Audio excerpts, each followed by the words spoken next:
Good morning, everyone. Welcome to live lecture session of Swayam Prabha channel. I am Riya Praman. So we are going to start the course of BPSC 143, that is the state politics in India. In this blog, we will be learning about the introduction. And here in today's lecture, we will be talking about two units, that is Unit 1, Development of State Politics in India, and Unit 2, that is Frameworks for Analysis. So let's begin with Unit 1, that is Development of State Politics in India. To know why we are learning this chapter and why it is important to know about the state politics in India, we will be here understanding the importance of this course. So, the state politics in India subject discusses how the patterns of state politics have changed in India since the 1950s.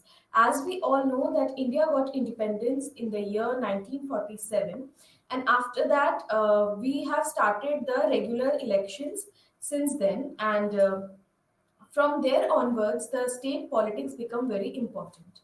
So, this course will focus on changes in the status of states, that is, in the regional and national politics, how states are playing a very important role in the regional politics as well as in the national politics. Similarly, the leadership patterns, how the leadership patterns evolved over time in these states and how it is impacting the national politics. Along with that, we will be learning about the political parties and political processes which took place over these years. So, state politics as a specialized field of politics in India developed in the post independence period. Because before that, before independence, we were ruled by the British government, and it is only after the independence we have achieved.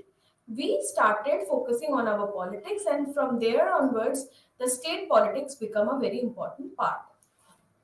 So, the state politics in India was in the 1960s that political scientists felt that there is a need to study state politics as a specialized subject. Moving forward, now we will be learning about how the state politics took place or shaped in the decades of 1950s and 1960s. So this is a very important stage where we can see that after independence there were many changes that India was facing at that time. And so here we will be learning about what changes and what happened in this period which shaped the politics. So, state politics in the first two decades after the independence grew under the influence of center. Because India got independence in the year 1947 and everything was very new for India, so the state politics at that point of time was influenced by the center, which was very powerful back then. So it is even today very powerful, but back then it was highly influenced by the center. So the focus was on the pursuit of the nation state building in India. The focus of the leadership or the leaders at that point of time was to on the pursuit of the nation state building. So at in this decades, it was Nehruvian model which was followed. So Nehruvian model of development was followed at that point of time, which talks about democracy, socialism, and mixed economy. Along with that, there was a single party dominance of the Congress. So, because Congress is supposed like after independence and even before independence, Congress played a very important role in India getting independence. So, it is the Congress which was very dominant in these two decades, and there were many less parties. There were very less parties who can oppose Congress at that point of time.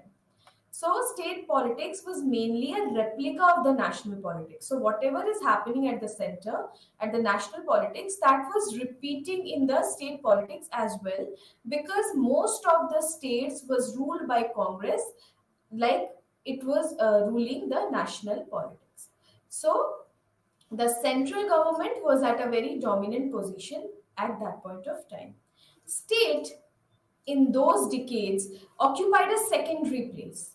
What happened is the state governments introduced several measures under the directives of the centers, like land reforms and community development programs. So, moving forward, we can see that there were many common patterns of politics in the state and the center. That means whatever is happening at the center was followed in the state. So, emergence of dissenting patterns simultaneously within the state politics. These developments challenge the dominant pattern of politics, the dominant position of Congress and secondary position of the state politics. So, within a few years of independence, India faced many issues. The first is the Naga and Mizo insurgencies that started in the northeast India. Secondly, the plebiscite front movement started in Jammu and Kashmir, which existed till August 5, 2019. Similarly, there was a demand of reorganization of states raised from the South India. So, parties with different ideological persuasions from that of Congress played significant role during this period in the politics of states. So, all the parties who were having a different ideology from Congress at that point of time, they were playing a very important role at that decade. Moving forward, the socialist and the left, together in Bihar, Uttar Pradesh, Kerala, and West Bengal, Janasangha in North Indian states, the Akali Dal in Punjab mobilized people on different issues against the Congress. So these were the initial parties who were very strong at that point of time, who were mobilizing people against the Congress. So, following developments had set a tone for a pattern of state politics which was to emerge in India in the near future. So, it was Dalit movement led by the Republican Party of India in Maharashtra and UP, Dalit Panther in the Maharashtra, the cow protection movement of the Janasangh, that is also Janasangh, along with Janasangh, it was RSS, that is Rashtriya Swayamsevak Sangh, and their affiliates in the North India. There were socialist movements for the spread of Hindi language and opposition to imposition of Hindi language in the south, or basically it is in the Tamil Nadu. Along with that, there was a demand for secession of Madras. Nowadays, it is known as Chennai. So, Congress hegemony was also challenged by parties like Swatantrata in Gujarat and Rajasthan. So, about this phase, Selig Harrison calls the decade of 1950s as the most dangerous decade. So the dominant pattern of state politics was challenged even from within the Congress. So there was challenge Congress was facing from the parties with different ideologies. But along with that, there was dominant pattern of state politics that was challenged even from within the Congress. So there were many members who were being the members of Congress. They were consolidating their base in their respective states. So, for example, Charan Singh carved out a base for himself within the intermediary and backward classes of UP while he was still in Congress. So, even being a part of a national party or Congress, there were many leaders who were solidifying their base in their own particular state. There was a faction fight between Charan Singh and other Congress leaders, resulted in the split of the Congress in Uttar Pradesh. This resulted into the emergence of a very powerful regional and rural force in the politics of the North Indian states. So, this faction fight between Charan Singh and the Congress leaders led to a very powerful regional and rural force, which was considered to be one of the major threat to the Congress's dominance at that point of time. So this pattern found its expression in the defeat of the Congress in several states in the general election in 1967. As we were discussing that after independence, there were many states who was dominated by the Congress party, as like national politics. Similarly, there were states who were following Congress, and the presence of Congress was very strong. But when we see general election of 1967, we found that Congress saw defeat in many states, and there was a formation of the coalition governments in the year 1969. So it set a new trend in the politics in the states of the Union of India. So now we talked about the decades of 1950s and 60s. Now we will be moving forward to the rise of regional forces and state politics in the decade of 1970s. So the reason behind the change in the pattern of state politics during this time period, that is the late 1960s and the entire 1970s, are following. So the first change was the demise of Jawaharlal Nehru in the year 1964. It was a major setback for India to lose the first prime minister who was ruling the country from so many years since independence. So this was a very big setback for India. Along with that, there was a decline of the Congress system. So the word Congress system or the phrase Congress system was first introduced by Rajni Kothari. uh, he talked about Congress system because there was a dominance of Congress party in entire India. Another change that occurred in this period was the rise of Indira Gandhi, who personalized the Congress party and institutions of the governance. Along with that, there was a rise of rural rich people or the kulaks, especially in the areas which had witnessed the Green Revolution. So, in the 1960s, India witnessed the Green Revolution, the production of agricultural produces in a very large quantity. So, at that point of time, there were many farmers or there were very rural peoples who were becoming rich because of this Green Revolution. So they were also playing a very important role in the politics. So Charan Singh formed Bharatiya Kranti Dal and provided leadership and forum to a strong section in the state politics in North India for 2 decades. Similarly, in a large number of states, strong regional leaders with formidable social bases among the agrarian classes emerged on the lines of Uttar Pradesh. So we can see that in this decade, there was a rise of people who were regional in nature, and they are solidifying their social base in many states of India. So these leaders and parties focused on the regional issues, demanding revamping the center state relations. Many leaders drew strength from the regional and state politics despite being graduated to the national politics and led regional political parties. So there were many leaders who were a part of the national political party, but they were drawing their strength from the region. Imposition of emergency in the year 1975 provided an opportunity to several state and national leaders and parties to come together against the dominant Congress. So this was a very dark period of Indian history where Indian politics, as such, because in this in this phase, in this decade, entire decade was marked by the emergency period. So, in during this emergency, it is believed that Congress was very dominating, and there were many parties, many people who came together in opposition to Congress party. So the Janata Party led governments both at the center and in the states introduced certain measures which had repercussions for the state politics. So there was also the appointment of the Mandal Commission, an introduction of the reservation for the backward classes in Bihar and Uttar Pradesh, which also set a new trend and that become very significant for the state and national politics. So, in this decade, or we can say in the late 1960s and early 1980s, there was an example of rising significance of the regional political forces as mentioned below. So, you can see that there were the conclaves of the opposition leaders. There was also the appointment of the Rajamannar Commission in Tamil Nadu. There was resolution of the left front in West Bengal, and appointment of Sarkaria Commission in 1983 played a very important role in this decade. So the leadership of the Congress and Indira Gandhi was challenged by Jayaprakash Narayan's movement, basically known as JP movement, and the Gujarat agitation in the 1970s. So this was the period when emergency was there, and there were many movements, there were many movements growing in our country, which was challenging the Congress Party and Indira Gandhi.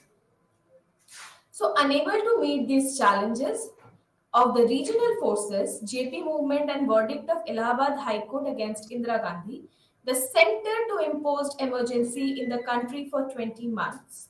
So there was a 20-month long emergency period in our country starting from 1975 till 1977.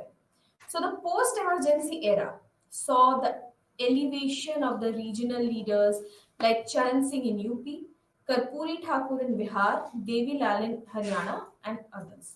So this post-emergency period saw a boost in the regional politics, which further impacted the national politics. So the state politics, now we will be talking about 1918 onwards, how the state politics was working and what shape it took. So to understand this decade or to understand this phase, we will be talking about other three different challenges that our India faced. So there was assertion of identities, which gave rise to regional forces. Similarly, impact of globalization also played a very important forces to uh, elevate the state politics in our country, and insurgency and state politics. And about all these three different reasons behind the rise of regional parties and state politics, we will be learning in our further slides. Starting with assertion of identities. So, the assertion of identities where you assert your space, your identity in front of others, which gives you a strength. So, the assertion of the Dalits and backward classes in North India contributed to the politics of similar assertion in the South India, which took place much earlier. So there was a politicization of the Dalits in the North India in the form of BSP, Bahujan Samaj Party. They politicized the Dalits basically in the northern parts of India. There was also backward classes in the form of various incarnation of Janta Dals in Bihar and Uttar Pradesh. There were non-party fronts related to various castes as well as the religion, further added new dimension to the state politics in India. So these were the identities which were coming forward and which was playing a very important role in asserting their identities. So whether it is caste or religion, they were coming forward in this era, which starts like we are talking about 1980s decade and then onwards. So in this period, there was assertion of identities. So this period also witnessed the rise of rich farmers in the form of Bharatiya Kisan Unions in UP and Punjab, Shetkari Sangathan in Maharashtra, Khedyut Samaj in Gujarat, and Karnataka Rajya Ryatha Sangh in Karnataka. So as we can see that there was assertion of identities, but there was a difference between the trends. For example, there was a difference in 1970 and 1980s. So there was a decades difference. So while the former, as the product of Green Revolution and the land reforms, mainly sought the share in the political power and favorable terms of trade for agricultural products. So basically, the 1970s decade, the farmers who were becoming rich, they were the result of the Green Revolution that took place in the 1960s. The later, like in the 80s, the focus was on the issue related to the market economy. So the growth of the rich farmers or the rich rural people in that period of time was varied because of the varied reasons. So in the 1970s, it was because of the Green Revolution, but in the 1980s, it was because of the market economy. So the new social forces raised multiple demands in different states, and these demands were reflected in the form of reservation, the creation of new states, greater allocation of resources from the center to the states. Now come forward to the impact of globalization, how globalization impacted the rise of the state politics and how it impacted for the regional forces to come forward and challenge the national politics or uh, come in the same level with the national politics and how they are playing an important role.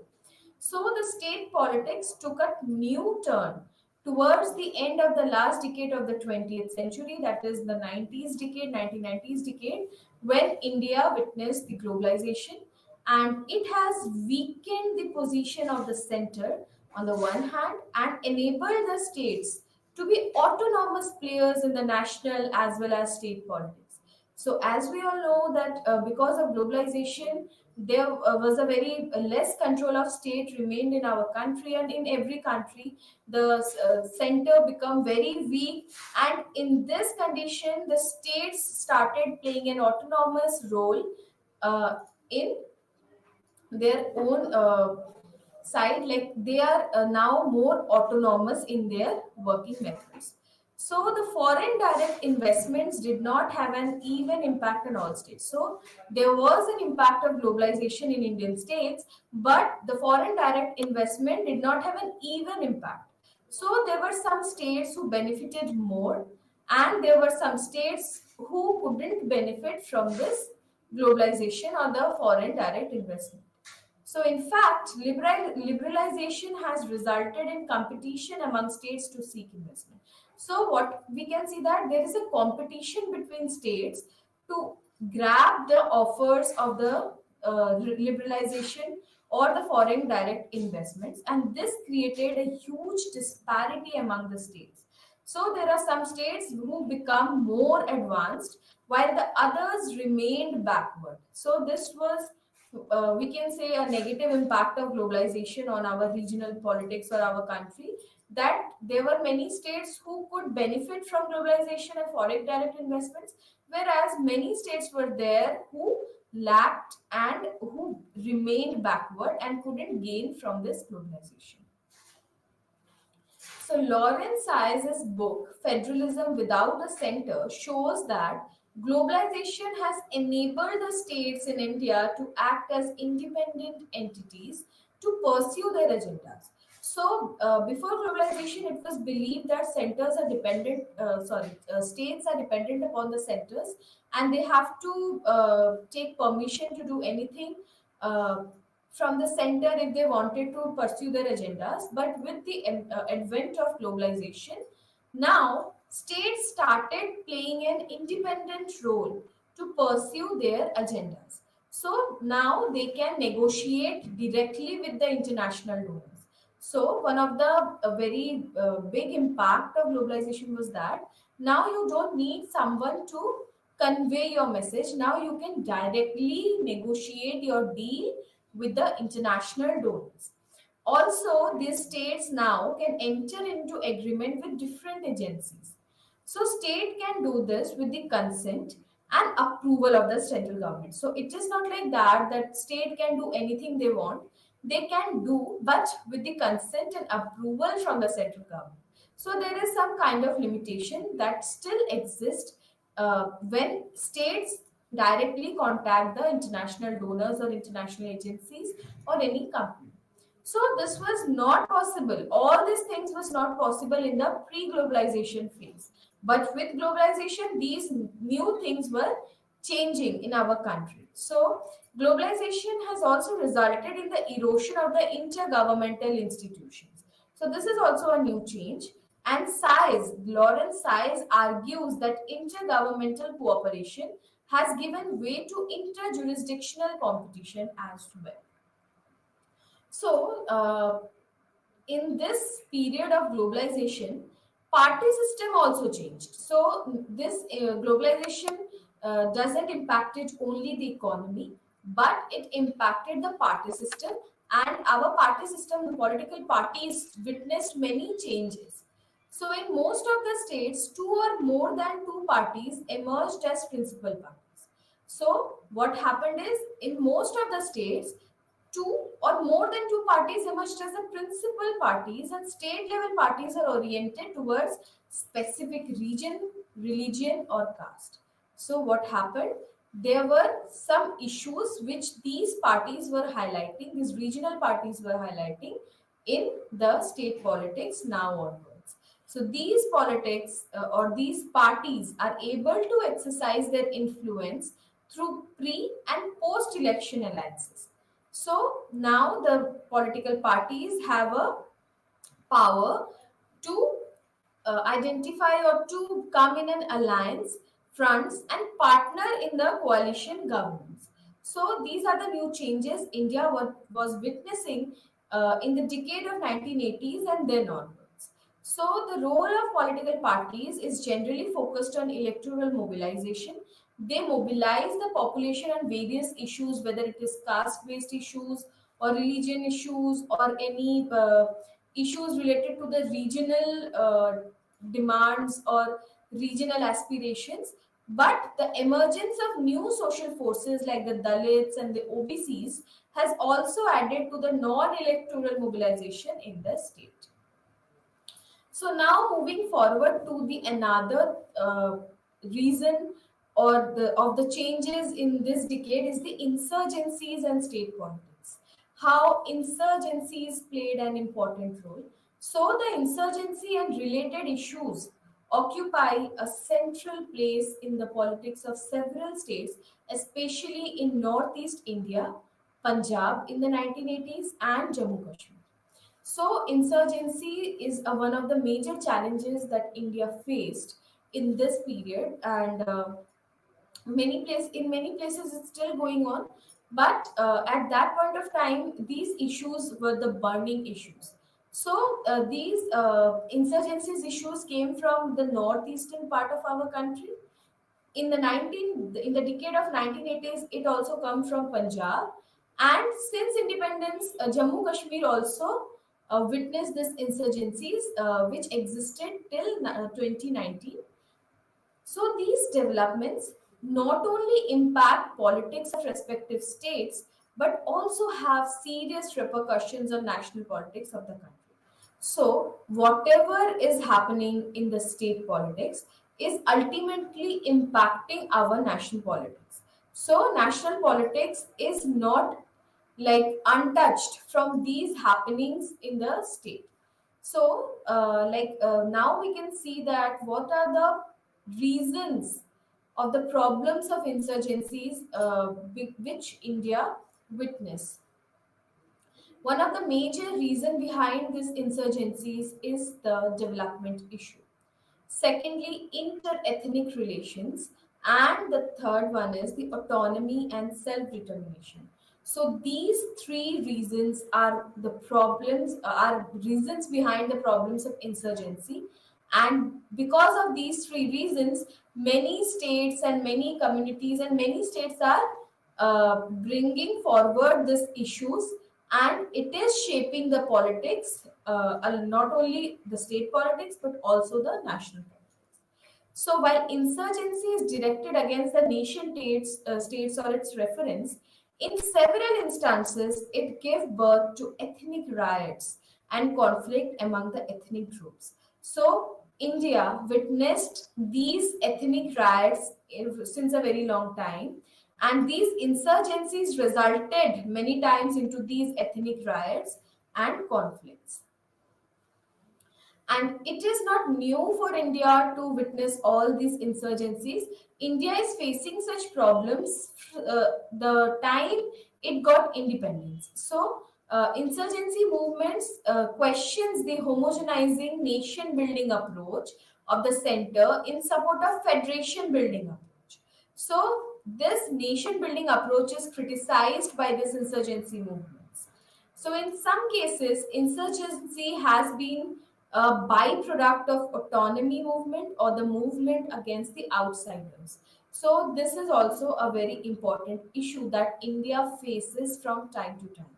So, in this process, new groups demand autonomy or self determination.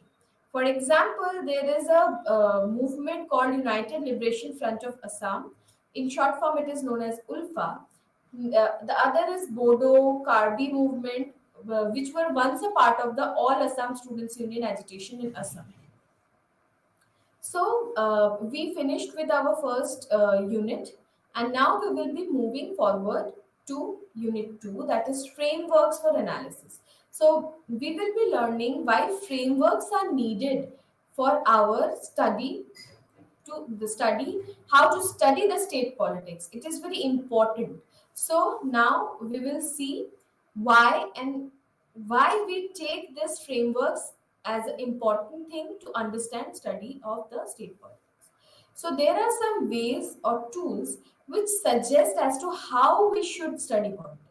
So there should be some techniques, there should be some methods through which the state politics should be studied or researched or understood.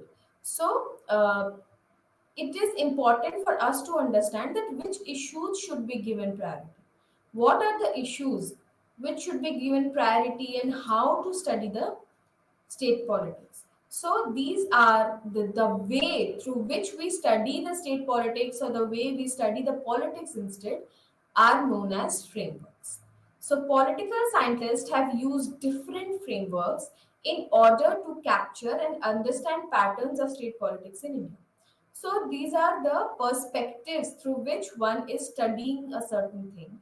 So one must remember that there are no specific framework meant exclusively to state politics.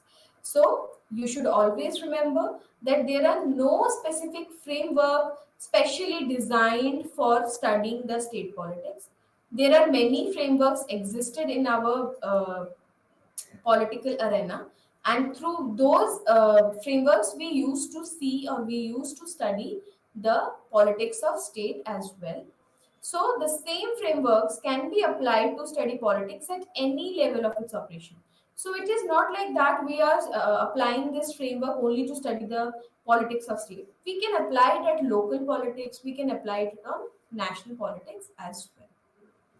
So now in this unit, we will be learning about the frameworks, different frameworks through which we can see how to study. So the first framework which we'll be looking upon is systemic framework. Systemic framework is one of the most important frameworks to study the politics of state. Similarly, Marxian framework is very important. There is postmodernist framework, which we will be learning about. There is federation building framework and social capital frameworks. And most importantly, the frameworks to study elections. How to study election is also a very important thing to understand for a political science student. Starting with systemic framework.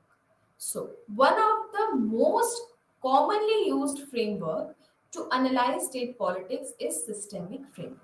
So, along with Marxian framework, this systemic framework is most commonly used and very popular among the authors, among the researchers, among the scholars to study state politics. This systemic framework is also known as structural functional, modernization, or development frameworks. So, if someone asks you about the structural functional framework, don't get confused because it is only the systemic framework.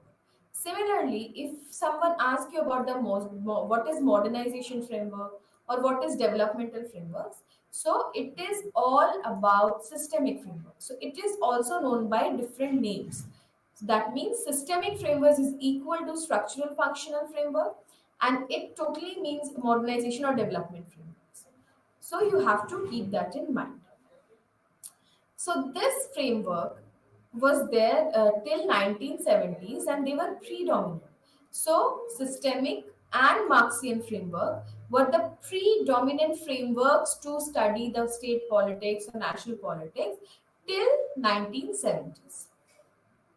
This systemic framework was a part of behavioral movement, and this framework was adopted by the political scientists to study changes and order in the political system. So, why this framework is used? This framework is used by the political scientists to study the changes. What are the changes and what are the order in the political system? So, from where this systemic framework emerged? It was developed in the America. So, it is used to study politics of the countries which had been liberated from the colonial rule. So, after the end of the Second World War, many African, Asian, and Latin American countries got independence.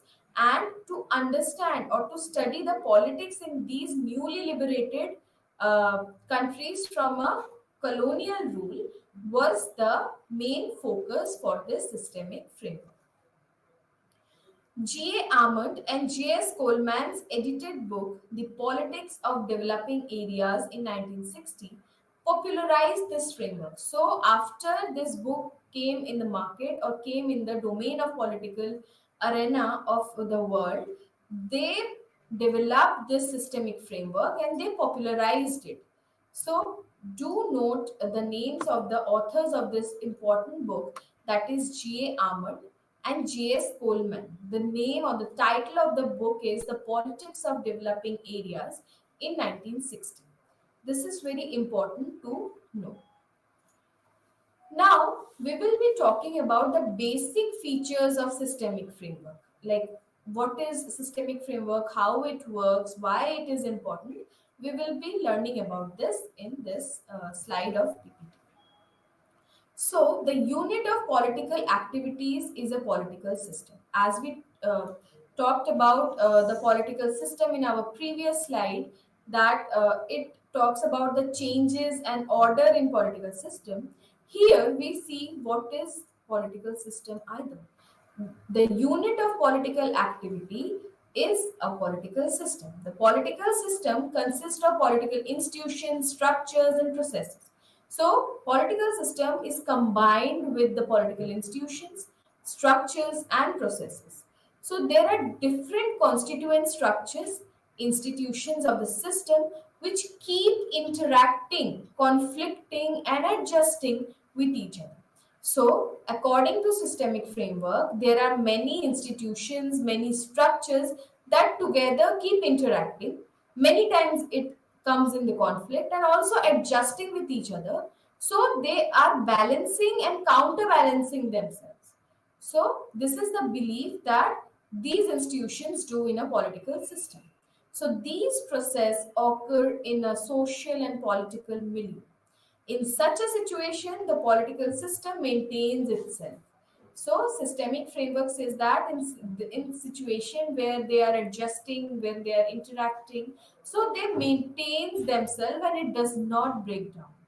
It is very important to understand that this political system doesn't break down, and the political system thus is resilient. So, the most important example of its application to all India level politics is Rajni Kothari's book Politics in India. In previous slides, I told you that Rajni Kothari is the one who popularized the term Congress system, and he is the one who applied this systemic framework to all India level politics. So, please note down the book name, that is Politics in India, written by Rajni Kothari. So, the systemic framework came to be used by several individual scholars in case studies of individual states or the group of states. So, what is why and how the systemic framework is used by the politicians or the thinkers and scholars of political scientists is that this is used by several individual scholars in case studies of individual states or group of states. So this can be applied in both ways. So what they study the various aspects of state politics, including political parties, factions within the parties, caste, religion, language, leadership, election pressure groups, and etc. So, what are the aspects that is being studied with this systemic framework? Is the political parties. So, how political parties is functioning, how the factions are creating within a political party, how caste, religion, language, leadership is affecting the politics of a state or a national party, or how election pressure groups are creating pressures and what how they are working is the things to be studied through this framework. Systemic framework has come under attack from various quarters. So, no framework, no perspective, or no theory can be perfect. So, there are many criticism which emerged, and these criticism pave the way to a new theory which can rectify the earlier one. So, this is a circular process, this is a cycle. How the theory emerges, and then it is criticized on some points, and then a new theory emerges from that criticism. So, This systemic framework is highly criticized by the Marxist scholars. So, according to Marxist, now we will be seeing what are the points on which systemic framework is criticized by the Marxist scholars. The first is that systemic framework overlooks the role of class in politics.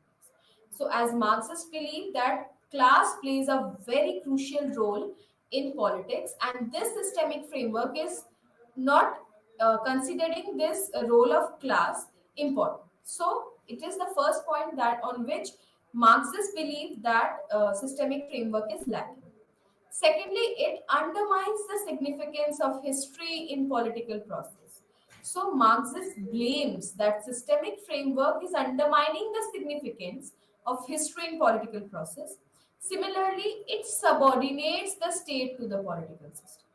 This is another point on which Marxist scholars are criticizing this framework.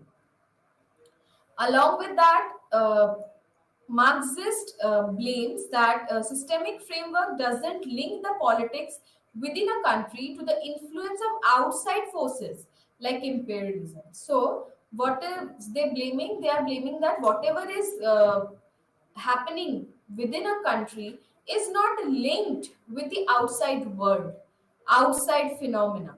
This is the thing which Marxists believe that systemic framework is lacking here. Another is that Marxists believe that systemic framework is basically anti-change and status quo. This framework doesn't change or doesn't bring any newness. So this is what Marxists are believing.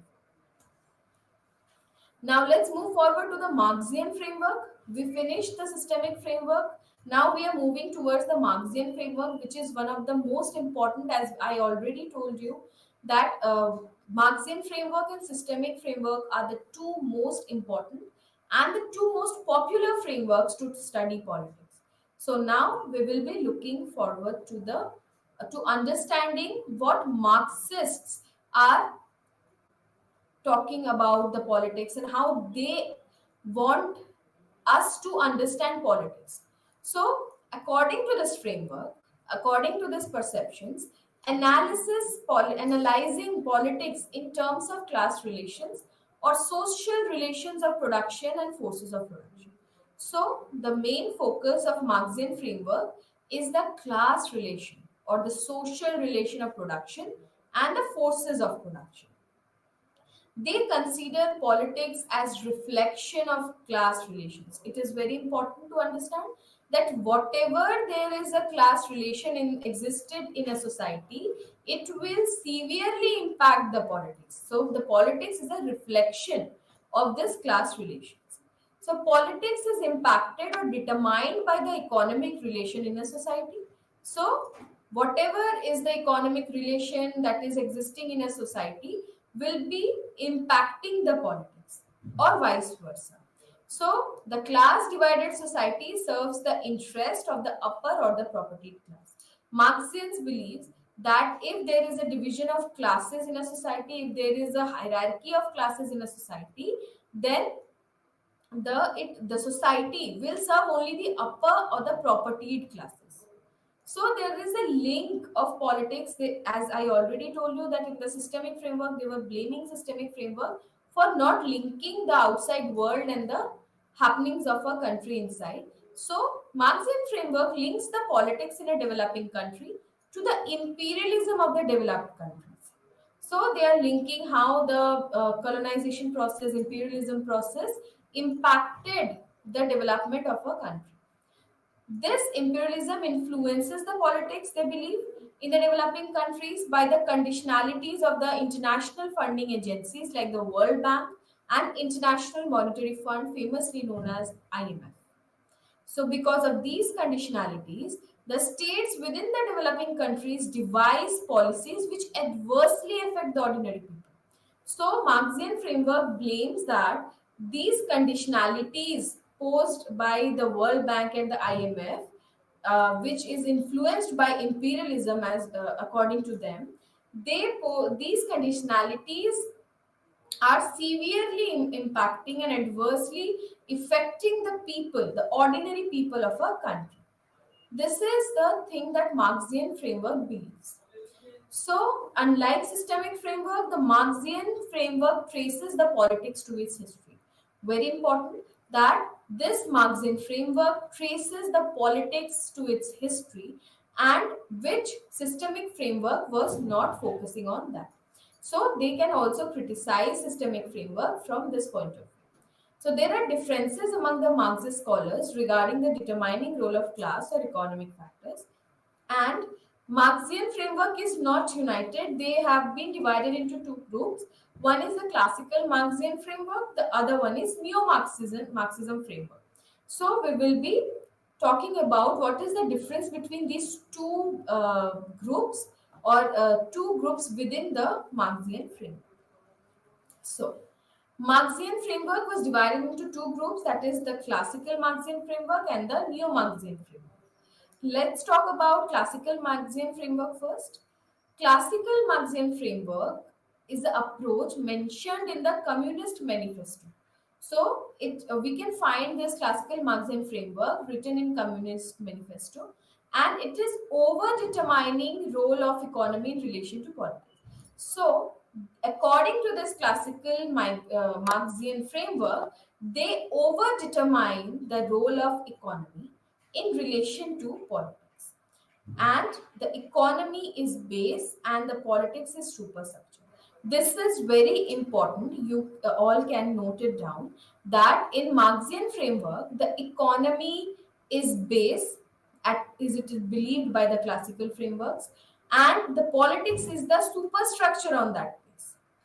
So this classical Marxian framework, basically, this is applied to the study of agrarian movements, agrarian relations, and land reforms, and the trade union movement. So where it is used, this framework is used, or the prominent applications has been to the study of agrarian movements, agrarian relations, and the land reforms, and the trade union movements. So, this is all about classical Marxian framework. Now, we will be moving to the neo Marxian framework. So, the focus on non economic factors. So, where we can see that the classical Marxian framework is focusing on economy, and here, the neo Marxian framework is focusing on non economic factors, that is, culture, consciousness, to the analysis of politics. So, this is a stark difference between this classical Marxian and neo Marxian framework.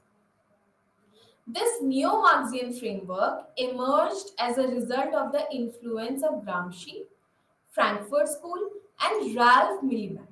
So, as we can see that the classical Marxian approach is mentioned in the Communist Manifesto, whereas the neo-Marxian framework is the result of the influence of the Gramsci's writings, Frankfurt School, and Ralph Miliband's ideas. The Gramscian impact is most visible in the subaltern school. So, what is subaltern school? It is popularized by the Ranjit Guha, who's popularized the subaltern school. This subaltern framework argue that ordinary people develop their autonomous consciousness and take decisions accordingly without the impact of outside agencies. So, these are the differences between these two categories or two groups of Marxian frameworks. The first is classical Marxian framework, the other is neo-Marxian framework. Now moving forward to the postmodernist framework. So inspired, it is the postmodernist framework is inspired by the writings of the philosopher like Lyotard. Postmodernism has become a significant framework of analysis. So the application of the postmodern perspective is necessitated by the simultaneous rise of identities, social movements, and heightened social conflicts or even ethnic and communal riots. So, this postmodern perspective becomes important when there is a rise of identities, when people are coming forward to assert their identities. There are social movements happening over the countries, and the conflicts, the social conflicts are heightened, and there are communal rights are going, ethnic rights are going. In this scenario, this framework is very important, and postmoderns look this identity and the rise of identity and social movements from a different point of view. So they are used by scholars belonging to different disciplines. So it is very important to note that we can't say that it is only applied by the political scientist scholars, but this framework is used by different disciplines. Moving forward, let's talk about the federation building framework. Federation building framework is another perspective through which we can study the politics of a state, nation, or even local politics. But to understand the state politics, it is very important framework. So this federation building framework developed against the modernization or development perspective. So this is criticizing the modernization process and the development perspective. So it is come as a criticism towards those frameworks.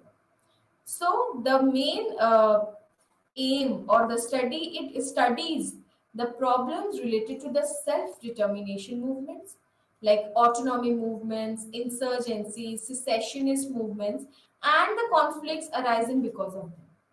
As we can see, the word federation building framework, it talks about how a federation can work and how a federation can be built together. So it studies the problems related to these movements, insurgencies, autonomy, which is a danger to a federation. So they study these movements, secessionist movements, and try to understand why this is happening and what are the problems they are facing. So, the advocates of this framework argue that modernization framework to study the problems of federalism, self-determination movements is biased toward the formation of nation state. So, they are criticizing that modernization framework is a problem to the study of federalism, and self-determination movement is biased towards the formation of the nation state, and according to them nation state is actually a construction. So this is what this framework talks about. Now let's talk about social capital framework. It is also one of the most important framework. Social capital has become quite popular concept to study the significance of associations in public life. So in a public life, what is the role of association is what social capital is bothered about. So it has become very popular because it studies the significance of association, how association works, how is association growing. This is what that social capital framework tries to look upon. So social capital is considered to be indicative of existence of civil society and democracy. As we all know that to for a civil for a democracy, it is very important thing to have a civil society, and this framework tries to see or tries to understand that what are the indicative of the existence of the civil societies and democracy. So, the rise of new social movements, civil societies, and realization to study substantive democracy has added to the significance of this perspective. So, this framework become popular or become important because it is studying or it is finding the significance of these new social movements that emerged in the later part of the 20th century in our country, and how civil societies is being developed over the time. So there is a political science scholar, Ashutosh Varshney. He is also an author. In his book Ethnic Conflict and Civic Life, Hindus and Muslims in India, has used this social capital framework to study ethnic riots in 6 cities of India. It is one of a very important book which tries to locate the problem of the ethnic conflict and civic life. And especially this book targets the Hindus and Muslims in India, like their focus or their case study revolves around the Hindus and Muslims in India and how it gave rise to ethnic conflict. And this book is based on the ethnic riots in 6 cities in India. So in the decade of 1990s, we can say that there were many riots which took place, and that compelled many writers, many authors to work on this issue and finding out the reason why this is happening and what are the problems people are facing and what is occurring behind the scenes. Now, being the student of a political science, it is very important to know how to study elections, because election is one of the most significant feature of democracy, like a country India and even other countries. So elections are among the most significant features and at various levels of operation. So it is not like that it is only operational in national, but it is it exists in national level, state level, local level, panchayat level. So studying elections is very important. So this framework tries to study elections because it is very important to understand the state politics. So there are a host of people, survey agencies, psephologists who conduct surveys before and after elections to understand the public's opinion, understand the wave uh, before and after an election regarding the issues, the burning issues, and it catered to the immediate need to satisfy the public curiosity as well as provide data to analyze democracy in India. So elections are very important and it gives a kind of curiosity amongst the public, like who will win, who is coming to rule us, what are the issues which are being addressed by this party or that party. So this election study helps us to satisfy the public's curiosity, and also it provides data to understand, to analyze the democracy in India. So this is known as survey research. The election survey is done on the meticulously selected samples. So, to study election, survey research has been conducted, and these election surveys are done on a meticulously selected samples, collect data on the profiles of voters, constituencies, and relate the election results to assess the performance of parties members. So, what these election surveys do, they try to understand the mind of the voters, whom they are voting, why they are voting, why they are not voting the previous party, and why they are repeating their vote this time also. So this helps the study to find these things out. Also, it tries to find out which constituency is dominated by which group or which community and how this is impacting the result of the election. Also, it helps us know how a party, how a political party is performing and how the democracy is working, whether it is working properly or not, whether the democratic ideas are there in a election or not. So this helps us to understand. So, since survey research to study elections are time bound, so because you have to give results before elections or you have to find out what is the outcome of this elections, because if you take a long time, then a new election will come forward and it will change the mind of the people. So it is very important to finish this election surveys in a time bound manner, because otherwise the voters will change their minds on certain issues. So these surveys are conducted before or after elections, and they do not tell us to what happens when elections do not take place. So this is what we have to understand.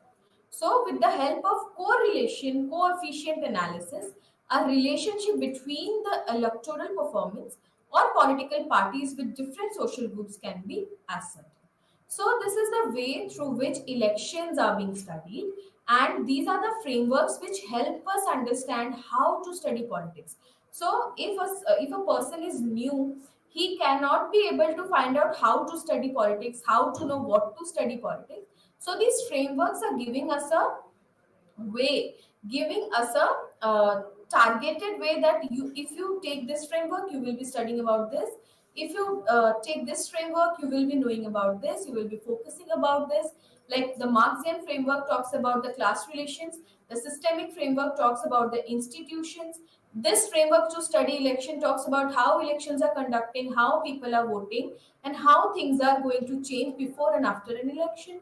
So These are the things which one should know and one should understand.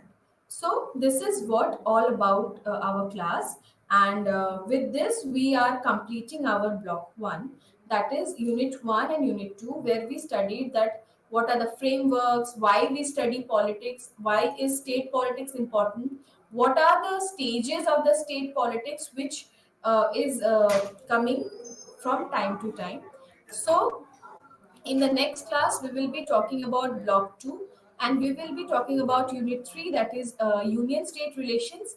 In this part, we will be learning about legislative, economic, and administrative.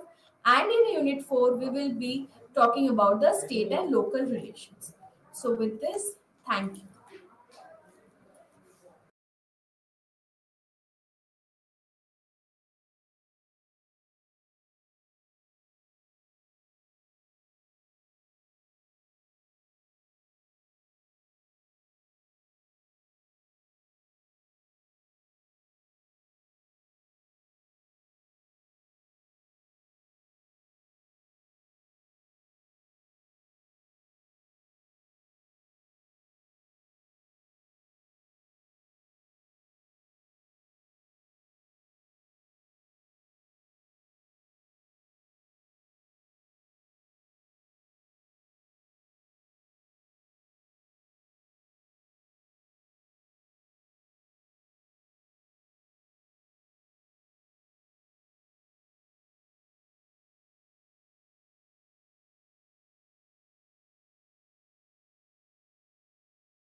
మీ అందరికీ శుభోదయం. ఈరోజు మనము అసలు 21వ శతాబ్దంలోనే అత్యంత ముఖ్యమైనటువంటి film మరియు ఆ ఫిల్మ్ చేసేటువంటి చిత్రీకరించే విధానం గురించి మనం పాఠంలో తెలుసుకుందాం. 21వ శతాబ్దం మొత్తాన్ని కూడా మీ అందరికీ తెలుసు. ఈ రోజు ఉదయం లేవగానే మీకు యూట్యూబ్ చూడడము, లేకపోతే సినిమా చూడడము, లేకపోతే ఆ రోజు గడవనట్టు ఉంటుంది. అంటే ఇంత ప్రభావవంతంగా అసలు సినిమా అనేది, ఆ తర్వాత ఈ యొక్క మీడియా అనేది మన జీవితాలలోకి వచ్చింది. మరి ఇట్లాంటి ఫిల్మ్ అనేది 20వ శతాబ్దంలో ఒక కళారూపం. ఈ కళారూపాలు మనం గ్రామీణ ప్రాంతాలలో చూస్తే ఒకప్పుడు యక్ష నాటకాలు, వీధి నాటకాలు, ఎవరైనా చనిపోతే ఊర్లలో రామాంజనేయ యుద్ధం అని ఇట్లాంటి రకరకాల నాటకాలు వేసేవాళ్ళు. ఈ రోజు ఆ నాటకాలు అన్ని మొత్తం పోయి ఈ రోజు సినిమా కల్చరు, టీవీ కల్చరు, ఆ తర్వాత వాట్సాప్, ఆ తర్వాత యూట్యూబ్, ఇట్లాంటి అన్ని కూడా మనకు చాలా ఈరోజు మనము ప్రతిరోజు చూస్తూ ఉంటాం. అసలు అదంతా ఏంటి అంటే, ఎందుకు ఇట్లా రోజు రోజుకి అసలు సినిమా అంటే ఏంటి, అంటే ఫిల్మ్ అంటే ఏంటి అంటే, ఒక ఒక ఒక ప్రముఖ వ్యక్తి ఏం చెప్పాడు అంటే, ఫిల్మ్ అనేది నీకు అతి తక్కువ ధరలో ప్రపంచాన్ని చూపిస్తుంది. కాబట్టి సామాన్య మానవుడు ఫిల్మ్కి చాలా దగ్గర అయ్యాడు అనేది చాలా మనకు తెలుస్తున్నటువంటి విశ్లేషణ. ఇప్పుడు ఒక లండన్లో థియేటర్ గ్రూప్స్ ఉంటాయి, భారతదేశంలో థియేటర్ గ్రూప్స్ ఉన్నాయి, ఆ తర్వాత యక్షనాటకం, ఎన్నో రకాలైనటువంటి కళారూపాలు ఉన్నాయి. కానీ అట్లాంటి కళారూపాలు ఎవి కూడా ఈరోజు ఒక ఫిల్మ్, ఒక ఒక సినిమా ప్రభావితం చూపించినట్టుగా, ఒక డాక్యుమెంటరీ ప్రభావితం చూపించినట్టుగా ఈ మిగతా కళారూపాలు అంతగా ప్రభావితం చూపించట్లేదు. ఎందుకు ఇదంతా జరుగుతుంది అనేది మనం అర్థం చేసుకోవాలి. అసలు 20వ శతాబ్దంలో ఫిల్మ్ మేకింగ్ అనేది ఎలా ఉంది, అసలు ఈ ఫిల్మ్ మేకింగ్ అనేది ఎప్పటి నుంచి మొదలైంది, ఈ ఫిల్మ్ మేకర్ కున్న ఫిల్మ్ కి గల సంబంధం ఏంటి, ఆ డైరెక్టర్స్ ఎలా ఉంటారు, అసలు సినిమా అనేది మనం ఏ రకంగా అర్థం చేసుకోవాలి అనేది మొత్తంగా కూడా ఈ రోజు మనం పాఠంలో తెలుసుకుంటాం. ఫిల్మ్ మేకర్ మరియు సబ్జెక్టుల మధ్య సంబంధాన్ని విశ్లేషించాలి. అంటే ఒక ఫిల్మ్ డైరెక్టర్ ఉన్నాడు అనుకోండి, అతనికి ఉన్న ఆడియన్స్ అంటే ప్రేక్షకులు, ఈ ఇద్దరి మధ్య ఎట్లాంటి సంబంధాలు అనేది కూడా మనము విశ్లేషించాలి. ఉదాహరణకి మీ అందరికీ తెలుసు, మణిరత్నం ఒక పెద్ద ఫిల్మ్ మేకర్ ఆ మణిరత్నం కానివ్వండి, లేకుంటే స్టీవెన్ స్పిల్బర్గ్ కానివ్వండి, లేకపోతే మన టైటానిక్ సినిమా డైరెక్టర్ అయినటువంటి అతను కానివ్వండి, లేకపోతే చాలా మంది భారతదేశంలో మీరు ప్రకాష్ మెహ్రా కానివ్వండి, లేకపోతే ఈ రోజు ఉన్నటువంటి ఆధునిక 20వ శతాబ్దంలో ఫిల్మ్ మేకర్ అయినటువంటి అమితాబ్ బచ్చన్, లేకపోతే షారూఖ్ ఖాన్ డైరెక్ట్ చేసినటువంటి వాళ్ళు కానివ్వండి, వీళ్ళందరూ కూడా ఫిల్మ్ మేకర్స్ అని చెప్తారు. ఇప్పుడు మీకు ఇంకొంచెం ముందుకెళ్తే ఫిల్మ్ మేకర్స్ లో భారతదేశంలో శ్యామ్ బెనగల్ ఉన్నాడు, సత్యజిత్ రే ఉన్నాడు, ఖాజా అహ్మద్ అబ్బాస్ ఉన్నాడు. లెజెండరీ ఫిల్మ్ మేకర్ అతను. హిందీ పరిశ్రమలో ఇప్పటి వరకు కూడా లెజెండరీ ఫిల్మ్ మేకర్ ఎవరే అని చెప్తే ఆవారా సినిమా తీసింది, ఆ తర్వాత జాగో రాహో సినిమా తీసినటువంటి ఫిల్మ్ మేకర్ ఖాజా అహ్మద్ అబ్బాస్ పేరు గురించి మనము ప్రముఖంగా చెప్పుకోవచ్చు. ఈరోజు నెమ్మదిగా జనాలు అతని పేరును అవన్నీ మర్చిపోతున్నారు. కానీ ఇప్పుడు వస్తున్నటువంటి వాళ్ళ కంటే కూడా వాళ్ళు ఫిల్మ్ మేకర్ కి చాలా ప్రధానమైనటువంటి పాత్ర వహించి, చాలా ప్రభావవంతమైనటువంటి పాత్ర వహించిన వాళ్ళు. మన తెలుగులో అయితే ఫిల్మ్ మేకర్స్ అని చెప్పుకుంటే దాసరి నారాయణరావు గారు అని, అంతకుముందు చాలా మంది, అంటే భక్త ప్రహ్లాద, ఆ తర్వాత ఇట్లాంటి సినిమాలు, భక్త ప్రహ్లాద నుంచి పుల్లయ్య గారు ఆ సినిమా చేశారు. అంటే ఇట్లా భక్త ప్రహ్లాద నుంచి మొదలు పెట్టుకుంటే సత్య హరిశ్చంద్ర, ఇట్లాంటి అన్ని కూడా లెజెండరీ డైరెక్టర్స్, అంటే ఒక పెద్ద పేరుగాంచిన డైరెక్టర్స్ ఆ రోజుల్లో. ఈ రోజు చాలా మంది డైరెక్టర్స్ వచ్చారనుకోండి, కానీ ఒకప్పుడు ఫిల్మ్ మేకర్ అండ్ ఫిల్మ్ అంటే వీళ్ళు, ప్రతి ఫిల్మ్ మేకర్ కూడా కొన్ని అభిరుచులు ఉంటాయి. ఒక్కొక్క ఫిల్మ్ మేకర్ కు ఒక్కొక్క అభిరుచి అనేది ఉంటుంది. కొంతమందికి పోయిటరీ అంటే ఇష్టం ఉంటుంది, ఒక్కొక్క ఫిల్మ్ మేకర్ కి. కొంతమందికి విజువల్స్ అంటే ఇంట్రెస్ట్ ఉంటుంది, కొంతమందికి వైలెన్స్ అంటే ఇంట్రెస్ట్ ఉంటుంది. రామ్ గోపాల్ వర్మ లాంటి క్రియేటివ్ డైరెక్టర్ వాళ్ళకి ఇంకొక రకమైనటువంటి అది ఉంటుంది.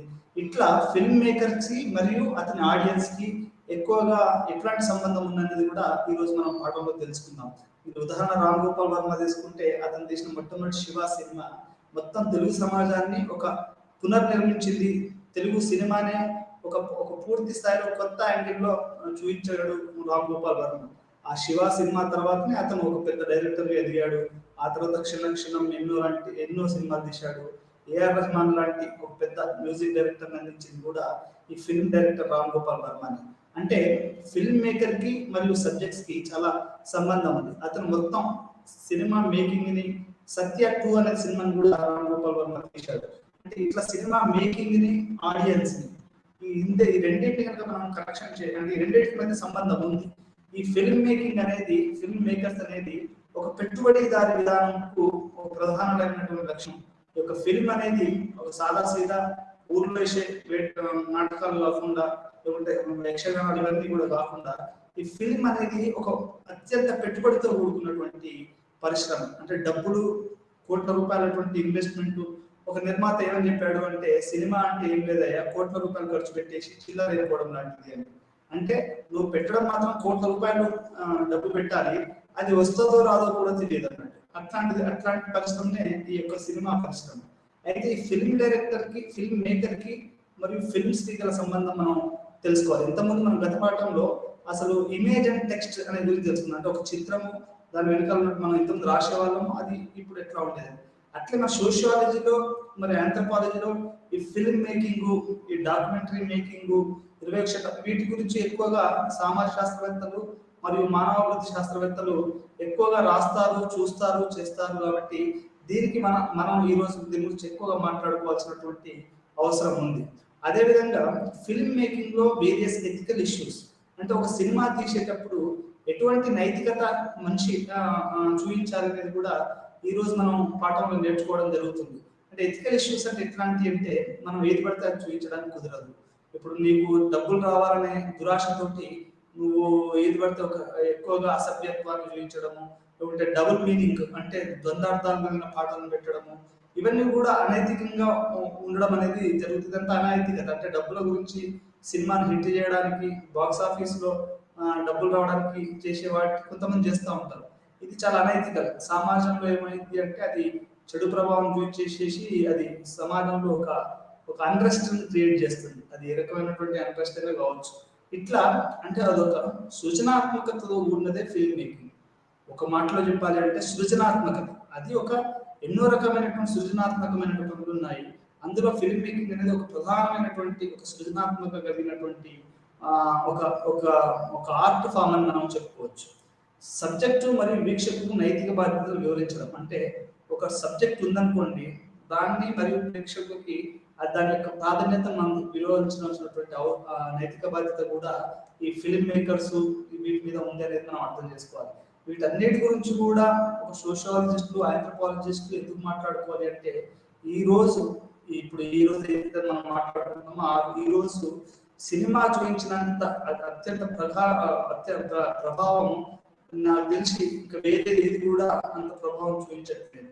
మీరు ఒక సినిమా స్టార్ సినిమా తీస్తే ఆ టికెట్ కొనడానికి లైన్ లో నిలబడి చనిపోయిన వాళ్ళు ఉన్నారు.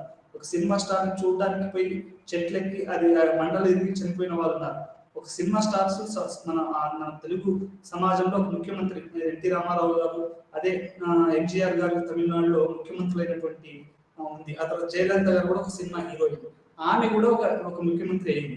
ఎంతో మంది సినిమా నిర్మాతలు, యాక్టర్స్, యాక్ట్రెసెస్ రాజకీయాలలో తర్వాత రకరకాలుగా వాళ్ళు పెద్ద ఎత్తున ఎదిగారు. కొన్ని కోట్ల రూపాయలు సంపాదించారు, కొన్ని కోట్ల మందిని ప్రభావితం చేశారు.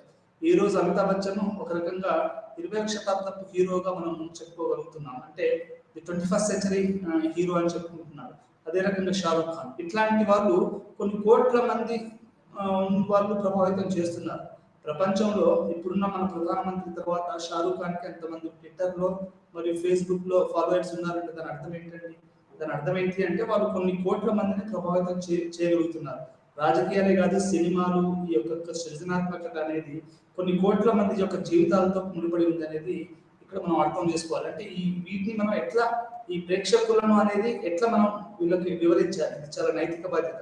ఏదో చూస్తున్నారు కదా మనం తీసేద్దాం, ఏదో ఒక సినిమా హిట్ అయితే రెండో సినిమా అట్లా కాకుండా ప్రతి సినిమా కూడా నైతికత బాధ్యత వహించి మనం తీసుకునే కథ కానివ్వండి, మనం తీసుకునేటువంటి నిర్మాణ బాధ్యతలు కానివ్వండి, లేకపోతే దాంట్లో డైలాగ్స్ కానివ్వండి, పాటలు కానివ్వండి, ఇవన్నీ కూడా హానెస్ట్ టు ది ఆడియన్స్. అంటే నీ మీద నమ్మకం పెట్టుకున్నటువంటి ప్రేక్షకునికి నువ్వు నిజాయితీగా నిలబడగలిగి చెప్పగలగాలి. ఈ రకంగా సబ్జెక్ట్ మరియు వీక్షకులకి, అంటే ఒక సబ్జెక్ట్ కి మరియు వీక్షకులకి మధ్య సంబంధము ఉంది. దీని నైతిక బాధ్యత ఉందనేది మనకు ఇక్కడ అర్థమవుతుంది. ఫిల్మ్ మేకర్స్ నైతిక సవాళ్ళను అంటే ఫిల్మ్ మేకర్స్ కూడా నైతికత పాటించాలి. నైతికత అనేది ఏంటి అంటే, నీతి అంటే ఏంటి? నీతి అంటే ఏం చెప్పారు అంటే, ఒక డిక్షనరీలో నీతి అంటే ఒక పని చేసేటప్పుడు అది ఆ సమాజంలో లోని వ్యక్తులకి, సమాజానికి చెడు కలగకుండా చేసి ఉండడమే ఒక నీతి అని మనం చెప్పుకోవచ్చు. ఉదాహరణకు చెప్తున్నాను, ఒక పోలీస్ కానిస్టేబుల్ ఉన్నాడు అనుకోండి. ఆ పోలీస్ కానిస్టేబుల్ తన జీతంతో బతకాలి. అట్లా కాకుండా తాను పని చేయడానికి ఏదైనా లంచం తీసుకున్నాడు అనుకోండి, దాన్ని మనం అనైతికత అంటారు. అంటే నీతికి వ్యతిరేకం అనైతికత అంటారు. అతను చేస్తున్నటువంటి పనికి అతను వ్యతిరేకంగా చేస్తున్నాడు అనేది మనకి ఇక్కడ అర్థమవుతుంది. అంటే నైతికత. అట్లే సినిమా వాళ్ళు కూడా ఒక నైతికతను పాటించాలి. ఎథిక్స్ ఇస్ ద ఆన్సర్ అన్నాడు. అది ఆనంద్ పట్టుపడతారు. ఆనంద్ పట్టుపడతారు అనే అతను దేశంలో అత్యంత ఇప్పుడు ప్రపంచంలోనే అత్యంత సెలబ్రేటెడ్, అంటే ఎక్కువగా అతని జనాలు ఇష్టపడతారు. అతను ఏమన్నాడు అంటే, ఎథిక్స్ ఇస్ ద ఆన్సర్. ఇప్పుడున్నటువంటి సినిమా మేకింగ్ లో సమస్యలు కానివ్వండి, ఫిల్మ్ సబ్జెక్టులు కానివ్వండి, లేకుంటే ప్రేక్షకులు కానివ్వండి, ఏదైనా కానీ ఒక నీతి మీద ఆధారపడి ఉండాలి అని చెప్తాడు ఆయన. అది ఆనంద్ పట్టుబడతారు. అతను ఒక ప్రపంచంలోనే ఒక మన భారతదేశం నుంచి ఒక ప్రముఖమైనటువంటి ఈరోజు డాక్యుమెంటరీ మేకర్ గా ఉన్నాడు. అదే రకంగా మీరు చూస్తే భారతదేశ సినిమా కనుక చూస్తే అది సత్య హరిశ్చంద్ర నుంచి మొదలు పెట్టుకుంటే పాత మూకీ నుంచి అది టాకీకి రావడము, ఆ తర్వాత టాకీలో మళ్ళీ డైలాగ్స్ రావడము, మళ్ళీ ఈస్ట్ మ్యాన్ కలర్ రావడము, తెలుగులో కూడా ఒకప్పుడు బ్లాక్ అండ్ వైట్ సినిమాలు ఉండేటివి, ఆ తర్వాత అవి స్లోగా కలర్లోకి మారడం జరిగింది. ఒక పెద్ద చరిత్ర ఉంది. 100 ఏళ్ల చరిత్ర ఒక రకంగా ఉందని మనం, భారతీయ సినిమాకి ఒక 100 ఏళ్ల చరిత్ర ఉందని మనం చెప్పుకోవచ్చు. మరి 100 ఏళ్ల చరిత్ర ఉన్నటువంటి ఈ సినిమా, ఈ యొక్క డాక్యుమెంటరీ సిస్టము, ఈ యొక్క మొత్తం ఇంత ప్రభావం చూసేది ఎన్ని సవాళ్ళు ఎదుర్కొని ఉంటుంది, ఎంత మార్పు చెంది ఉంటుంది, ఎంత మెటమార్ఫసిస్ అంటారు. సినిమా అనేది ఎంత మార్పు చెంది ఉంటుంది. ఒకప్పుడు కథే హీరోగా ఉండేది, అది ఎవరైనా కానీ.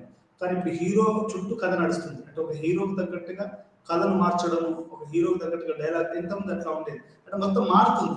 హీరో కథ సెంట్రిక్, అంటే స్టోరీ సెంట్రిక్ నుంచి హీరో సెంట్రిక్ గా మారుతుంది. ఇందులో ఏమవుతుంది అంటే, మొత్తము సమాజంకి ఒక రకంగా అది ఒక కొత్త మారుతుంది. అది మంచా చెడ అనేది మనం సోషాలజిస్టులుగా, మానవ శాస్త్రవేత్తలుగా మాట్లాడుకోవడం ఆ సరైన విధానం కాదనుకోండి. కాకపోతే ఏంటి అంటే, మొత్తం కథా సెంట్రిక్ నుంచి ఒక హీరో సెంట్రిక్ గా మొత్తం మారుతుంది అనేది ఇక్కడ మనం అర్థం చేసుకోవాల్సినటువంటి అవసరం ఉంది. అంటే ఫిల్మ్ మేకర్స్ నైతిక సవాళ్ళు ఎలా ఉంటాయి. ఉదాహరణకి ఇంకో ఉదాహరణ ఏం చెప్పాలి అంటే, ఒక వైల్డ్ లైఫ్ సినిమా మీరు తీస్తున్నారు అనుకోండి. ఒక వైల్డ్ లైఫ్ సినిమా మీరు తీస్తున్నారు. ఏది, ఒక భద్రాచలం అడవులలో పోయి, లేకపోతే ఇంకా ఆదిలాబాద్ అడవులలో పోయి ఒక ఒక దాన్ని మీరు తీస్తున్నారు. ఒక వైల్డ్ లైఫ్ అంటే సహజంగా ఎట్లా ఉంటుంది మన తెలంగాణలో యొక్క ప్రకృతి యొక్క వాతావరణం ఎలా ఉందనేది మీరు తీస్తున్నారు అనుకోండి. అట్లాంటప్పుడు ఒక కుందేలు కాలు ఎరిగింది అనుకోండి. కాలు ఎరిగితే అది ఆ షాట్ బాగా రాలేదనుకోండి, మళ్ళీ దాన్ని ఆ కాలు ఎరిగిన దాన్ని చూపించాలంటే మళ్ళీ దాన్ని కాలు నిలగొట్టడం అనేది జరుగుతుంది. అంటే అనైతికత. అంటే ఒక సినిమా మంచిగా రావడానికో, లేకుంటే డాక్యుమెంటరీ పేరు తీసుకురావడానికో, లేకుంటే ఇంకేదైనా చేయాలనే ఉద్దేశంతో ఇట్లా చేయడం అనేది అది అనైతికత. ఈ రకంగా ఫిల్మ్ మేకర్స్ అనేది నైతికత పాటించాలి. ఇప్పుడు వాడిని ఒక షాట్ మంచిగా రాలేదని మళ్ళీ మళ్ళీ మనం జంతువుల్ని హింసించడము, చాలా మంది గుర్రాలను ఇట్లా వాడుతూ ఉంటారు సినిమాలో. గుర్రాలు అవి వాడు హీరో పడిపోతూ ఉంటాడు, దాని ముక్కుకి ఇట్లా కట్టేసేసి దాన్ని గుర్రాన్ని మొత్తం హింసించడము, లేకుంటే కొన్ని జంతువుల్ని హింసించడము హీరోని ఎలివేట్ చేయడానికి. ఇట్లా జంతువుల్ని హింసించడం ఒక పక్క, విలన్లను ఎక్కువగా చూపించడం. ఏంటంటే ఇప్పుడు ఒకరిని హీరో చేయడానికి 99 మందిని విలన్స్ చేయడం అనేది తెలుగు పరిశ్రమ కానీ హిందీ పరిశ్రమ కానీ చేస్తాయి. అంటే ఒక్కరిని హీరో చేయడానికి 99 మందిని విలన్స్ చేస్తారు. అది మంచి పద్ధతి కాదు. అంతో ఇంతో కేరళ సినిమాలో ప్రతి వాళ్ళు హీరోలు. ఒక సినిమాలో కొంతమంది ఉన్నారు అంటే ప్రతి వాళ్ళు కూడా ఒక సినిమాలో వాళ్ళు అందరికీ ఒక సరైనటువంటి పాత్రలు ఉంటాయి. అది నిజంగా వాళ్ళ నైతికతను పాటిస్తున్నట్టు మనం అర్థం చేసుకోవచ్చు. ఈ సినిమాలలో ఇట్లా, అంటే ఇప్పుడు ఆధునికంగా వచ్చే కొత్త 20వ శతాబ్దం కొత్త డైరెక్టర్లు కొంత బాగా తీస్తున్నారని ఇప్పుడు మనకు అర్థమవుతుంది. వచ్చినటువంటి మహానటి సినిమా కానివ్వండి, ఇంకొన్ని సినిమాలు ఇప్పుడు కొంచెం పరిశోధనాత్మకంగా సినిమాలు రావడము, కొంచెం వాస్తవికతకు దగ్గరగా సినిమాలు రావడం అనేది ఈ కొత్తగా వస్తున్నటువంటి వ్యవహారం. అసలు ఇది పరిచయం. సంబంధం మరియు నైతికత అనేది మన రోజువారీ జీవితంలో 2 కీలక అంశాలు. ఏదైనా కానీ ఒక సంబంధం, అంటే నేను ఒక టీచర్ కదా, ఉదాహరణకి నాకు స్టూడెంట్స్కి ఎట్లాంటి సంబంధం ఉంది, అది నైతికంగా ఉందా లేదా అనేది కూడా, అంటే ఇప్పుడు ఏ వృత్తి తీసుకున్నా కానివ్వండి, మీరు ప్రతిరోజు వారి జీవితంలో రెండు విషయాలు మాత్రం చాలా ముఖ్యమైనవి ఉంటాయి. అవి సంబంధాలు, రెండోది నైతికత. ఈ రెండు విషయాలు అనేవి చాలా కీలకమైనటువంటి అంశాలుగా మనకు అర్థమవుతుంది. ఈ రెండు అంశాలు కనుక మనకు సరిగా ఉంటే మిగతా అందరూ కూడా సమాజం కొంచెం బాగా నడుస్తుందని మనకు అర్థమవుతుంది. ఎవరితోనైనా సంబంధాన్ని కొనసాగించాలంటే మనం కొన్ని సూత్రాలను పాటించాలి. వాటిలో ఒకటి నైతికత అని సూత్రం చెప్పొచ్చు. అది కాక మీరు గతంలో ఏం చేయాలనేది సందిగ్ధలో ఉన్నప్పుడు మీరు ఏ చర్యను అనుసరించాలో మొదలైన అనేక పరిస్థితులను జాబితాలను తయారు చేసుకోవచ్చు. అంటే మీరు ఎటువంటి పనులు చేస్తున్నారు, మీరు ఎటువంటి కార్యక్రమాలు చేస్తున్నారు, ఎవరితో ఎలా ఉంటున్నారు, మీరు ఏ రకంగా ఉంటున్నారు, ఇవన్నీ కూడా సంబంధము, నైతికత, ఇవన్నీ ఈ రెండు పదాలు కూడా చాలా ప్రధానమైనటువంటి. మీరు ఏ వృత్తి తీసుకోండి. ఇప్పుడు ఈ రోజు ఎందుకు ఎక్కువగా మన గౌతమ్ అదాని గురించి మాట్లాడుకుంటున్నారు అంటే, అతను ఈ స్టాక్ మార్కెట్ ను కింద మీద చేశాడు అనేది, అతను వాల్యూ ఓవర్ వాల్యూ చేసేసి షేర్లు అమ్మి ఎక్కువ అప్పులు తీసుకున్నాడు అనేది మనకు ఇక్కడ అర్థమవుతుంది. అంటే ఒక నైతికత లేదు అనేది ఇక్కడ మనం జనాలు, అంటే ఏదైనా నువ్వు ఏ వృత్తిని తీసుకో, అంటే అది నైతికతతో కూడుకున్నటువంటి అయి ఉండాలనేది మనకు. ఏ వృత్తిని తీసుకున్న నైతికత మరియు సంబంధం అనేది చాలా ప్రధానంగా అవపడుతుంది. ఈ నైతికత గాంధీ గారు కూడా చాలాసార్లు చెప్పారు. ఏమని, నైతికత లేని జీవితం అనేది అది మోరల్ లేకపోతే అది జీవితం అయినా, బిజినెస్ అయినా, అది ఏమైనా కానీ అది it is not good for society and అని చెప్పారు. ఈ రకంగా నైతికత అనేది మొత్తం సమాజానికి కానివ్వండి, మీరు ఏ వృత్తి తీసుకున్నా కానీ ఇవి చాలా ముఖ్యమైనని నాకు అర్థమవుతుంది.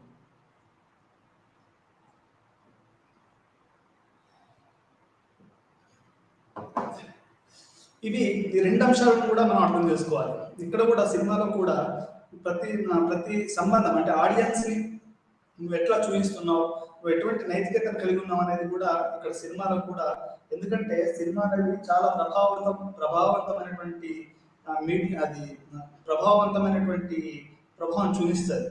ఇప్పుడు ఈరోజు ఒకప్పుడు నా చిన్నతనంలో అది ప్రతిఘటన ఒక సినిమా వచ్చింది. ప్రతిఘటన అనే సినిమాలో మొట్టమొదటిసారిగా ఒక లేడీని, ఒక విలన్ గాడు ఏ రకంగా వాళ్ళు అన్యాయానికి గురి చేస్తాడనేది చూపించాడు అనేసరికి అందరూ దాన్ని పోయి చూశారు ఆ సినిమాని. అట్లా అంటే ఏదైనా కానీ ఆడియన్స్ కి లేకుంటే నైతికత వహించాలి అనేది ఇక్కడ మనం ప్రధానంగా మనం మాట్లాడుకోవాలి. మరీ ముఖ్యంగా సినిమాలలో ఏమవుతుంది అంటే, సినిమా అనేది అత్యంత ప్రభావవంతమైనటువంటి పరిశ్రమ కాబట్టి దీంట్లో మనం కంపల్సరీ నైతికత అనేది పాటించాలి. అనైతికంగా పాటిస్తే అది కొన్ని కోట్ల మంది ప్రభావాన్ని చూపిస్తుందని మనం చెప్పుకోవచ్చు.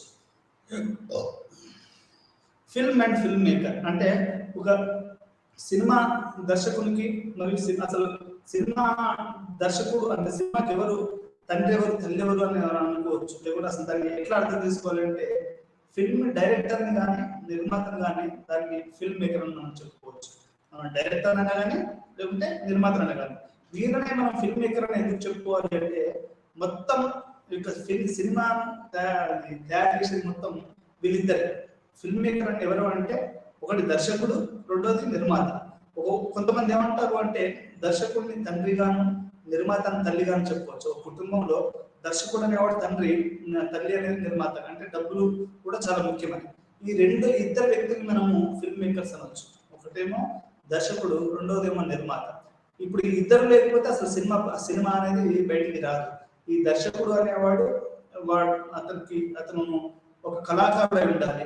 అతనికి 36 క్రాఫ్ట్స్ ఉంటాయి సినిమాలో. 36 క్రాఫ్ట్స్ అంటే దాంట్లో స్క్రిప్ట్ రైటింగ్ కానివ్వండి, లేకపోతే డైలాగ్ రైటింగ్ కానివ్వండి, లేకపోతే విజువల్స్ కానివ్వండి, లేకుంటే హీరో హీరోయిన్ ఎంపిక కానివ్వండి, కాస్ట్యూమ్స్ కానివ్వండి, కలర్స్ కానివ్వండి, బడ్జెట్ కానివ్వండి, ఇట్లా అది మ్యూజికే కానివ్వండి, ఇట్లా రకరకాలైనటువంటి అన్ని కళారూపాల సమూహమే ఈ ఫిల్మ్.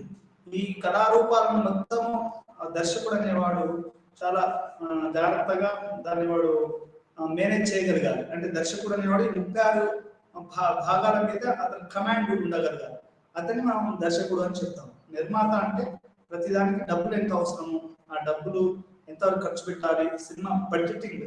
చాలా వరకు ఈరోజు సినిమాలు, మరి తెలుగు సినిమాల పరిస్థితి ఏంటి అంటే 90% సినిమాలు బడ్జెటింగ్ రాక ఫెయిల్ అవుతున్నాయి అనేది మనకు పరిశోధనలు తెలియజేస్తున్నాయి. చాలా మంది పెద్ద ఎత్తున డబ్బులు పెడతారు, కానీ ఆ సినిమాలో కథ ఉండదు, హీరో చుట్టూ ఏదో చుట్టూ తిరిగి మొత్తంగా సినిమా పెద్ద పెద్ద ఫ్లాప్ అవడం అనేది జరుగుతుంది. సినిమా పరిశ్రమలో సక్సెస్ రేట్ అంటే నువ్వు పెట్టిన ఒక రూపాయి తిరిగి రావడం అనేది ఒక 10% వరకు, 20% వరకు జరుగుతుంది. మిగతా 80% వరకు రాసులలో నడుస్తుంది అనేది మనకి ఇప్పుడు అర్థమవుతుంది. అంటే ఎందుకు ఇది జరుగుతుందంటే దాసరి నారాయణరావు గారు ఒకప్పుడు, ఇప్పుడు ఆయన లేరు, ఆయన ఒకప్పుడు ఆయన చెప్పింది ఏంటంటే నిర్మాత అనేవాడు సినిమా పట్ల ఒక అభిరుచితో వచ్చేవాడు. ఇప్పుడు అది లేదు. ఇప్పుడు సినిమాకి ఎవరు వస్తున్నారంటే ఈ రియల్ ఎస్టేటర్స్, లేకపోతే సాఫ్ట్వేర్లో కొంచెం డబ్బులు సంపాదించుకున్న వాళ్ళు ఏమనుకుంటారు అంటే సినిమా ఉందని ఆడని పోని మనం ఒక సినిమా తీయాలి, మనం పలానా డైరెక్టర్ పెట్టి ఏదో తీయాలి అని. దానివల్ల సినిమాలు ఫ్లాప్ అవుతున్నాయి, సినిమాలు మొత్తం పోతున్నాయి. ఫిల్మ్ మేకర్కు అంటే ఫిల్మ్ మేకర్ ఇక్కడ మారింది.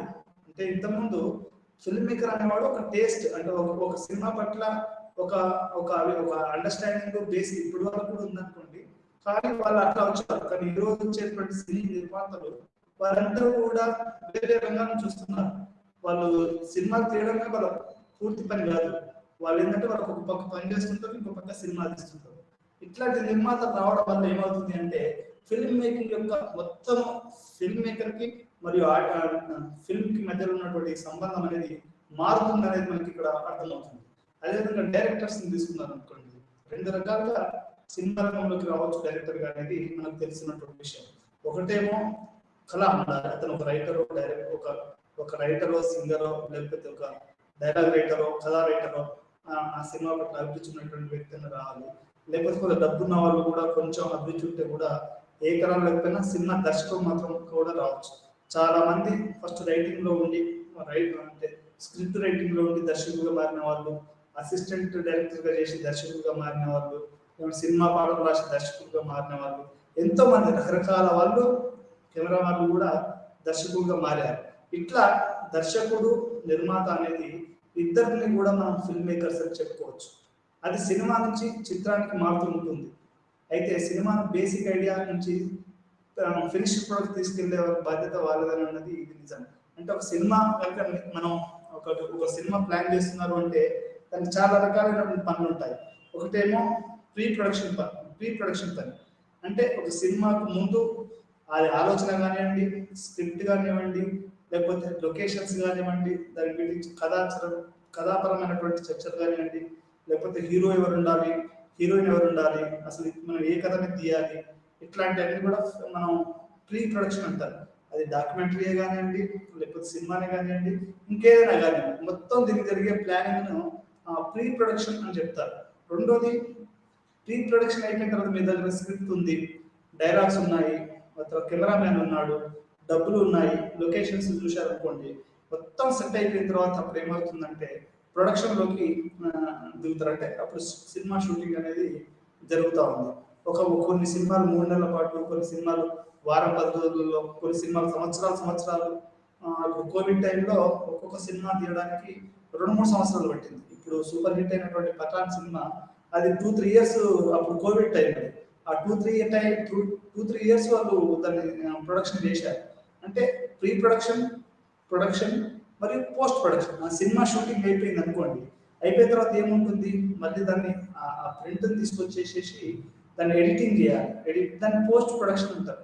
అంటే సినిమా రీల్ వచ్చిన తర్వాత దాన్ని ఎడిటింగ్ అంటే ఒక్కొక్క దాన్ని ఎట్లా కట్ చేయాలి, దాన్ని ఎన్ని గంటలు పెట్టాలి, ఏ డైలాగ్ బాగా వచ్చింది అవి మాత్రమే ఉంచి మిగతా డైలాగ్స్ తీసేయడం, ఇట్లాంటివన్నీ కూడా అది పోస్ట్ ప్రొడక్షన్ అని చెప్తారు. ఇట్లా 3 రకాలైనటువంటి ప్రధానమైనటువంటి అంశాలన్నిటివి ఈ సినిమా మేకింగ్ లో, డాక్యుమెంటరీ మేకింగ్ లో అనేది ఉంటుందనేది మనకు అర్థమవుతుంది.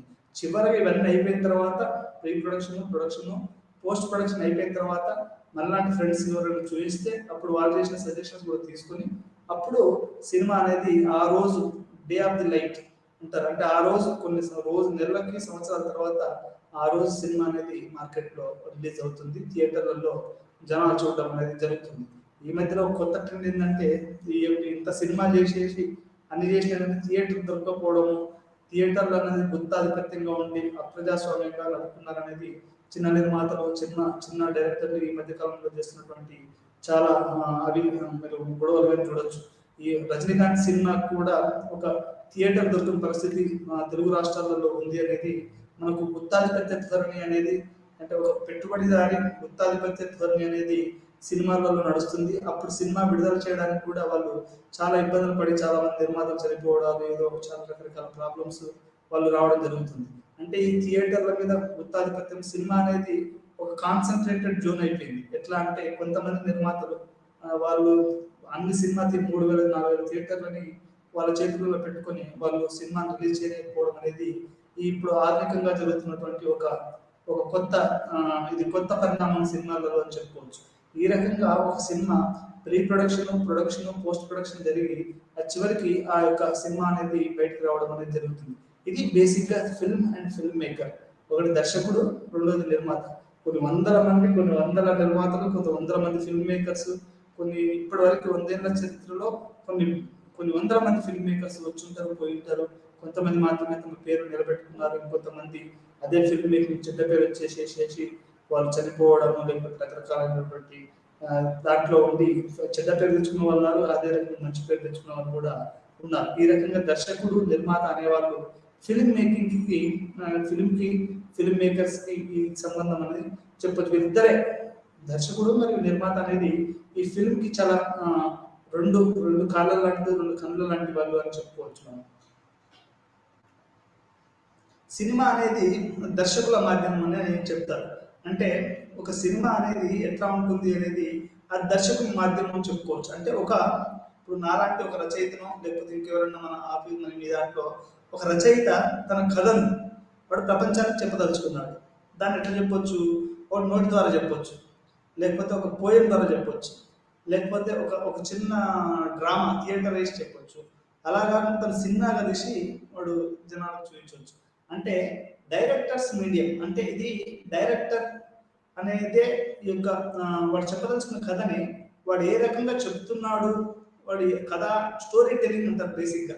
దీన్ని ఇంకోటి ఏమంటారు అంటే డ్రీమ్ సెల్లింగ్ అని కూడా అంటారు. అంటే సినిమా అనేది make belief system. Make belief system అంటే వాస్తవంగా అక్కడ తెర, అది తెర ఉంది, అది తెరని నడుస్తుంటారు జనాలు. అది మన వాస్తవ జీవితం కాదు తెర అనేది.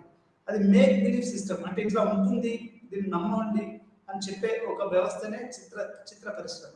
అది నువ్వు నమ్మొచ్చు, నమ్మకపోతే నమ్మకపోవచ్చు. ఇది ఏం చెప్తున్నారు అంటే, చాలా మంది డైరెక్టర్స్ కి సినిమా అనేది ఏంటి అంటే ఒక డైరెక్టర్స్ మీడియం. ఇది అంటే ఒక డైరెక్టర్ తను చెప్పదలుచుకున్నటువంటి ఒక కథని ప్రపంచానికి తను ఒక కథ చెప్పదలుచుకున్నాడయ్యా. ఏంటి? ఒక ప్రేమ ఇట్లా జరిగింది అని, ఒక కులాంతర ప్రేమలో, ఒక మతాంతర ప్రేమలో, ఒక భాషాంతర ప్రేమలో, ఒక దేశాంతర ప్రేమలో ఇట్లా జరిగింది అనేది వాళ్ళు చెప్పదలుచుకున్నాడు అనుకోండి. దాన్ని వాడు స్క్రిప్ట్ రాసుకొని, ఆ డైలాగ్స్ రాసుకొని, దాన్ని బడ్జెటింగ్ చేసుకొని, దానికి కావాల్సిన అన్ని సరంజామా చేసుకుని వాడు సినిమా తీస్తాడు. ఈ రకంగా ఆ సినిమా అనేది డైరెక్టర్స్ మీడియం అనేది మనకు ఇక్కడ ప్రధానంగా అర్థమవుతున్నటువంటి విషయం. అదే మనకు హిందీలో కనుక తీసుకుంటే బాలీవుడ్ చెందిన ప్రముఖ దర్శకుడు మిస్టర్ జీ గొప్ప చిత్రానికి ఏది గ్యారంటీ లేదని వ్యాఖ్యానించడం అడిగినప్పుడు, గొప్ప స్క్రిప్ట్ మాత్రమే మంచి చిత్రానికి హామీ ఇవ్వదు, సినిమా అనేది అంతిమంగా దర్శకుడి మాధ్యమం అని చెప్పారు. అంటే మీ దగ్గర ఒక మంచి స్క్రిప్ట్ ఉందనుకోండి, ఒక మంచి కథ ఉంది, ప్రేమ కథే ఉంది, అది ప్రేమ కథ ఉంది, కానీ ఆ ప్రేమికుడు లాంటి సినిమా ఉందనుకోండి, ఏఆర్ రెహమాన్, మణిరత్నం లాంటి తీసిన వాళ్ళ సినిమా ప్రేమికుడు లాంటి కథ ఉందనుకోండి. ఆ కథ ఇప్పుడు మీరు ఒక గొప్ప స్క్రిప్ట్ అది అనుకోండి, అంటే ఒక సాదాసీదా ఒక కానిస్టేబుల్ కొడుకు ఒక గవర్నర్ కూతుర్ను ప్రేమించడం అనేది ఒక కాన్సెప్ట్. అది ఒక మంచి ప్రేమ కథనే అనుకోవచ్చు. అది ప్రేమ అనేది, ఇప్పుడు ప్రేమలో తత్వవేత్తలు ఏం చెప్తారంటే, ప్రేమ అనేది ఎప్పుడు ఎవరికి ఎలా పుడుతుంది అనేది ఎవరికి తెలియదు. అది పూరా రిచ్ అని చూడదు, కులాలు మతాలను చూడదు. ఇప్పుడు ఆ కథని అతను చెప్పదలుచుకున్నాడు. ఇది శంకర్ గారు ఆ కథను చెప్పదలుచుకున్నప్పుడు ఆ స్క్రిప్ట్ అనేది ముఖ్యం అంటే కుదరదు. ఎందుకంటే స్క్రిప్ట్ మాత్రమే, అంటే కథ బలం ఉంది కాబట్టి మనకు సినిమా నడిచేసింది, మనం సినిమాలో అని చెప్పాలని కుదరదు. దానికి మంచి కాస్ట్యూమ్ డిజైనర్స్ ఉండాలి, మంచి మ్యూజిక్. అది ఏఆర్ రెహమాన్ వల్ల అదంత పెద్ద హిట్ అయిందని మనం చెప్పుకోవచ్చు. అంటే అది తీసే వాళ్ళు మ్యూజిక్ డైరెక్టర్స్ కానివ్వండి, లేకపోతే కాస్ట్యూమ్స్ కానీ, ప్రభుదేవ లాంటి వాళ్ళు నటించడం, అతనికి డ్యాన్స్ రావడం, ఇట్లాంటివన్నీ కూడా ఉండడం వల్లనే ఆ సినిమా అంత పెద్ద హిట్ అయింది తప్ప అది ఒక స్క్రిప్టే ఉండి దాంట్లో ప్రభుదేవ కాకుండా, ఏఆర్ రెహమాన్ లేకుండా, లేకపోతే మిగతా టెక్నీషియన్స్ వాళ్ళంతా లేకుండా ఆ సినిమా తీశారనుకోండి, ఏమయ్యేది అది? అది ఫ్లాప్ అయ్యేదేమో, ఎవరికి తెలుసు? మనకు తెలియదు కదా. అంటే ఇక్కడ చెప్పదలుచుకున్నది ఏంటి అంటే, ఇప్పుడు ఈయన చెప్పినట్టు ఎవరు మిస్టర్ జి మిస్టర్ జీ ఆ, మిస్టర్ జిత్ చెప్పినట్టు ఏంటి అంటే, ఒక స్క్రిప్ట్ ఉంటున్నంత మాత్రాన అది గొప్ప సినిమా కాదు. దానికి చాలా రకాలైనటువంటి టెక్నికల్ ఇష్యూస్, అదే మ్యూజికల్ డైరెక్టర్స్, లేకుంటే డైలాగ్ రైటర్స్, విజువలైజేషన్స్, కెమెరామెన్, చిన్న ఆఫీస్ బాయ్, లేకుంటే దాని బడ్జెటింగ్, హీరోయిన్, ఇవన్నీ డైలాగ్ డెలివరీ, ఇవన్నీ కూడా చాలా చాలా ముఖ్యం. ఇవి లేకుండా సినిమా అనేది అది ఒక స్క్రిప్ట్ ఉన్నంత మాత్రాన అది హిట్ కాదనేది ప్రముఖ దర్శకుడు, హిందీ దర్శకుడు అయినటువంటి ఆయన చెప్పారు. అంతిమంగా ఇది దర్శకుడి మాధ్యమం. అంటే ఒక దర్శకుడు వీటన్నిటిని కూడా చాలా జాగ్రత్తగా వాటిని వాటిని చేసేసి అతను దీన్ని ముందుకు తీసుకెళ్ళగలగాలి. అప్పుడు మాత్రమే ఆ చిత్రం అనేది హిట్ అవుతుంది. లేకపోతే హిట్ అనేది చాలా కష్టం. హిట్ అంటే నా ఉద్దేశం ఏంటంటే ప్రజలకి ఒక 10 మంది చూడగలుగుతారు. హిట్ అంటే డబ్బులు సంపాదించడం అట్లని కాదు. డబ్బులు సంపాదించుకోకుండా చాలా మంచి మంచి సినిమాలు, మంచి మంచి వాళ్ళకి అందించినటువంటి సత్యజిత్ రే ఉన్నాడు, అబ్బాస్ కిరస్తాన్ ఉన్నాడు, అకిరా కురోసావా ఉన్నాడు. ప్రపంచంలో వీళ్ళు ఒక లెజెండరీ, వాళ్ళు బాక్స్ ఆఫీస్ దృష్టిలో దాన్ని పెట్టుకొని చేయలేదు. వాళ్ళు ఒక కథను నమ్ముకున్నారు, ఆ కథను వాళ్ళు చెప్పదలుచుకున్నారు, చెప్పారు. దానికి డబ్బులు వచ్చాయా, రాలేదా, అది ఎంతవరకు నష్టమయ్యారు, వాళ్ళకి ఎంత పేరు వచ్చింది, ఒక ఒక సినిమాతో హిట్ అయిన వాళ్ళు తర్వాత అసలు ఎక్కడ అవపడకుండా పోయిన వాళ్ళు చాలా మంది ఉన్నారు. అది ప్రేమదేశం లాంటి సినిమా హీరోలు కానివ్వండి, డైరెక్టర్లు కానివ్వండి, ఇట్లాంటి ఒక్కొక్క సినిమా హిట్ తోటి మొత్తం బాక్స్ ఆఫీస్ చేసేసి మళ్ళీ అసలు పరిశ్రమలో అవపడం అట్లా కాకుండా, కథని పెద్దగా కాకుండా సత్యజిత్ రే, ఇప్పుడు అబ్బాస్ కిరస్తామి, అకిరా కురోసావా, ఇప్పుడున్నటువంటి కొత్త కొత్త ఇప్పుడు మాజిది ఉన్నాడు, ఇరానియన్ డైరెక్టర్. అతను తీసినటువంటి సినిమా ఇది మన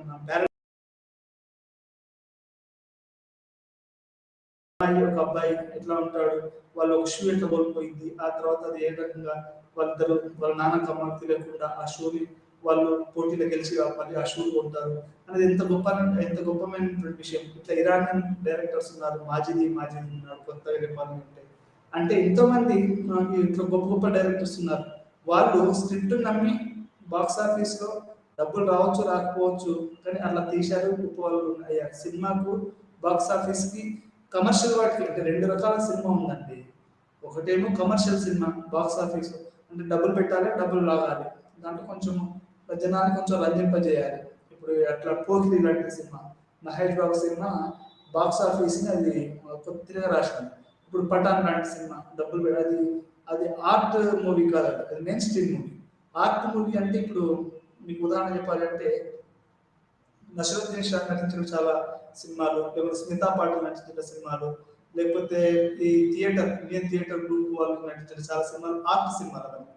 దాంట్లో డబ్బులు పెద్దగా రావు, కానీ అది ప్రజలకు చేరుకోవాల్సినటువంటి మెసేజ్ అందుతుంది. అదే రకంగా ఆనంద్ పట్టుబడుతుంది తీసినటువంటి, ఇప్పుడు భారతదేశంలో కానీ ప్రపంచవ్యాప్తంగా కానీ ఏమవుతుంది, ఒక ఒక మత విద్వేషాలు జరుగుతున్నాయి, లేకుంటే కాస్టిజం జరుగుతుంది, లేకుంటే దళితుల మీద ఒక గొప్ప దాడులు జరుగుతున్నాయి. వీటన్నిటిని కూడా ఆనంద్ పట్వర్ధన్ సినిమాలుగా తీశారు. అది బాక్స్ ఆఫీస్ కి దానికి సంబంధం లేదు. వాళ్ళు ఒక సినిమా ఆ దర్శకుడు ఒక కథను అనుకున్నాడు, ఆ కథను ఒక డాక్యుమెంటరీగా ఒక సినిమాగా తీశాడు. అంటే అంతిమంగా సినిమా అనేది దర్శకుని మాధ్యమం అనేది మనకు ఇక్కడ అర్థమవుతుంది. ఇంకొక ప్రముఖ దర్శకుడు రాకేష్ ఓంప్రకాష్ మెహ్రా మాట్లాడుతూ, సినిమా అనేది దర్శకుల మాధ్యమం తప్ప నటుడిది కాదన్నారు. ఆయన ప్రకారం సినిమా తీయడానికి దర్శకుడికి ఫార్ములా లేదు, కథ చెప్పడానికి కారణం ఉండాలి. నేను వ్యాపారం కోసం సినిమాలు తీయను, నేను అభిరుచిని వెంటాడుతున్నాను. ఈయన ఏమంటాడు అంటే, నేను కథలు చెప్పాలనుకుంటున్నాను, నేను హృదయపూర్వకంగా చేస్తే సినిమాలు బాగా వస్తాయని మెహ్రా చెప్పారు. నువ్వు ఏదైనా కానీ కథ చెప్పాలనుకుంటున్నావు, నువ్వు మనస్ఫూర్తిగా నీ కథను చెప్పాలనుకుంటున్నావు, అది అప్పుడు సినిమా బాగా వస్తుంది అనేది ఈ యొక్క రాకేష్ ఓంప్రకాష్ మెహ్రా అనే అతను వరుసగా ఒక 10 సినిమాలను హిట్ ఇచ్చాడు. ఎట్లా అంటే అది అమితాబ్ బచ్చన్ జంజీర్ అంటే మేరే పాస్ నా హై, తేరే పాస్ ఒక ఒక బాగా బలిసిన ఒక అన్నదమ్ముల మధ్యలో ఒక గొడవ వచ్చి, అన్న ఏమంటాడు, దొంగతనాలు అవి చేసుకుంటూ వాడు బాగా డబ్బులు సంపాదించి తమ్ముడు దగ్గర గురించి చెప్తాడు, ఏరా నువ్వు నా మాట వినవు, నువ్వు కూడా నాలాగా ఉంటారా అంటే, అతను పోలీస్ ఆఫీసర్ ఉన్నాడు. అతను ఏం చెప్తాడు అంటే, లేదా డబ్బులు ఉండొచ్చు, మంచి బంగారు ఉండొచ్చు, కార్లు ఉండొచ్చు, కానీ నా తల్లి ఉంది, నాకు అది చాలు అంటే నాకు అదే ఒక పెద్ద దీవెన అని చెప్తాడు.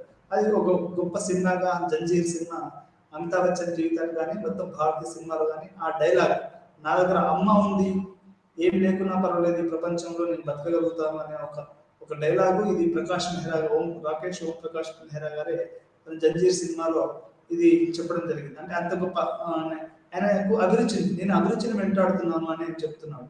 అంటే నా యొక్క టేస్ట్ ఎట్లా ఉంది అనేది ఆయన చేసుకుంటా పోతున్నాడు తప్ప నేను దీన్ని మనం హృదయపూర్వకంగా చేస్తే సినిమాలు బాగా వస్తాయి అనేది మెహ్రా గారు చెప్పారు. అంటే సినిమా అనేది ఒక దర్శకుల మాధ్యమం అనేది మనకి ఇక్కడ చాలా స్పష్టంగా అర్థమవుతుంది. దర్శకుడు చెప్పదలుచుకున్న విషయాన్ని చాలా స్పష్టంగాను చాలా జనాలకి మనసుకు హద్దుకు విధంగా చెప్పడమే ఈ సినిమా అనేది. ఈ బాలీవుడ్ మెహరైన అది ఈ యొక్క రాకేష్ ప్రకాష్ మెహ్రా చెప్పారు. ఇప్పుడున్నటువంటి కొత్త యంగ్ లేటెస్ట్ డైరెక్టర్ అయితే అతని పేరు గుర్తుకు రావట్లేదు, డిడిఎల్జే డైరెక్టర్. అతను ఇప్పుడు బాగా ఇతని లాగానే అతను టేస్ట్ ఉన్నటువంటి సినిమాలు తీస్తాడు. ఇది అంటే సినిమా అనేది దర్శకుల మాధ్యమం. అతను చెప్పదలుచుకున్న కథని కానివ్వండి, అతను చెప్పదలుచుకున్నటువంటి హృదయపూర్వకంగా చెప్తే అది ప్రేక్షకుడికి అందుద్ది అనేది మనకు ఇక్కడ అర్థమవుతుంది.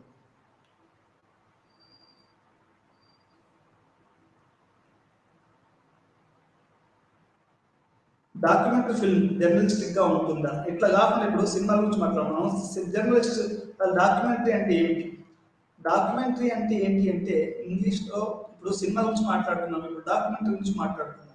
ఇంగ్లీష్లో జురాసిక్ పార్క్ లాంటి సినిమా, లేక హిందీలో భారత్ ఏ ఖోజ్ లాంటివి మనము జర్నలిస్టిక్ గా ఉంటాయి. లేకుంటే ఒక డాక్యుమెంటరీస్ కమ్ సినిమాలో కూడా మనం చెప్పుకోవచ్చు. 20వ శతాబ్దం ప్రారంభం నుండి డాక్యుమెంటరీ చలనచిత్రం ఒక శైలిగా ఏర్పడింది. ఈ డాక్యుమెంటరీ అంటే సినిమాకున్న డాక్యుమెంటరీకి తేడా ఏంటి అంటే, డాక్యుమెంటరీలో హీరో హీరోయిన్ పెద్దగా అంటే ఉండదు. అది వాస్తవ జీవితాన్ని ఉన్నట్టుగా చూపించడమే డాక్యుమెంటరీ. ఉదాహరణకి ఇప్పుడు వియత్నాం వార్ ఎలా జరిగింది అనేది మనం ఒక డాక్యుమెంటరీ తీయవచ్చు.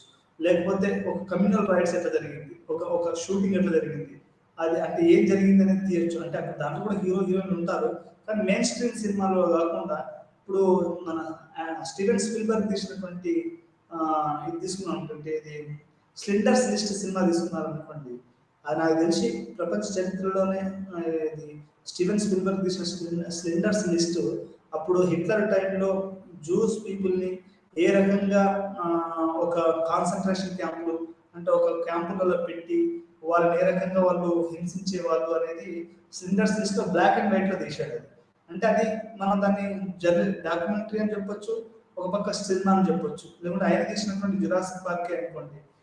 ఇట్లాంటివన్నీ కూడా మనము ఇది 20వ శతాబ్దం ప్రారంభం నుండి ఒక డాక్యుమెంటరీ చలనచిత్రం అనేది ఒక శైలిగా ఏర్పడింది అనేది మనకు అర్థమవుతుంది. సాధారణంగా సినిమా మాత్రమే ఉద్యమిస్తున్నప్పుడు డాక్యుమెంటరీ చిత్రము ఒక రూపం లేదా కళగా పరిగణించబడింది.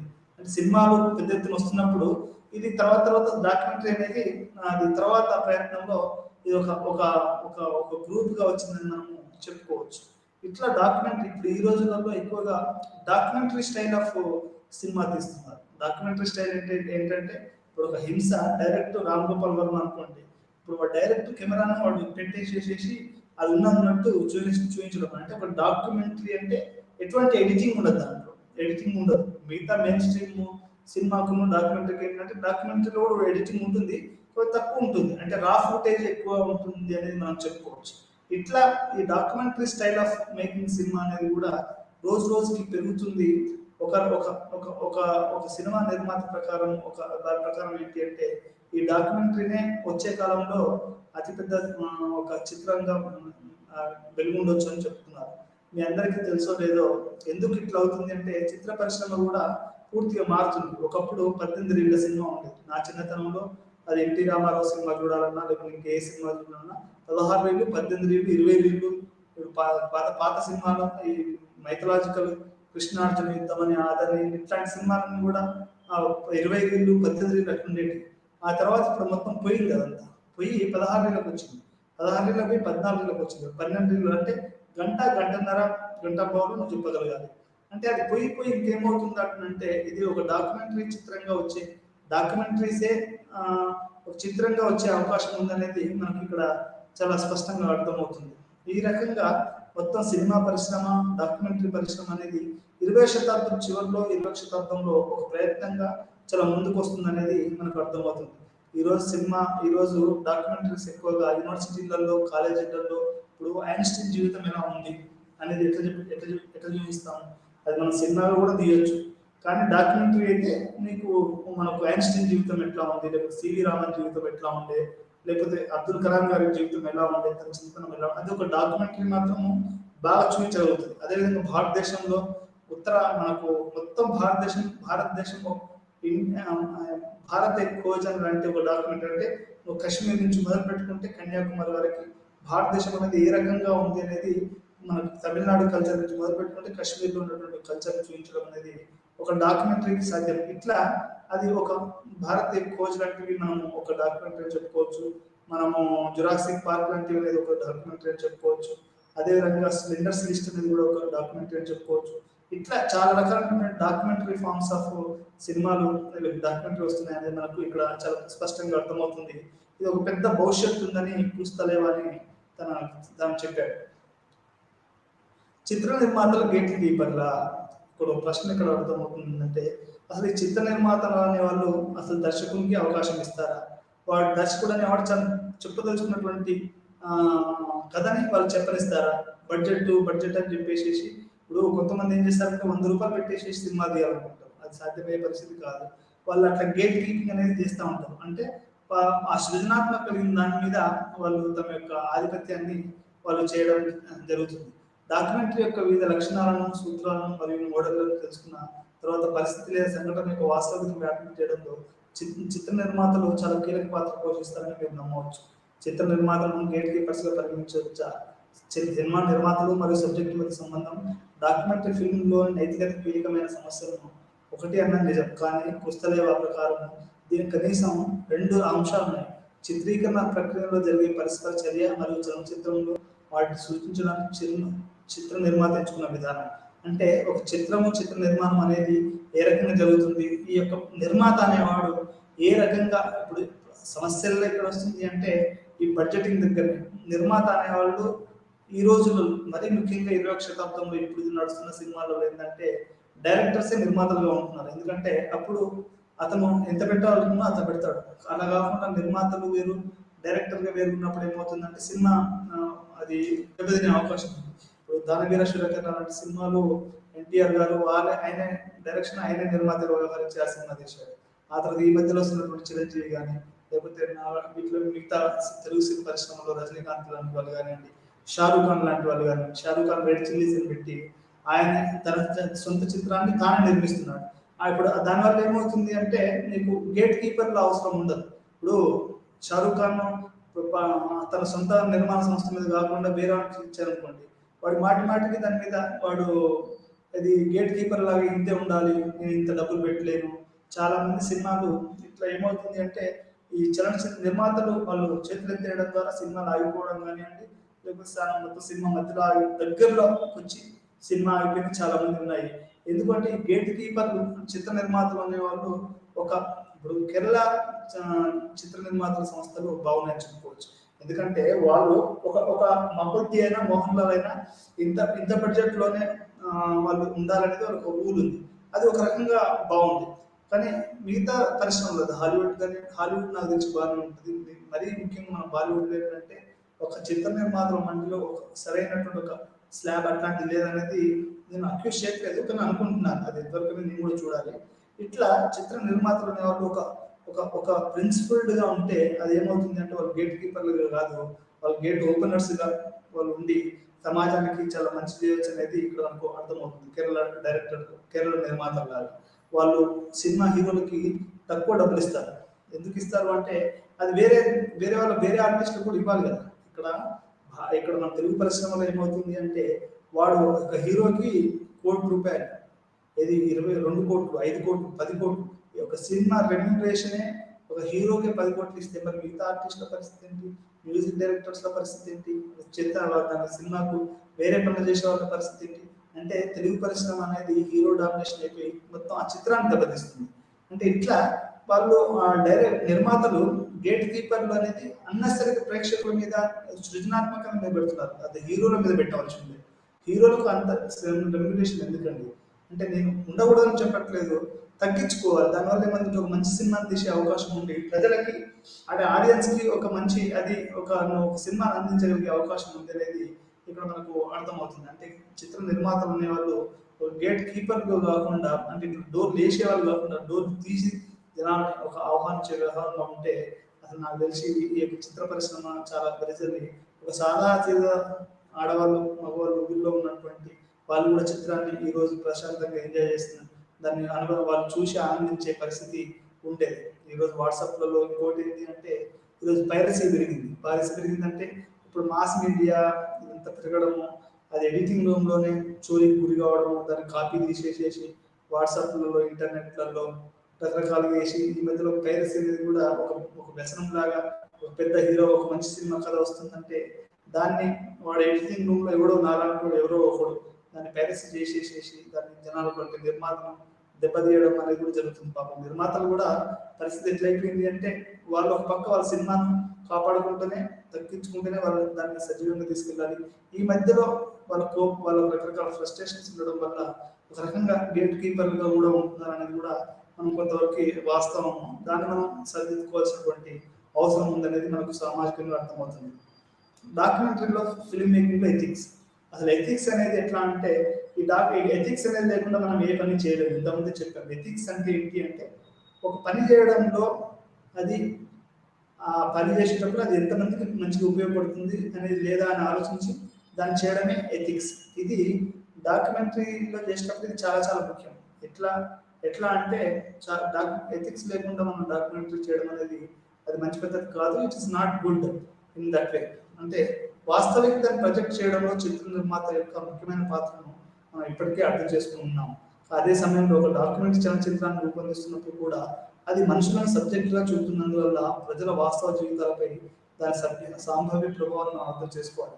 చిత్ర నిర్మాతలు తమ అభిప్రాయాలను స్పష్టంగా చెప్పడానికి ఉపయోగించే చిత్రాలను వీక్షకుడే కాదు వ్యక్తులు మరియు సంఘాలు కూడా ప్రభావితం చేస్తున్నాయని పరిశోధనలకు అర్థం చేస్తున్నారు. అంటే ఈ యొక్క డాక్యుమెంటరీస్ అనేవి ఒక చూసేవానికి కాదు, మొత్తం సమాజాన్ని లేకుంటే ఇంకా సమాజంలో ఉన్న చాలా మంది మనుషుల్ని ఈ యొక్క డాక్యుమెంటరీస్ సినిమాలు ప్రభావితం చేస్తున్నాయి అనేది మనకి ఇక్కడ అర్థమవుతుంది. కాబట్టి డాక్యుమెంటరీ చేసేటప్పుడు ఎథిక్స్ పాటించడం అనేది చాలా ముఖ్యమైనది ఇక్కడ మనకు అర్థమవుతుంది.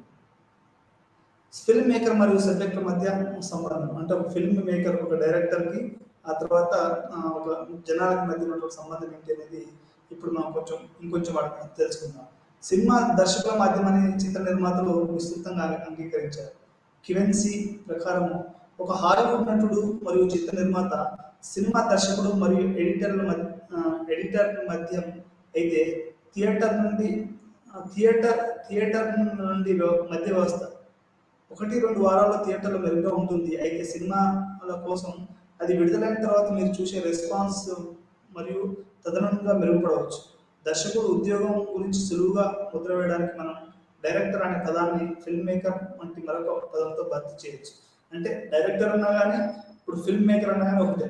డైరెక్టర్ అనేది ఫిల్మ్ మేకర్ అనేది కొంచెం ఆధునికంగా వస్తున్నటువంటి మనము చెప్పవచ్చు. ఒక హాలీవుడ్ నటుడు మరియు చిత్ర నిర్మాత సినిమా దర్శకుడు మరియు ఎడిటర్ల మధ్య అయితే థియేటర్ మధ్య వ్యవస్థ అని చెప్పాడు. 1-2 వారాల్లో థియేటర్లో మెరుగ్గా ఉంటుంది. అయితే సినిమా కోసం అది విడుదలైన తర్వాత మీరు చూసి రెస్పాన్స్ పొందవచ్చు మరియు తదనంగా మెరుగుపడవచ్చు. అంటే ఒక సినిమా థియేటర్ ప్రివ్యూ వేసుకుని కూడా మీరు గమనించి ఉంటారు. కొన్ని సినిమా ఎక్కువ నడుస్తుంది అనుకోండి, ఒక్కోసారి డైరెక్టర్ ఏం చేస్తాడు అంటే ఆ సినిమా బాగా నడుస్తుందని ఒక రీల్ ఎక్కువ వేస్తాడు. అంటే ఒక పాటను మళ్ళీ రీషూట్ చేసేసి కొత్తగా యాడ్ చేసేసి అది నడిపిస్తూ ఉంటారు. ఇప్పుడు డిడిఎల్జే 20 సంవత్సరాల తర్వాత మళ్ళీ ఇప్పుడు కొత్తగా మార్కెట్లో రిలీజ్ అయ్యి అది పఠాన్తో పాటుగా డిడిఎల్జే కూడా నడుస్తుంది అనేది మనకు అర్థమవుతుంది. మనకు మహాశివరాత్రి వస్తే అన్ని పాత సినిమాలన్నీ కూడా హిట్ సినిమాలు కూడా వేస్తారే. అట్లనే అంటే ఇక్కడ ఏంటి అంటే ఒక చిత్రాన్ని అది హిట్ అయితే దాన్ని మళ్ళీ కొంచెం చేస్తారు అనేది ఇక్కడ కొంచెం దాన్ని రీఎడిటింగ్ చేసి ఇప్పుడు ఒక పాటను యాడ్ చేసి ఒక పాటను తీసేసి తీస్తే అది కొంచెం ఇంకా మెరుగ్గా ఉన్నప్పుడు అట్లా చేస్తారు డైరెక్టర్లు అనేది ఇక్కడ మనకు అర్థమవుతుంది.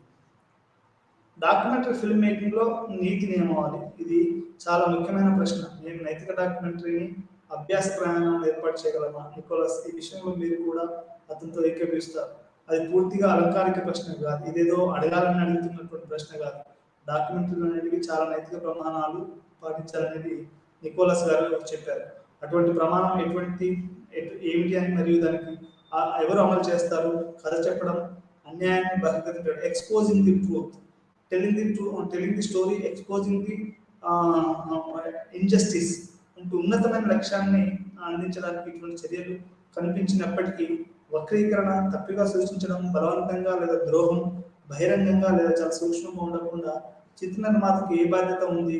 ఒప్పించే పద్ధతులు, స్థాపించబడిన వాస్తవాలు, సాక్ష్యాధారాలు, నియమాలు మరియు మంచి చర్చల సూత్రాలను వక్రీకరించకుండా చూసుకోవడానికి చిత్ర నిర్మాతకి ఎలాంటి బాధ్యత ఉంది? అంటే ఒక ఎక్స్పోజింగ్ ట్రూత్, ఒక నిర్మాత అనేవాడు చాలా చాలా బాధ్యతాయుతంగా ఉండి, ఇది చాలా ఒక పకడ్బందీగా ఉండి అతను యొక్క దీంట్లో ఉండాలి అనేది మనకు ఇక్కడ అర్థమవుతుంది. అంతేగాని అతను అన్యాయాన్ని బహిర్గతం చేయడం, దట్ ఈస్ ట్రూ. అంటే ఇప్పుడు ఒకసారి ప్రొఫెసర్ హరిగోపాల్ గారు ఏం చెప్పారు అంటే, చెగువర యొక్క అదేంటి అంటే వాడు ఒక వాస్తవాన్ని ఎప్పటికప్పుడు చెప్పేవాడు. దానివల్ల చెగువర ఒక యొక్క పెట్టుబడిదారుల వర్గానికి పప్పెట్ గవర్నమెంట్ వ్యతిరేకంగా తయారయ్యారు. డాక్యుమెంటరీస్ కూడా ఒక సత్యాన్ని వాళ్ళు చెప్పగలుగుతున్నారు. అంటే ఎక్స్పోజింగ్ ది ట్రూత్, ఒక కథ చెప్పడం, telling A story and exposing injustice. ఇప్పుడు జరుగుతున్నటువంటి చాలా వాటిని మన డాక్యుమెంటరీ అనేది ఎంత ప్రభావవంతం అనేది ఇప్పుడు మనకు చాలా అర్థమవుతుంది. ఈ మధ్యలో మన భారతదేశంలో బీబీసీ డాక్యుమెంటరీ అనేది అది ప్రధానంగా మనం చర్చించవచ్చు. అంటే అది బీబీసీ డాక్యుమెంటరీ భారతదేశంలో ఎట్లా ప్రభావితం చేసింది, భారతదేశం ఏ రకంగా దాన్ని బ్యాన్ చేసింది అనేది కూడా మనకు అర్థమవుతుంది. అంటే డాక్యుమెంటరీస్ అనేటివి ఈ రకంగా ఉంటాయి. అది కథ చెప్పడం కానివ్వండి, అన్యాయాన్ని బహిర్గతం చేయడం కానివ్వండి, ఇట్లాంటివన్నింటినీ కూడా మనం డాక్యుమెంటరీ అయితే నిర్మాతలు చాలా జాగ్రత్తగా నైతిక బాధ్యత వహించాలి. ఇప్పుడు బీబీసీ మీద ఒక చర్య నోటీస్ పోయింది అనేది మనకు ఇప్పుడు అర్థమవుతున్నటువంటి, అదే ఒక నైతికంగా ప్రవర్తించిందని కొంతమంది, లేదు ఇది నైతికంగానే ప్రవర్తించింది అనేది ఇంకొక మంది చెప్తున్నటువంటి పరిస్థితి. చిత్ర నిర్మాతలు అసమతుల్యతను పరిష్కరించడం వారి పాత్రాశక్తి. ఒక నైతిక నియమావళి చిత్ర నిర్మాతలు మరియు వారి సబ్జెక్టులు మరియు వారి ప్రేక్షకుల మధ్య తరచూ ఉత్పన్నమయ్యే శక్తి యొక్క అసమతుల్యతను పరిష్కరించడానికి వాళ్ళు చాలా కృషి చేయాల్సి ఉంటుంది. అంటే డైరెక్టర్స్కి, ఆ తర్వాత ప్రేక్షకులకి మధ్యలో, నిర్మాతకి ఈ మధ్యలో ఈ చాలా పవర్ స్ట్రగుల్ జరుగుతూ ఉంటుంది. మీ అందరికీ తెలుసు, ఈ మధ్యలో పూరి జగన్నాథ్ అంటే ఎన్నో సినిమాలో హిట్ చేసిన పూరి జగన్నాథ్ సినిమా లైగర్ ఫెయిల్ అయిపోయింది. లైగర్ ఫెయిల్ కావడంతో దాంట్లో కొన్ని కోట్ల రూపాయలు పెట్టుబడి పెట్టడంతో ఆ డిస్ట్రిబ్యూటర్స్కి, ఆ డైరెక్టర్కి, ఆ చిత్ర నిర్మాతలకి బాగా గొడవలు జరుగుతున్నాయి. అది వాళ్ళు నేను రోడ్డు మీద ఇస్తామని చెప్పడం, ఇతన్ని బజార్కి ఇస్తామని చెప్పడం, ఇట్లా అతను ఏదో చెప్పడం, ఇట్లా ఏదో మొత్తానికి అది చిలికి గానాలుగా ఒక పెద్ద ఇష్యూగా మారింది అనేది మనకు అర్థమవుతుంది. అంటే చిత్ర నిర్మాతలు, డైరెక్టర్లు ఈ అసమతుల్యతను పరిష్కరించడంలో వారి పాత్ర ఎక్కువగా ఉందని చెప్పుకోవచ్చు. ఒక నైతిక నియమావళి చిత్ర నిర్మాతలు మరియు వారి సబ్జెక్టులు మరియు వారి ప్రేక్షకుల మీద తరచూ ఉత్పన్నమైన శక్తి అసమతుల్యతను పరిష్కరించడానికి అనుమతిస్తుంది. ఇంతకుముందు చర్చించినట్లుగా చిత్ర నిర్మాతలు మరియు వారి సబ్జెక్ట్ శక్తుల్లో వ్యత్యాసం సాపేక్ష ఉత్తమంగా కనబడుతుంది. నికోలస్ చాలా ముఖ్యమైన ప్రశ్నను లేవనెత్తారు. మేము నైతిక డాక్యుమెంటరీ అభ్యాసానికి ప్రమాణాలను ఏర్పాటు చేయగలమా? అంటే మనం అసలు ఎవడు నైతికంగా ఉండాలి, ఏ రకంగా నైతికంగా ఉండాలి అనేది మనం చెప్పగలుగుతాం అనేది నికోలస్ చెప్పాడు. దానికి మన భారతీయ అయినటువంటి డాక్యుమెంటరీ మేకర్ ఆనంద్ పట్వర్ధన్ చెప్పింది ఏంటంటే ఎథిక్స్ ఇస్ ఆన్సర్ అని చెప్పాడు. ఇప్పుడు గాంధీ గారు కానివ్వండి, అంబేద్కర్ కానివ్వండి అహింస అనే ఒక సిద్ధాంతాన్ని తీసుకున్నారు. వాళ్ళు చాలా మంది వాళ్ళిద్దరు కూడా పోరాడవచ్చు. ఏమని, అంబేద్కర్ ఏమో రిజర్వేషన్స్ కావాలి, మొత్తం వేరే సెపరేట్ కాన్స్టిట్యుయెన్సీస్ కావాలి దళితులకు అని చెప్పినప్పుడు గాంధీ గారు అహింసా సిద్ధాంతంతో అతను నిరాహార దీక్ష చేయడం అని, ఇద్దరు కూడా అహింసావాదులే. కానీ ఎథిక్స్ అంటే ఆ రకంగా ఎథికల్ గా వాళ్ళు ఉన్నారు కాబట్టి అది ఎథిక్స్ ఇస్ ఆన్సర్ అని ఆనంద్ పట్వర్ధన్ అని చెప్పాడు. అతను నోబెల్ కమిటీలో కూడా ఒక మెంబర్ అని చెప్పుకోవచ్చు. అతను భారతదేశంలో మతత్వం ఎలా పెరుగుతుంది, అదే కులతత్వం ఎలా పెరుగుతుంది, దేశంలో ఎట్లాంటి ఈ దళితుల మీద అత్యాచారాలు జరుగుతున్నాయి అనే వాటి మీద చాలా సినిమాలు ఆయన తీయడం జరిగింది. డాక్యుమెంటరీ ఫిల్మ్ మేకింగ్ దాని వివిధ నైతిక సమస్యలు మరియు రెస్పాన్సిబిలిటీ. ఈ యొక్క డాక్యుమెంటరీ అనేది చాలా నైతికతతో తీయవలసినటువంటి అవసరం ఉంది. ఇంతకుముందే నేను చెప్పాను, అది వైల్డ్ డాక్యుమెంటరీ అయినా, సోషల్ డాక్యుమెంటరీ అయినా, కల్చరల్ డాక్యుమెంటరీ అయినా.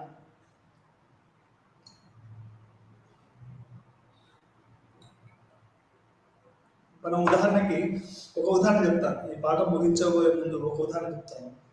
అదేంటి అంటే, ఇప్పుడు అమీర్ ఖుస్రో ఉన్నాడు. నాకు తెలిసి ప్రపంచంలో భారతదేశంలోనే ఒక అతిపెద్ద కవి. తర్వాత నిహాల్ జిస్మిన్ అనే ఒక ఉర్దూ పేద కవిని చూసి నువ్వు నవబాబు అని దాని అర్థం తెలుగులో అర్థం చెప్తున్నాను. అట్లాంటి ఆయన గురించి మనం ఒక డాక్యుమెంటరీ తీయాలనుకోండి. అమీర్ ఖుస్రో భారతదేశానికి పెద్ద పేరు తీసుకొచ్చినటువంటి కవి. ఆ తర్వాత గజల్ రాసినటువంటి ఆయన ఎన్నో కవితలు రాశాడు. ఆ అమీర్ ఖుస్రో జీవితం మీద డాక్యుమెంటరీ తీయాలంటే కొన్ని ఎథిక్స్ పాటించాలి.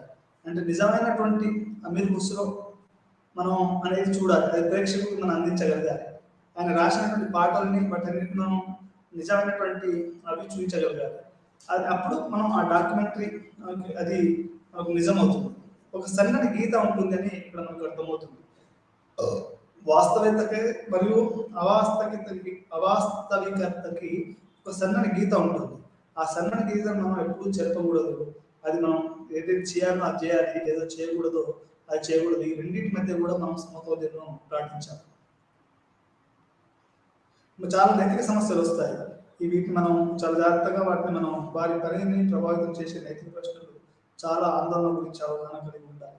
ఇప్పుడు మనకు బాంబే సినిమా చేసినప్పుడు అది కొంతమందిని నెగిటివ్ గా చూపించారనేది చాలా బాంబే మొత్తం క్లోజ్ అయింది. అంతర్థం సినిమా బాంబే రిలీజ్ అయ్యేటప్పుడు అది పెద్ద అంటే అది నైతికత పాటించారు. కొంతమంది దీంట్లో ఇది ఒక రకంగా వ్యతిరేకంగా ఉందని, కొంతమంది ఈ రకంగా బాంబే సినిమా అనేది ఒక ఒక నైతికత ఎట్లా ఉండాలి అనేది ఒక పెద్ద ఉదాహరణగా మనకు మిగిలిపోయింది.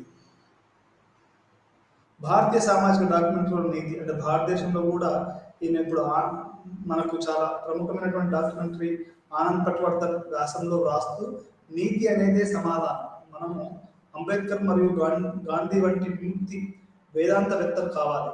వారు ప్రజలను విస్మరించడం సహాయపడగలరు. వారి వారసత్వాన్ని వచ్చిన మత సంస్కృతి యొక్క చెత్త లక్షణాలను మరియు వాటి నైతిక వివరణను భర్తీ చేస్తాయి. పట్వర్ధన్ అంటే ఆయన ఏమంటాడు అంటే, గాంధీ అంబేద్కర్ లాంటి వాళ్ళు మనకు ఒక డాక్యుమెంటరీ తీసి అది వచ్చే వాళ్ళకి మనం చూపించగలగాలి. అప్పుడు మనకు ఏమవుతుందంటే మిగతా చెడు లక్షణాలు ఏవైతే ఉన్నాయో వాటిని తీసేయచ్చు అనేది వాళ్ళు ఈ రకంగా చెప్తుంది. భారతదేశంలో ఛాందసవాదం, మతవాదం మరియు కులతత్వం యొక్క పెరుగుదలను అన్వేషిస్తాడు. మరియు కొన్ని అనుజాతీయవాదం మరియు నిలకడలేని అభివృద్ధిని పరిశోధిస్తాయి. ప్రముఖ చిత్రాల్లో బాంబే, ఆయన తీసిన ప్రముఖ చిత్రాలు బాంబే, స్నేహితుల జ్ఞాపకార్థం, in the name of God, father and holy son, Narmada diary, Bhim comrade, ఇట్లాంటి ఎన్నో సినిమాలు చాలా సున్నితత్వంగా దళితుల మీద, పెరుగుతున్న మతతత్వాల మీద, మత రాజకీయాల మీద ఈయన తీయడం జరిగింది. ఇక్కడ విషయం ఏంటి అంటే, ఆనంద్ పట్వర్ధన్ తీసినటువంటి చాలా సినిమాలను అవి సెన్సార్షిప్ లో అంటే కట్లు, ఈ ఎడిటింగ్ వాళ్ళు కట్ చేయడం ట్రై చేస్తే అతను కోర్టుకు వెళ్ళడము, కొన్ని సంవత్సరాల పాటు కోర్టులలో ఆ చిత్రాన్ని నరగడం, తర్వాత అవి రిలీజ్ కావడము. ఆ తర్వాత ఎప్పుడు దూరదర్శన్ ఇతని సినిమాలు కోర్టు ఆర్డర్ ఇచ్చిన తర్వాత దూరదర్శన్ అతనికి కొంచెం రిలక్టెంట్ గా అంటే అన్యమనస్కంగా ఆయన సినిమాలను ప్రదర్శించింది. దూరదర్శన్ అనేది మొత్తం జాతీయంలో ఉన్నటువంటి టెలివిజన్, అది ప్రభుత్వ టెలివిజన్. దీన్ని అన్యమనస్తత్వంగా డాక్యుమెంటరీని యొక్క ఆనంద్ పట్వర్ధన్ రూపొందించిన డాక్యుమెంటరీ చూపించారనేది ఇక్కడ మనకు అర్థమవుతుంది.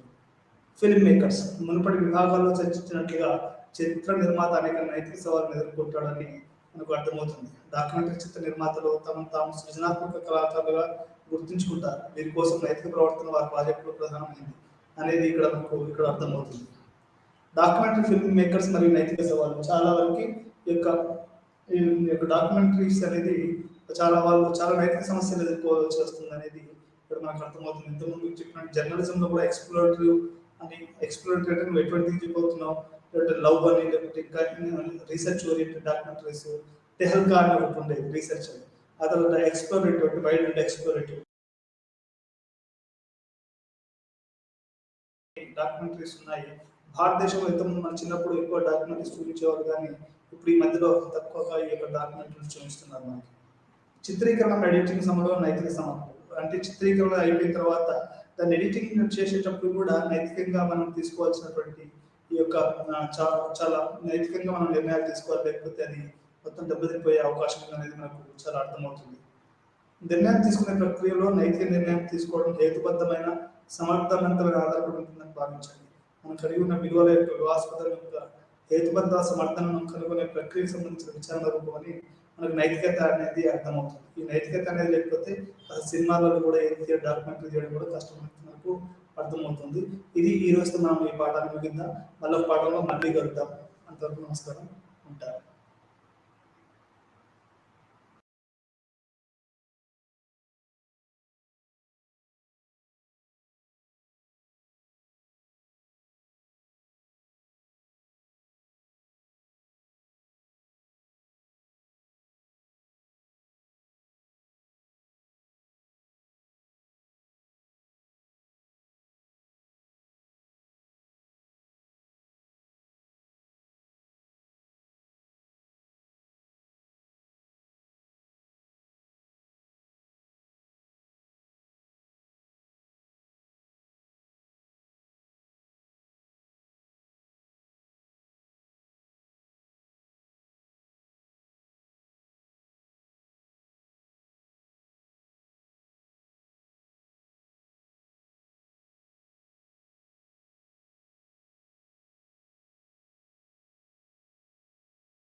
আমি আপোনালোকক মুদ্ৰাস্ফীতিৰ বিষয়ে, ফিলিপছ কাৰ্ভৰ বিষয়ে, নিবনুৱা প্ৰকাৰ, নিবনুৱাৰ সমস্যাৰ বিষয়ে, আৰু এই মুদ্ৰাস্ফীতিৰ যিটো আপোনালোকৰ লেশ্যন আছিলে, সেই লেশ্যনটোত আপোনাৰ ফিলিপছ কাৰ্ভৰ বিষয়ে আমি ডিটেইলছত আলোচনা কৰিছিলোঁ, আমি চিত্ৰ সহকাৰে আলোচনা কৰিছিলোঁ, আৰু সেই ফিলিপছ কাৰ্ভত লগতে আমি নিবনুৱাৰ প্ৰকাৰবিলাকো আলোচনা কৰিছিলোঁ। মুদ্ৰাস্ফীতি কি আছিলে, মুদ্ৰাস্ফীতিৰ অৰ্থ প্ৰকাৰ আমি ডিটেইলছত বহলভাৱে আপোনালোকৰ লগত মই ডিছকাছ কৰিছোঁ। আৰু এই মুদ্ৰা নিশ্চয় আপোনালোকৰ মনত আছে যে মই কি কি কৈছিলোঁ, কাৰণ ফিলিপছ কাৰ্ভটো যেতিয়া আমি পঢ়িছিলোঁ বা আমি আলোচনা কৰিছিলোঁ, তেতিয়া আপোনালোকে দেখিছিলে যে মুদ্ৰাস্ফীতি আৰু নিবনুৱাৰ মাজত সম্পৰ্কটোৱে ফিলিপছ কাৰ্ভে দেখুৱায়। গতিকে মুদ্ৰাস্ফীতি পঢ়ি লগতে নিবনুৱা সমস্যাটো পঢ়ি আপোনালোকে এই ফিলিপছ কাৰ্ভটো আপোনালোকে বুজিব পাৰিব।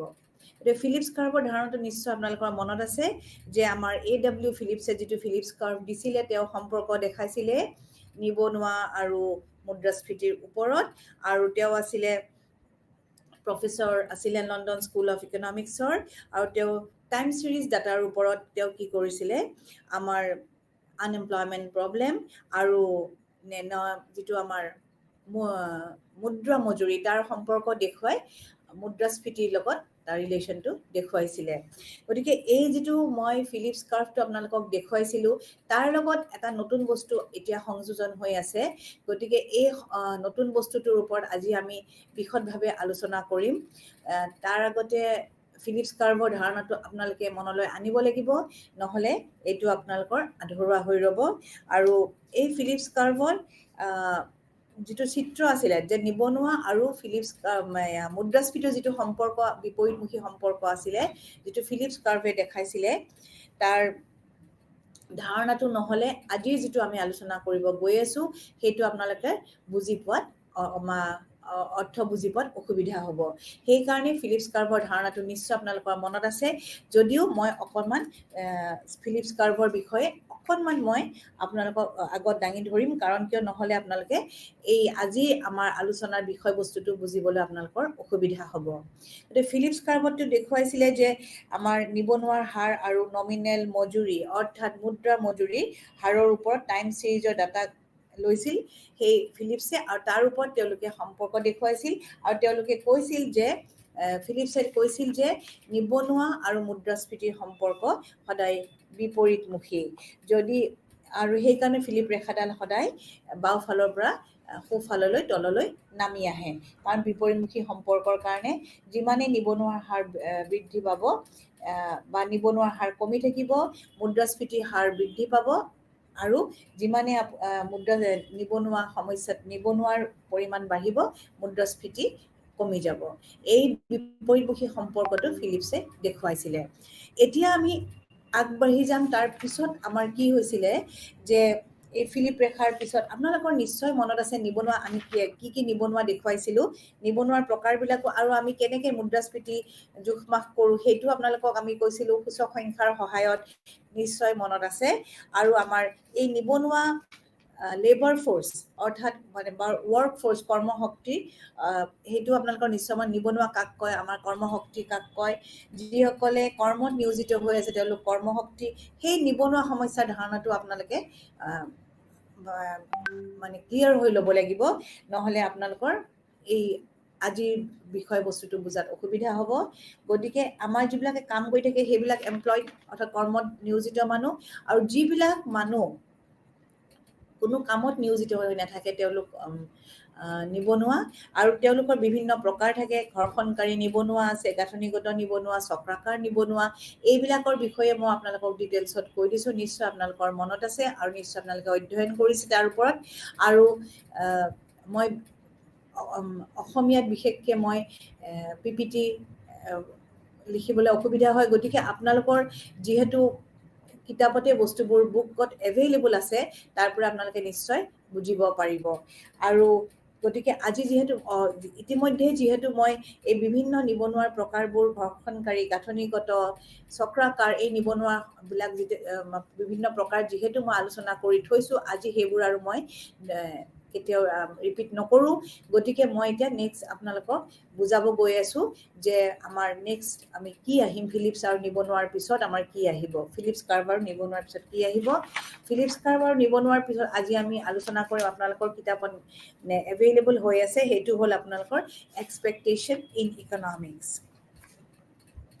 Expectation in economics. তাৰ আগতে আপোনালোকে এটা সৰুকে বস্তু জানি ল'ব লাগিব, সেইটো হ'ল নেচাৰেল ৰেট অফ আনএমপ্লয়মেণ্ট, তাৰমানে নিবনুৱাৰ প্ৰকৃত হাৰ। নিবনুৱাৰ প্ৰকৃত হাৰটো আপোনালোকে জানি ল'ব লাগিব।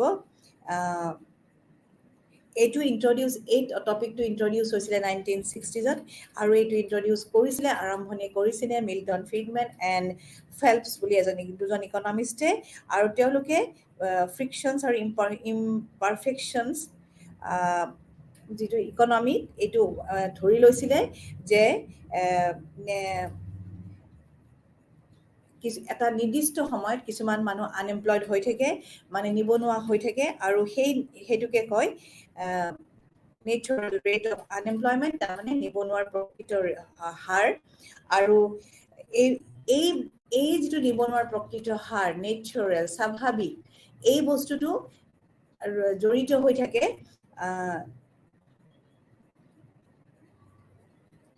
বিজনেছ চাইকেলৰ লগত আৰু পলিচি ৰিলেটেডৰ লগত, তাৰমানে বাণিজ্য চক্ৰৰ লগত আৰু নীতি কিছুমানৰ কাৰণে জড়িত হৈ থাকে। যেতিয়াই আমাৰ ভাল অৱস্থা, বুম পিৰিয়ড আহিব বিজনেছ চাইকেলত, তেতিয়া নিবনুৱা সমস্যাটো অকণ কমিব ধৰে, আৰু যেতিয়া তলত ডিপ্ৰেশ্যন বা ৰিচেশ্যনত আহিব, তেতিয়া নিবনুৱা সমস্যাটো বৃদ্ধি পাব, আৰু সেইটোৱে নেচাৰেল ৰেট অফ আনএমপ্লয়মেণ্ট, অৰ্থাৎ নিবনুৱাৰ প্ৰকৃত হাৰে দেখুৱায়। আৰু এই ফ্ৰিকশ্যনেল আনএমপ্লয়মেণ্ট আৰু ষ্ট্ৰাকচাৰেল আনএমপ্লয়মেণ্টৰ লগ লাগি এই নেচাৰেল ৰেট অফ আনএমপ্লয়মেণ্ট হয়। ফ্ৰিকশ্যনেল মানে আপোনালোকৰ আছিলেই, আপোনালোকক মই ইতিমধ্যে এইবোৰ বুজাই দিছোঁ যে ফ্ৰিকশ্যনেল মানে হ'ল আপোনালোকৰ ঘৰ্ষণকাৰী নিবনুৱা, আৰু ষ্ট্ৰাকচাৰেল মানে হ'ল আপোনালোকৰ গাঁথনিগত নিবনুৱা, আৰু এই দুটাৰ লগ লাগি আমাৰ এই নেচাৰেল ৰেট অফ আনএমপ্লয়মেণ্ট এইটো আপোনালোকৰ সেয়া গঠন হয়। প্ৰকৃত যিটো চিত্ৰ নিবনুৱাৰ, তাত আপোনালোকৰ এই দুটা লগ লাগি গঠন হয় নেচাৰেল ৰেট অফ আনএমপ্লয়মেণ্ট। আৰু ফ্ৰিকশ্যনেল আনএমপ্লয়মেণ্টত যে এটা নিৰ্দিষ্ট সময় যেতিয়া বান্ধি কৰ্ম সুবিধা নাপায়, সেইটোক কয় গাঁথনিগত নিবনুৱা। আৰু এই গাঁথনিগত নিবনুৱা আৰু এই ঘৰ্ষণকাৰী নিবনুৱা লগ লাগি আমাৰ প্ৰকৃত নিবনুৱাৰ হাৰ আমি গঠন কৰিব পাৰোঁ। গতিকে এই বিষয়ে আমি জানিব লাগিব যেতিয়া আমি এক্সপেক্টেশ্যন এণ্ড ইকনমিক্সৰ এই চেপ্টাৰটো আমি অধ্যয়ন কৰিব যাম, আমি বুজিবলৈ যাম। এতিয়া আপোনাৰ আহিব এক্সপেক্টেশ্যন ইন ইকনমিক্স, অৰ্থাৎ অৰ্থনীতিৰ প্ৰত্যাশা। অৰ্থনীতিৰ প্ৰত্যাশা কি বস্তু? এক্সপেক্টেশ্যনছ।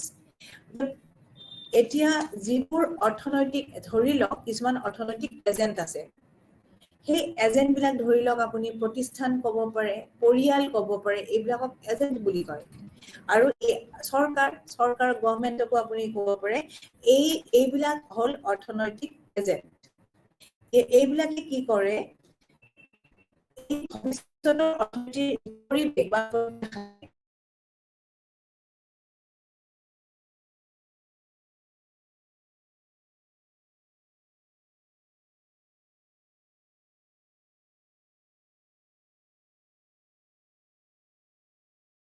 আপোনালোকে ধৰি লওকচোন, আজি ভাবিছে যে বৰষুণ, এটা ৰেইনি ছিজন আহিছে, বৰষুণৰ বতৰ আহিছে, আপুনি বাহিৰত যাব খুজিছে, তেতিয়া আপুনি হয়তো আকাশৰ ফালে চাব, আৰু নহ'লে আপুনি ৱেডাৰ ফৰকাষ্ট শুনিব যে আজি বতৰৰ বাতৰি কেনেকুৱা হ'ব, আজি দিনটোত কি বতৰ চলিব, গৰম নে ঠাণ্ডা, বৰষুণ, আপুনি শুনিব।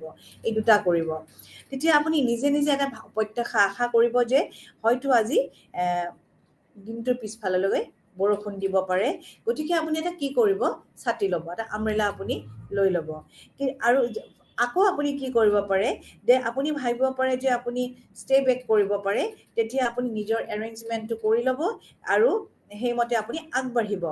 গতিকে সেনেকে আমাৰ একদম চিমিলাৰ, মানে একে অৱস্থাত আমাৰ ইকনমিক্সতো কি হয়, আমাৰ কিছুমান ইকনমিক ভেৰিয়েবলছ আছে, যিবিলাক অৰ্থনৈতিক চলক বুলি কয়, যে ধৰক দাম, চাহিদা, চৰকাৰৰ নীতি, এইবিলাকেও আমাৰ কি কৰে,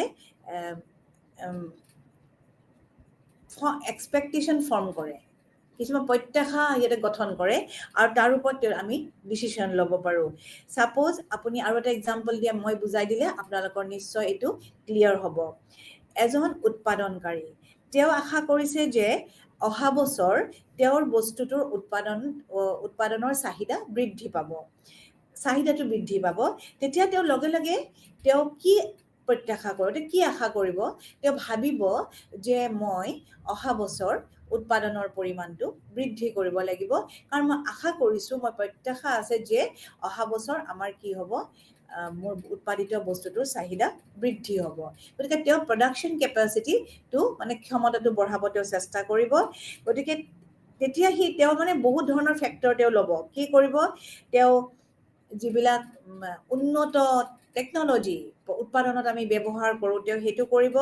আৰু তেওঁ লগে লগে পুৰণা যিবিলাক টেকন'লজি তেওঁলোকে তাৰ সলনি তেওঁ নতুন টেকন'লজি ব্যৱহাৰ কৰিব চাব। নহ'লে তেওঁ ছাবষ্টিটিউট, তেওঁ কি কৰিব, নিউজ কিছুমান ছাবষ্টিটিউট, বিকল্প কিছুমান নতুন বস্তু তেওঁ সৃষ্টি কৰিব চেষ্টা কৰিব, উৎপাদন কৰিব। লগতে তেওঁ কি কৰিব, টেক্স পলিচি, গভৰ্ণমেণ্টৰ চৰকাৰৰ টেক্স পলিচি তেওঁ চেঞ্জ কৰিব, বা লেবাৰ শ্ৰমিক চেঞ্জ কৰিব, তেওঁ বাণিজ্য চেঞ্জ কৰিব। এনেকুৱা যিবিলাকে তেওঁৰ আয় আৰু ব্যয়ত মানে বাধাৰ সৃষ্টি কৰে, তেওঁ সেইবোৰ লগে লগে পৰিৱৰ্তন কৰিব বিচাৰিব, কাৰণ তেওঁ আশা কৰিছে যে ভৱিষ্যতে তেওঁৰ বস্তুটোৰ চাহিদাটো বৃদ্ধি হ'ব, তেওঁৰ উৎপাদিত বস্তুটোৰ চাহিদা বৃদ্ধি পাব বজাৰত। তেওঁ বিভিন্ন ধৰণে তেওঁ নিজৰ কাৰ্যপন্থা তেওঁ গ্ৰহণ কৰি লয়, তেওঁ নিজৰ টেকনিকবোৰ চেঞ্জ কৰি লয়।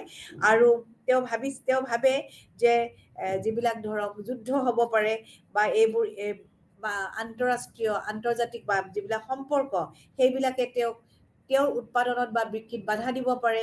এনেকুৱা ধৰণৰ তেওঁ বিভিন্ন ধৰণৰ প্লেন তেওঁ আগতে ভাবি লয়, আগতে তেওঁ প্লেন কৰি লয় যে মোক এনেকুৱা হ'ব পাৰে, আৰু সেইমতে তেওঁ নিজৰ কাৰ্যপন্থা, নিজৰ টেকনিক, তেওঁ কৌশলবোৰ চেঞ্জ কৰি লয়। আৰু ছাপ'জ যদি এজন ৱৰ্কাৰ, শ্ৰমিকে এনেকৈ ভাবে যে তেওঁৰ চাহিদাটো, শ্ৰমৰ চাহিদাটো, অহা বছৰ তেওঁৰ শ্ৰমৰ চাহিদাটো বৃদ্ধি পাব, তেওঁ আশা কৰিছে যে অহা বছৰ মই ভাল কৰ্মসংস্থান পাম, তেতিয়া তেওঁ কি কৰিব, সেই সময়ত যেতিয়া তেওঁৰ চাহিদা বৃদ্ধি হ'ব, তেওঁৰ চেলাৰীটো, তেওঁৰ ৱেজেছ, তেওঁৰ মজুৰিটো বৃদ্ধি কৰিব পাৰে। আনহাতে যদি তেওঁ ভাবে যে তেওঁৰ চাহিদাটো, শ্ৰমৰ চাহিদাটো কমি যাব পাৰে বজাৰত, তেতিয়া তেওঁ সেই বিষয়ে চিন্তা নকৰে যে মই মোৰ চেলাৰী বঢ়াম নেকি, নাই, তেওঁ সেই বিষয়ে অকণো চিন্তা নকৰে, কাৰণ তেওঁ চাকৰিটোত থকাটো বিচাৰে, তাতে ষ্টে কৰাটো বিচাৰে।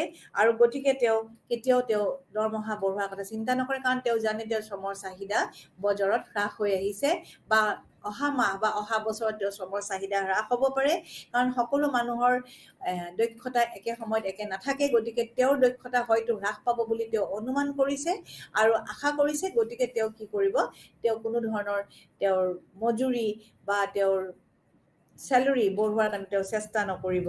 গতিকে এই ধৰণৰ প্ৰত্যাশা অৰ্থনীতিত যথেষ্টভাৱে প্ৰভাৱ বিস্তাৰ কৰে। আৰু তেনেকৈ এজন যদি শ্ৰমিকে আশা কৰে যে তেওঁৰ বস্তুৰ দাম, তেওঁৰ বস্তু সামগ্ৰীৰ দৰ বা সেৱাৰ দৰ বৃদ্ধি পাব, ডেট মিনছ তাৰমানে এইটো হ'ব যে মুদ্ৰাস্ফীতি ঘটিব। তেতিয়া তেওঁ কি কৰিব, লগে লগে তেওঁ উচ্চ মজুৰি ডিমাণ্ড কৰিব, তেওঁ চেষ্টা কৰিব, কাৰণ তেওঁৰ প্ৰকৃত মজুৰিটো, যিটো তেওঁৰ প্ৰকৃত মজুৰি, ৰিয়েল ৱেজেছ, সেইটো তেওঁ মেইনটেইন কৰি থাকিব। আৰু তেওঁ জানে যে তেওঁ উৎপাদিত বস্তুৰ দৰ বৃদ্ধি পাব, গতিকে তেওঁৰ মালিকক তেওঁ চেলাৰী বঢ়াব বা মজুৰি বঢ়াবৰ কাৰণে তেওঁ ডিমাণ্ড কৰিব, তেওঁ দাবী দিব যে মোক এইটো, সেই প্ৰত্যাশাৰ ওপৰত বেছ কৰি এইসকল লোকে, শ্ৰমিকেই হওক বা উৎপাদনকাৰীসকলেই হওক, তেওঁলোকে কি কৰিব, নিজৰ কৌশলবিলাক এপ্লাই কৰিব চাব, আৰু সেইটো বেছ কৰিব প্ৰত্যাশাৰ ওপৰত।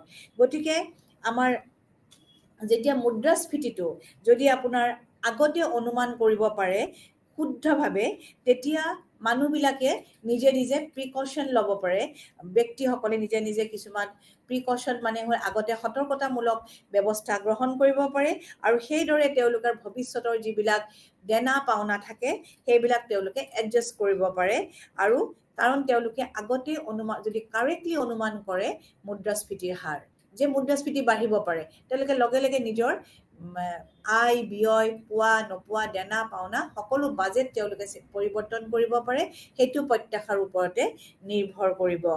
আৰু যেতিয়া আনএক্সপেক্টেড ইনফ্লেশ্যন যদি আমাৰ হয়, যেতিয়া আমি অনাকাংক্ষিত কিছুমান যদি আমাৰ মুদ্ৰাস্ফীতি ঘটিব লগা হয়, তেতিয়া লগে লগে কি কৰিব তেওঁলোকে আয়ৰ পুনৰ বিতৰণ কৰিবলৈ উৎসাহিত কৰিব, প্ৰভোগ কৰিব যে আয়ৰ পুনৰ বিতৰণ, ধনীবিলাক ধনী হৈ গ'লে নহ'ব, দুখীয়াবোৰ দুখীয়া হৈ থাকিলে নহ'ব, গতিকে এইটো আয়ৰ পুনৰ বিতৰণ হ'ব লাগিব যদি আনএক্সপেক্টেড ইনফ্লেশ্যন হয়, মানে আমাৰ আশা নকৰাকৈ মুদ্ৰাস্ফীতি ঘটে। গতিকে এই যিবিলাক, কাৰণ আমি জানো যে যিখিনি আমাৰ মজুৰিজীৱী, যিখিনি আমাৰ স্থিৰ আয় উৎপাদনকাৰী লোক, তেওঁলোকে কি কৰিব, যাৰ ফিক্সড মুদ্ৰা মজুৰি পায়, তেওঁলোকৰ প্ৰকৃত মজুৰি নাথাকে, তেওঁলোকে সদায় দৰ বৃদ্ধি পালে তেওঁলোক ক্ষতিগ্ৰস্ত হয়। সেইকাৰণে যেতিয়া অনাকাংক্ষিতভাৱে মুদ্ৰাস্ফীতি ঘটিব সমাজত, তেতিয়া আয়ৰ পুনৰ বিতৰণ কৰিবলৈ প্ৰভোগ কৰা হয়। গতিকে আমাৰ এই এক্সপেক্টেশ্যন যিটো প্ৰত্যাশা, আমাৰ প্ৰত্যাশাৰ ভূমিকা অৰ্থনীতিৰ ব্যৱহাৰত, অৰ্থনৈতিক চলকৰ ব্যৱহাৰত, সেইটো এটা আমাৰ দীৰ্ঘকাললৈ ইয়াক আমি চিনাক্ত কৰোঁ, দীৰ্ঘকাললৈ ইয়াৰ এটা প্ৰভাৱ পৰি থাকে। আৰু গতিকে এই আমাৰ ধৰক আপোনালোকে এইটো নতুন বিকল্প উৎপাদিত সামগ্ৰী ধৰক ভৱিষ্যতে অহা মাহত যিখিনি মই আপোনালোকক এতিয়ালৈকে কৈ দিছোঁ যে প্ৰত্যাশাৰ ভূমিকা, এই প্ৰত্যাশাৰ ভূমিকাটো আপোনালোকৰ কিতাপতো ধুনীয়াকৈ দিয়া আছে, এইখিনি আপোনালোকে ধুনীয়াকৈ পইণ্ট ৱাইজো লিখিব পাৰে। ধৰক আপুনি তাৰোপৰিও আপোনাৰ এই যে ইকনমিক্স লিটাৰেচাৰটোত যিটো শব্দ আমি বুজিলোঁ যে ভূমিকা কি, অৰ্থনীতিত ইয়াৰ ভূমিকা কি, কি কাম কৰে, এইটো 1936 চনতে কেইনছে জেনেৰেল থিয়ৰী তেওঁৰ প্ৰকাশিত হৈছিল। আৰু তাত তেওঁ সেই এক্সপেক্টেশ্যন শব্দটোৱে যথেষ্ট ভূমিকা গ্ৰহণ কৰিছিল, যথেষ্ট গুৰুত্বতা বৃদ্ধি পাইছিল। আৰু ভৱিষ্যতৰ দৰৰ আশা বা প্ৰত্যাশাৰ মুদ্ৰাস্ফীতিৰ আধুনিক তত্ত্বৰ মুখ্য উপাদান বুলি তেওঁ অভিহিত কৰিছিল। অৰ্থাৎ যিকোনো অৰ্থনৈতিক প্ৰত্যয়জনক তত্ত্বত আশাক কেতিয়াও বাদ দিব পৰা নাই। গতিকে আশাৰ গুৰুত্বতা বা প্ৰত্যাশাৰ গুৰুত্বতা আছেই। আশাবোৰ সাধাৰণতে অৰ্থনৈতিক চলকৰ লগতে লেনদেন হৈ থাকে। আৰু অৰ্থনৈতিক চলককেইটা মই আপোনালোকক কৈ দিছোঁ, দৰ, চাহিদা, চৰকাৰী গভৰ্ণমেণ্ট পলিচি, এইবিলাক আপোনালোকৰ চলক, আৰু এইবিলাকৰ লগতে প্ৰত্যাশা জড়িত হৈ থাকে। আৰু নিয়োগ, এমপ্লয়মেণ্ট, তাৰ লগতো প্ৰত্যাশা জড়িত হৈ থাকে। আৰু এই মতামতবোৰ কাৰেণ্ট মানে চলিত অৰ্থনৈতিক সিদ্ধান্তবোৰত সাধাৰণতে প্ৰভাৱিত কৰা যায়। যিবোৰ চলিত সিদ্ধান্ত তাৰ লগত মানে কাৰেণ্ট যিবিলাক সিদ্ধান্ত, ডিচিশ্যন, তাক বেছিকৈ প্ৰভাৱিত কৰা দেখা যায়। তাৰ উপৰিও ইকুইলিব্ৰিয়াম, ভাৰসাম্যতা এনালাইচিছ কৰাৰ ক্ষেত্ৰতো এক্সপেক্টেশ্যন, আশা বা প্ৰত্যাশাৰ যথেষ্ট গুৰুত্বতা আছে। আৰু মুদ্ৰাস্ফীতিৰ প্ৰত্যাশাই সিদ্ধান্ত গ্ৰহণত যথেষ্ট ভূমিকা গ্ৰহণ কৰে, যিটোৱে আজি বা আহি থকা দিনবোৰত দৰ আৰু মজুৰিৰ হাৰক প্ৰভাৱিত কৰে। নিবনুৱা আৰু মুদ্ৰাস্ফীতিৰ সমস্যা সমাধান বা নিৰাময়ৰ ক্ষেত্ৰতো আমাৰ প্ৰত্যাশাই যথেষ্ট ভূমিকা পালন কৰে। বিশেষকৈ পলিচি মেকাৰ বা নীতি নিৰ্ধাৰণকাৰীসকলৰ ক্ষেত্ৰত এই প্ৰত্যাশাই যথেষ্ট ভূমিকা গ্ৰহণ কৰে। আৰু এই আমি যদি আজি এই প্ৰত্যাশা, অৰ্থনৈতিক তত্ত্বত এই প্ৰত্যাশাৰ যদি আমি আলোচনা কৰিব যাওঁ, তেতিয়া আমি ফৰ্মেল ট্ৰিটমেণ্ট যদি আমি কৰিব যাওঁ, তেতিয়াহ'লে আমাৰ আৰম্ভ হৈছিল 1950-তে। তাৰপিছত 1960-ত কেইনছৰ জেনেৰেল থিয়ৰীত ঠাই পাইছিলে প্ৰত্যাশাৰ ভূমিকা, যদিও তেওঁ নিজৰ থিয়ৰীত নিজৰ তত্ত্বত এই বিষয়ে সোমোৱা নাই। তাৰোপৰি আৰু আমাৰ এই এক্সপেক্টেশনছ অৰ্থাৎ প্ৰত্যাশাৰ যিটো দুটা হাইপথেচিছ আছে, এটা হ'ল এডাপ্টিভ এক্সপেক্টেশনছ আৰু এটা হ'ল ৰেচনেল এক্সপেক্টেশনছ। এডাপ্টিভ এক্সপেক্টেশনছ আপোনালোকে জানিব লাগিব কি, আৰু ৰেচনেল এক্সপেক্টেশনছটো কি জানিব লাগিব। এডাপ্টিভ এক্সপেক্টেশনছটো অৰ্থনীতিবিদ কেগেন আৰু নাৰ্লভে তেওঁলোকৰ এক্সপেক্টেশনটো আগবঢ়াইছিল, আৰু তেওঁলোকৰ মতে মানুহে এক্সপেক্টেশন অনুসৰি প্ৰতি পিৰিয়ডত প্ৰত্যাশাবোৰ পুনৰ সংশোধন কৰে। প্ৰতিটো সময়ত তেওঁলোকে সংশোধন কৰে, আৰু এই মডেলটো আমি এইটো ইকুৱেশ্যনৰ দ্বাৰা আমি দেখুৱাব পাৰোঁ। আপোনালোকে যিটো দেখি আছে স্ক্ৰীনত, এইটো মডেলত দেখুৱাব পাৰোঁ। আৰু অৰ্থাৎ পাষ্ট বিহেভিয়াৰ, তাৰমানে অতীতৰ এটা ভেৰিয়েবল ল'ম, চলক এটা ল'ম, ধৰক দৰ বা নিবনুৱা, এনেকুৱা এটা চলকৰ পাষ্ট বিহেভিয়াৰৰ পৰা আমি এই এডাপ্টিভ এক্সপেক্টেশনটো আমি গণনা কৰিব পাৰোঁ। ধৰি লওক আপোনালোকে ধৰি ল'ব পাৰিব যে ছাপ'জ দৰৰ হাৰ টি পিৰিয়ডত PT, দেখিছে PT আপোনালোকে স্ক্ৰীনত, আৰু ইয়াত ছুপাৰস্ক্ৰিপ্ট লৈছে E, আৰু ছুপাৰস্ক্ৰিপ্টে দেখুৱাইছে এক্সপেক্টেড প্ৰাইচ লেভেল। আমি আশা কি কৰিছোঁ price level E, small e। এইকাৰণে এক্সপেক্টেড যিটো প্ৰাইচ লেভেল টি পিৰিয়ডত PTE হ'ব, আৰু এইটো হ'ল এডাপ্টিভ এক্সপেক্টেশনৰ ফৰ্মুলা। এইটো চাওক, PTE equal PT minus PE T minus 1 ছাফিক্সত প্লাছ লেমডা PT মাইনাছ 1 ছাফিক্সত মাইনাছ PE T মাইনাছ 1। ইয়াত PT মাইনাছ 1টোৱে কি দেখাইছে আপোনাৰ পূৰ্বৰ সময়ছোৱাৰ দৰ হাৰ, আৰু এই যিটো এ পেৰামিটাৰটো আছে, এই পেৰামিটাৰটোৱে ভেলু লৈছে 0ৰ পৰা 1লৈকে। এতিয়া আমি যদি এই ইকুৱেশ্যনটো আমি যদি এনালাইচিছ কৰোঁ, আমি যদি অৰ্থ বুজিব যাওঁ, তেতিয়া আমি যিটো আগৰ পূৰ্ব বছৰৰ ইকনমিক এজেণ্ট, মই কৈছিলোঁ অৰ্থনৈতিক যিবিলাক এজেণ্ট থাকে, ধৰক আপোনাৰ পৰিয়াল, ধৰক আপোনাৰ প্ৰতিষ্ঠান, তেওঁলোকৰ এক্সপেক্টেড প্ৰাইচ লেভেল, মানে যিটো ভাবিছে তেওঁলোকে আশা কৰিছে, ধৰক PE T minus 1 T minus 1টো ছাফিক্সত, আৰু অৰিজিনেল যিটো একচুৱেল প্ৰকৃত দৰটোতো হৈ গ'ল PT মাইনাছ 1। চ' ইয়াত কি হ'ব, তেওঁলোকে ফৰকাষ্ট এটা ভুল কৰিলে যে PT মাইনাছ 1, তেওঁলোকে যিটো আগে অনুমান কৰাটো এটা এৰৰ হ'ল, ভুল হ'ল, আৰু সেইটো হ'ব PT মাইনাছ 1, সেইটো আমি দেখুৱাইছোঁ মাইনাছ PET মাইনাছ 1 দি। আৰু এই আগে পূৰ্বানুমান কৰা এই ভুলৰ ওপৰত তেওঁলোকৰ এক্সপেক্টেশনটো আপডেট কৰিব এটা পেৰামিটাৰ এড কৰি পেলাই, সেইটো হ'ল এইটো পেৰামিটাৰ। এই পেৰামিটাৰ দিয়া আছে, আৰু এই পেৰামিটাৰটোতো এড কৰি তেওঁলোকে সেই পূৰ্বৰ যিটো বছৰৰ যিটো এক্সপেক্টেড প্ৰাইচ আছিলে তাৰ লগত পেৰামিটাৰটো তেওঁলোকে যোগ কৰিব। আৰু এইখিনি সময়ত এটা উল্লেখযোগ্য কথা এইটো যে তেওঁলোকে নিজৰ যিটো এক্সপেক্টেশন আছিলে সেইটো তেওঁলোকে আপডেট কৰিব বিচাৰিব, আৰু সংশোধন কৰিব বিচাৰিব তেওঁলোকে কৰা ভুলৰ, যিটো আগতে তেওঁলোকে ভুল কৰিছিল যে দৰ স্তৰ ইমান আছিল আৰু এতিয়া একচুৱেল আমি এইটো পালোঁ, সেইটো তেওঁলোকে সংশোধন কৰিবলৈ চেষ্টা কৰিব। সেইটো এডাপ্টিভ এক্সপেক্টেশনত থাকে। ধৰি লওক এটা এক্সাম্পল দিয়া আছে, 2019 চনত 2019ত প্ৰতিষ্ঠানখনে আশা কৰিছিল ইনফ্লেশ্যন, মানে মুদ্ৰাস্ফীতিৰ হাৰ পায়, আৰু ই আছিল 3% ধৰিছিল। 3%ত কিন্তু সঁচাকৈ হৈ গ'ল ৰিয়েলিটিত 6%, অৰ্থাৎ পাই T মাইনাছ 1। তাৰপিছত আমাৰ এৰৰ কিমান হ'ল, 3% বাঢ়ি গ'ল, গতিকে 3%টো আমাৰ ভুল। চ' ইয়াতে কি হ'ব, এক্সপেক্টেড ইনফ্লেশ্যন, তাৰপিছত আমি ক'ম যে 2020ত ইয়াত কিমান হ'ব, আমাৰ এক্সপেক্টেড ইনফ্লেশ্যন কিমান হ'ব। 19ত আমাৰ ভুল হ'ল, এইটো 3%ৰ আমাৰ এটা এৰৰ হ'ল, 2020ত কি হ'ব।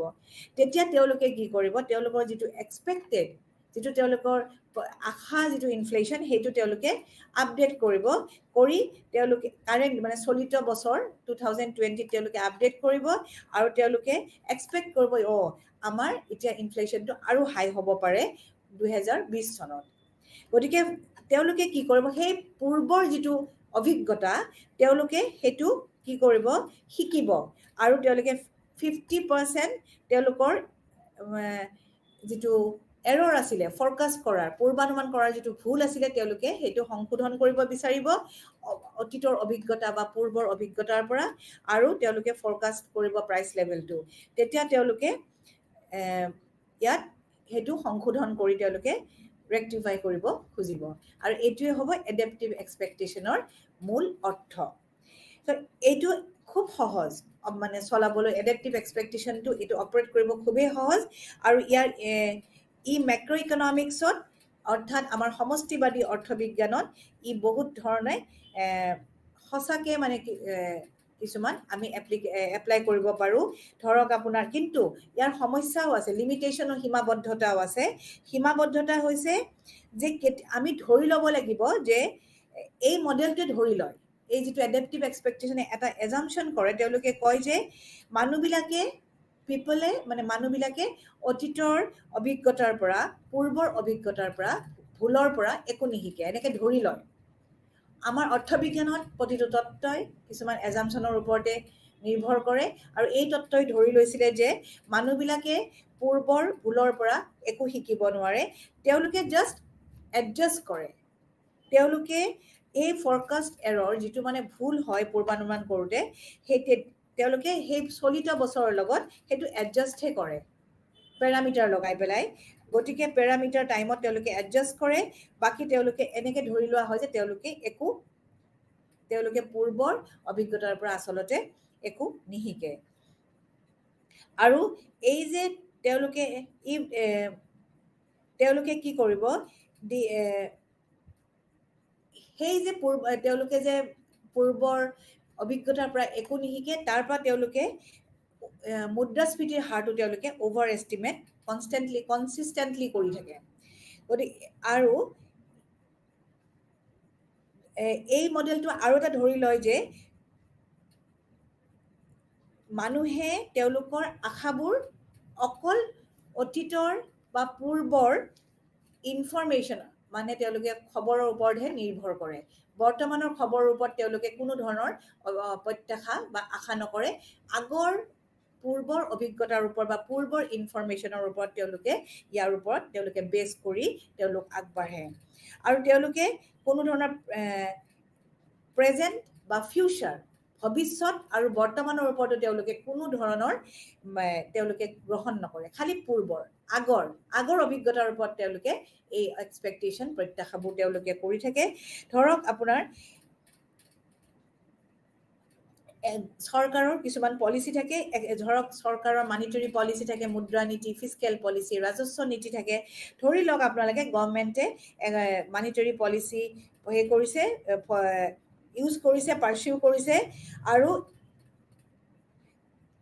মানুহে পিপলে কি কৰিছে তেওঁলোকে কোনো ধৰণৰ আশা কৰা নাই যে বস্তুৰ দাম বাঢ়িব আৰু তাৰোপৰিও কিছুমান প্ৰাকৃতিক দুৰ্যোগৰ সময়ত ছাপ'জ আপোনাৰ খৰাং বতৰ হৈছে তেতিয়াও আমাৰ যে এইটো ছাপ্লাইটো কমি যায় যেতিয়া খৰাং বতৰ হয় ছাপ্লাইটো বস্তু সামগ্ৰী যোগানটো কমি যায় তেতিয়া দৰ বৃদ্ধি পায় সেই বিষয়ে তেওঁলোকে এই বৰ্তমানক লৈ তেওঁলোকে আশা নকৰে যে এতিয়া এইটো ভৱিষ্যতে দৰত হ'ব তাৰ ওপৰত আমাৰ বস্তু দাম বৃদ্ধি পাব তেওঁলোকে সেইটো নাভাবে এডাপ্টিভ এক্সপেক্টেশ্যনত সেইটো এটা সমস্যা তেওঁলোকে অতীতৰ কথা আগত ৰাখি অতীতৰ ইনফৰমেশ্যন পাষ্ট ইনফৰমেশ্যন লৈ পেলাই তেওঁলোকে আগবাঢ়ে তেওঁলোকে ভৱিষ্যতে কি হ'ব যে ভৱিষ্যতে খৰাং বতৰ হ'ব পাৰে তেতিয়া আমাৰ বস্তু সামগ্ৰী দৰ বৃদ্ধি পাব পাৰে বা চৰকাৰে যদি মুদ্ৰা নীতি এপ্লাই কৰে তেতিয়া আমাৰ বস্তু আমাক দাম বৃদ্ধি পাব পাৰে অৰ্থাৎ মুদ্ৰাৰ যোগান বৃদ্ধি বা দাম বৃদ্ধি পাব পাৰে সেই বিষয়ে তেওঁলোকে কোনো ধৰণৰ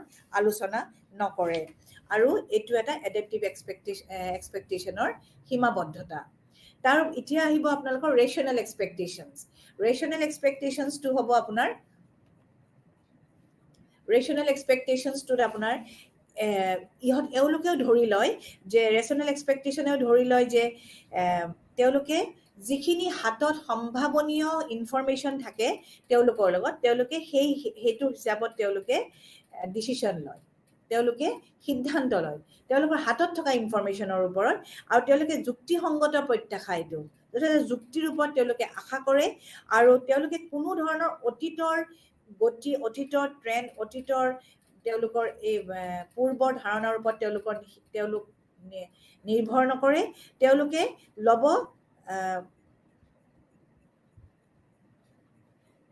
আৰু তেওঁলোকে প্ৰেজেণ্ট আৰু এক্সপেক্টেড ফিউচাৰ ইভেণ্টছৰ ওপৰতো তেওঁলোকৰ কোনো ধৰণৰ এইটো নাথাকে তেওঁলোকে জাষ্ট তেওঁলোকে হাতত যিখিনি ইনফৰমেশ্যন থাকিব তাৰ ওপৰত তেওঁলোকে ডিচিশ্যন ল'ব আৰু তেওঁলোকে ৰেচনেল এক্সপেক্টেশ্যনৰ মতে মানুহে ভৱিষ্যতৰ ভুলৰ পৰা মানুহে শিকে সেইটো এটা তেওঁলোকে ধৰি লয় আৰু তেওঁলোকে ভাবে ৰেচনেল এক্সপেক্টেশ্যনৰ মতে যে মানুহ ৰং হ'ব পাৰে ভুল হ'ব পাৰে কেতিয়াবা পূৰ্বানুমান কৰোঁতে কিন্তু এভাৰেজত এইটো কাৰেক্টে হয় হ'ব পাৰে ভুল হ'ব পাৰে কিন্তু আমি যদি এভাৰেজ ৰিজাল্ট এটা চাওঁ তেতিয়া সেইটো কাৰেক্টে হ'ব শুদ্ধ বুলি প্ৰমাণিত হ'ব আৰু এই তাত আপোনালোকে দেখিছে ৰেচনেল এক্সপেক্টেশ্যনৰ ফৰ্মুলাটো পাই ই টি ইকুৱেল পাই টি প্লাছ ই টি স্মল ই টি ইয়াত কি হ'ব ই টি এটা ষ্টকেষ্টিক এৰৰ ভুল এটা আৰু ইয়াৰ এক্সপেক্টেড ভেলুটো হ'ব 0 ষ্টকেষ্টিক এৰৰ বুজি 0 আৰু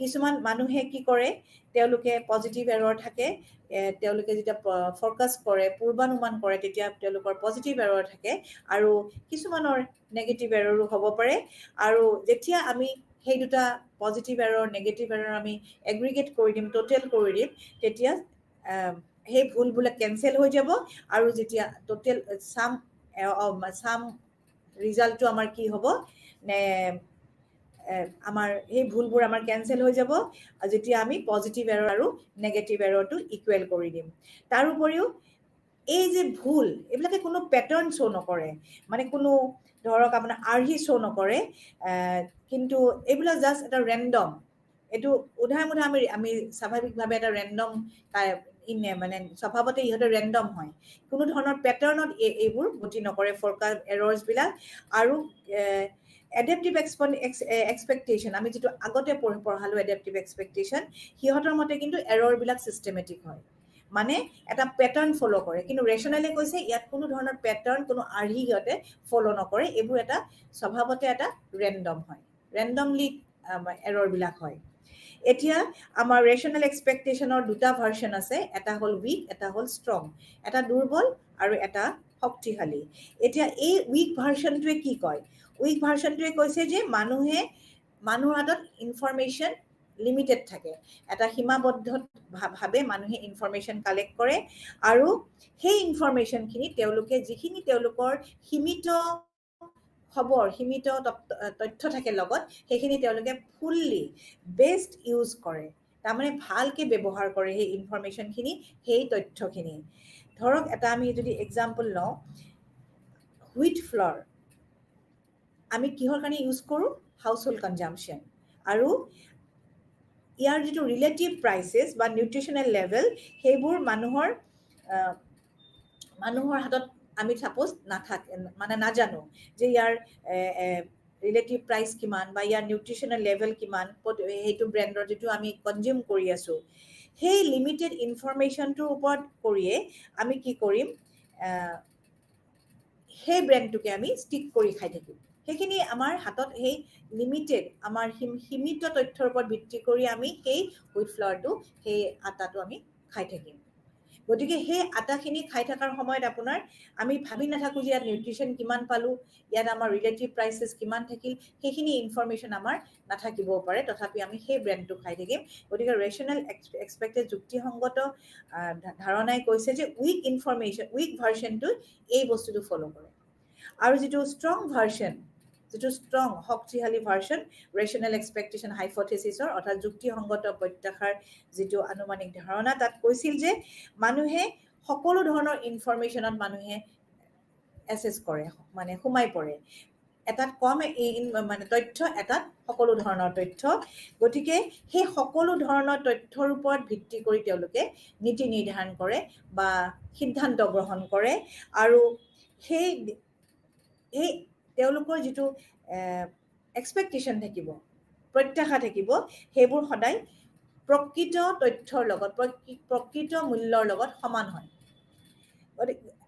আৰু যিবিলাক আমাৰ ভুল হয় আমি পূৰ্বানুমান কৰোঁতে আমাৰ যিবিলাক এৰৰ হয় সেইবিলাক আচলতে আনএক্সপেক্টেড ডেভেলপমেণ্ট আমি অপ্ৰত্যাশিত আপোনাৰ ডেভেলপমেণ্ট হয় কোনেও প্ৰত্যাশিতভাৱে আমি এৰৰ ফৰকাষ্ট নকৰে এই বুলি আমাৰ যুক্তিসংগত প্ৰত্যাশা অৰ্থাৎ ৰেচনেল এক্সপেক্টেশ্যনে বিশ্বাস কৰে এটা আনএক্সপেক্টেড ডেভেলপমেণ্ট বুলি তেওঁলোকে অভিহিত কৰে এতিয়া আপোনালোকে চাব লাগিব যে আমাৰ ফিলিপছ কাৰ্ভ এই এডাপ্টিভ এক্সপেক্টেশ্যনত কেনেধৰণে আমি দেখুৱাব পাৰোঁ ফিলিপছ কাৰ্ভ ৰেখাডাল আপোনালোকে নিশ্চয় যুক্তিসংগত প্ৰত্যাশা আৰু এডাপ্টিভ এক্সপেক্টেশ্যনটো আপোনালোকৰ অকণমান বুজাত অসুবিধা নিশ্চয় হোৱা নাই আৰু আপোনালোকৰ কিতাপতো ধুনীয়াকৈ দিয়া আছে তাত ভালকৈ চালে আপোনালোকৰ বস্তুটো ক্লিয়াৰ হ'ব গতিকে আমাৰ যিটো এডাপ্টিভ এক্সপেক্টেশ্যন ধাৰণা সেইটো আপোনালোকে গম পাইছে যে সেইটো পূৰ্ব অনুমানৰ ওপৰত ভিত্তি কৰি কৰে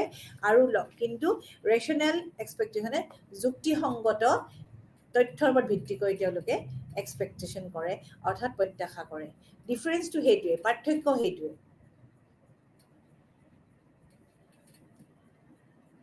তেওঁলোকে যুক্তিসংগত ধাৰণা কোনে পাষ্ট অতীতৰ বা ভৱিষ্যতৰ এনেকুৱা ধৰণৰ তেওঁলোকে ঘটনাবিলাকক লৈ তেওঁলোকে কনচিডাৰ নকৰে তেওঁলোকে জাষ্ট তেওঁলোকৰ হাতত থকা তথ্যখিনিৰ ওপৰত ভিত্তি কৰি তেওঁলোকে ডিচিশ্যন বা সিদ্ধান্ত গ্ৰহণ কৰে এইখিনি ৰেচনেল এক্সপেক্টেশ্যনছ আৰু এডাপ্টিভ এক্সপেক্টেশ্যনৰ ধাৰণা এটা থুলমূল ধাৰণা এতিয়া আমি আগবাঢ়িব লাগিব যে আমি কেনেকৈ আমি আমিতো ফিলিপছ কাৰ্ভৰে বস্তু আমি কৰি আছোঁ ফিলিপছ কাৰ্ভে আমি পঢ়ি আছোঁ ফিলিপছ কাৰ্ভতে আমাৰ এডাপ্টিভ এক্সপেক্টেশ্যনছ আৰু ৰেচনেল এক্সপেক্টেশ্যনছ আমি দেখুৱাব লাগিব আৰু এই ফিলিপছ কাৰ্ভত যেতিয়া আমি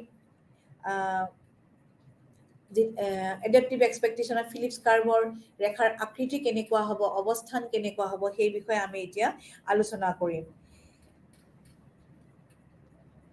আপোনালোকে জানেনে যে যেতিয়া আমাৰ ব্যষ্টিবাদী অৰ্থবিজ্ঞানত ৱৰ্কাৰ্ছ মানে শ্ৰমিক আৰু মালিক এমপ্লয়াৰ্ছ তেওঁলোকে ডিচিশ্যন লয় কিহৰ ওপৰত ভিত্তি কৰি তেওঁলোকে যে মানুহক নিয়োগ কৰিব সেইটো আপোনাৰ কিহৰ ওপৰত নিৰ্ভৰ কৰি কৰিব real ways not nominal ways প্ৰকৃত মজুৰিৰ ওপৰত আচলতে এমপ্লয়মেণ্ট নিয়োগ নিৰ্ধাৰণ কৰে প্ৰকৃত মজুৰিটো বুজি পায় নিশ্চয় নমিনেল ৱেজ মুদ্ৰা মজুৰিটো নিশ্চয় বুজি পায় প্ৰকৃত মজুৰিত কি থাকে মুদ্ৰা মজুৰিৰ বাহিৰে আনুষংগিক সুবিধাবোৰ অন্তৰ্ভুক্ত হৈ থাকে আৰু মুদ্ৰা মজুৰিত কেৱল মুদ্ৰা মজুৰি অন্তৰ্ভুক্ত হৈ থাকে আৰু ফ্ৰিডমেন এণ্ড ফেল্পছ দুজন ইকনমিষ্টে তেওঁলোকে কৈছিলে যে এক্সপেক্টেড ৰিয়েল ৱেজ যিটো আমাৰ প্ৰত্যাশিত যিটো আমাৰ প্ৰকৃত মজুৰি সেইটোৱে আমাৰ কি কৰে ভাৰসাম্য উৎপাদন আৰু মজুৰি নিৰ্ধাৰণত সহায় কৰে কেনেকৈ আপোনালোকে চাওক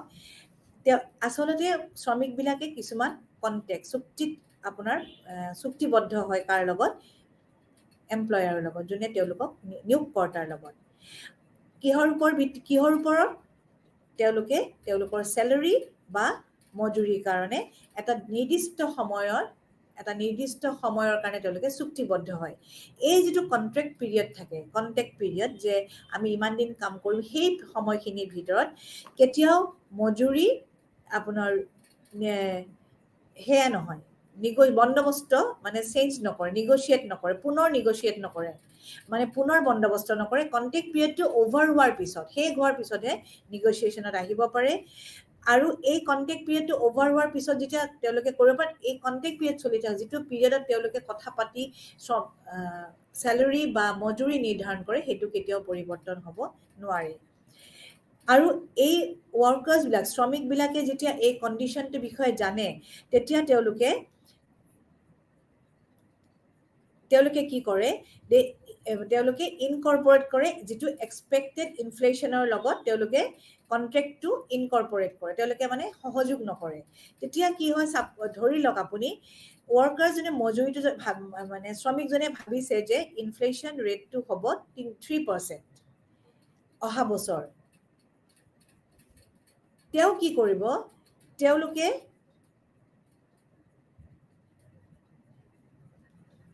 তেওঁলোকৰ যিটো মজুৰি হাৰ সেই মজুৰি হাৰটো এনেকৈ তেওঁলোকে বন্দবস্ত কৰিব যাতে তেওঁলোকৰ প্ৰকৃত মজুৰি পৰিৱৰ্তন নহয় দৰ বৃদ্ধি হ'লে প্ৰকৃত মজুৰি হ্ৰাস পাব কিন্তু তেওঁলোকে আগতে প্ৰত্যাশা কৰি লয় যে তেওঁলোকে ভাবি লয় যে অহা বছৰ বস্তুৰ দাম বৃদ্ধি পাব। তেওঁলোকে সেই কণ্টেক্ট পিৰিয়ডটোতে যে চুক্তিবদ্ধ যিখিনি সময় থাকিব তেওঁলোকৰ, সেই সময়খিনিতে তেওঁলোকে এনেকে নিৰ্ধাৰণ কৰিব যাতে তেওঁলোকৰ প্ৰকৃত মজুৰিটো ভৱিষ্যতে হ্ৰাস নাপায়। সেইটো এটা প্ৰত্যাশাৰ ওপৰত নিৰ্ভৰ কৰি তেওঁলোকে সেই ডিচিশ্যনটো তেওঁলোকে লয় এমপ্লয়াৰৰ লগত, এমপ্লয়াৰ সেই চুক্তিবদ্ধ হৈ লয় তেওঁলোকে। এতিয়া আপোনালোকে এই চিত্ৰটোত চাওক, ইয়াত আমাৰ ইনফ্লেশ্যন ৰেটটো আছে প্ৰায় 1%, আৰু তেতিয়া ফিলিপছ কাৰ্ভডাল হৈছে SRPC1 আৰু তেতিয়া আমাৰ অৰ্থনীতিত সেইটো এটা A পইণ্টত অৱস্থান কৰিছে। আৰু ছাপ'জ আপোনালোকে চাওক, এই প্ৰায় 1ত আমাৰ ইনফ্লেশ্যন ৰেটটো মুদ্ৰাস্ফীতিৰ হাৰটো 3% ধৰি লওক, আৰু ইয়াত কি হ'ব, আনএমপ্লয়মেণ্ট ৰেটটো হ'ব UA*2 অৰ্থাৎ 6% ধৰি লওক। এই পইণ্টে ৱৰ্কাৰ্ছ বা আৰু ফাৰ্ম, তাৰমানে শ্ৰমিক আৰু প্ৰতিষ্ঠানখনে কি কৰিব, ইনফ্লেশ্যন মুদ্ৰাস্ফীতিৰ হাৰটো 3% তেওঁলোকে ল'ব। এতিয়া ইয়াত কোনো ধৰণৰ অৰ্থনীতিখনৰ পৰিৱৰ্তনৰ কোনো ধৰণৰ হেঁচা ইয়াত নাই।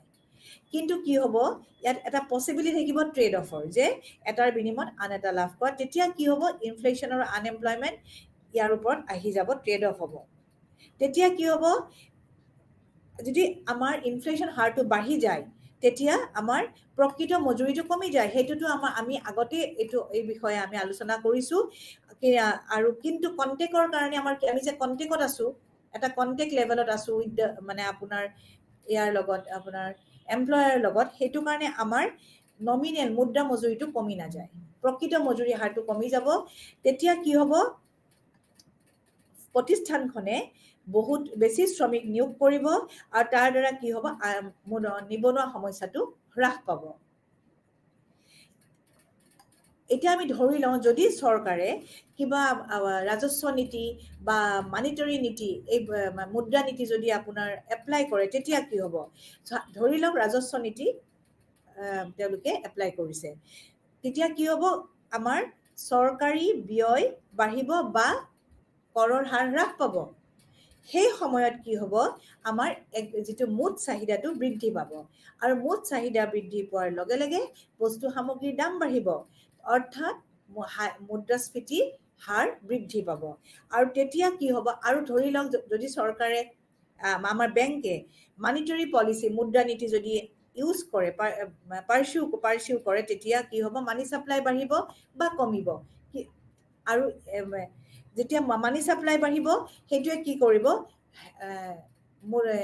ইণ্টাৰেষ্ট ৰেট, যিটো আপোনাৰ সুদৰ হাৰটো কমাই দিব, আৰু তাৰ ফলত কি হ'ব, ছেম ইফেক্ট হ'ব, অৰ্থাৎ যেতিয়া মুদ্ৰাৰ যোগান বৃদ্ধি পাব, বস্তুৰ দাম বৃদ্ধি পাব, কাৰণ সুদৰ হাৰটো কমিছে।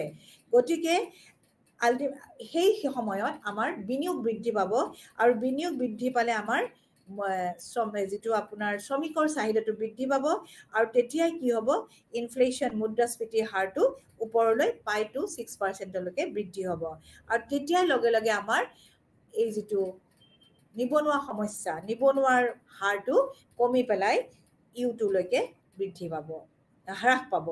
আমাৰ যিটো আমাৰ নেচাৰেল প্ৰকৃত হাৰটো আছিলে U*টো, তাৰ পৰা আমাৰ U*ৰ পৰা U2লৈ হ্ৰাস পাব, আৰু এইটো আমাৰ পইণ্ট বিত ইকনমিখনে অৱস্থান কৰিব।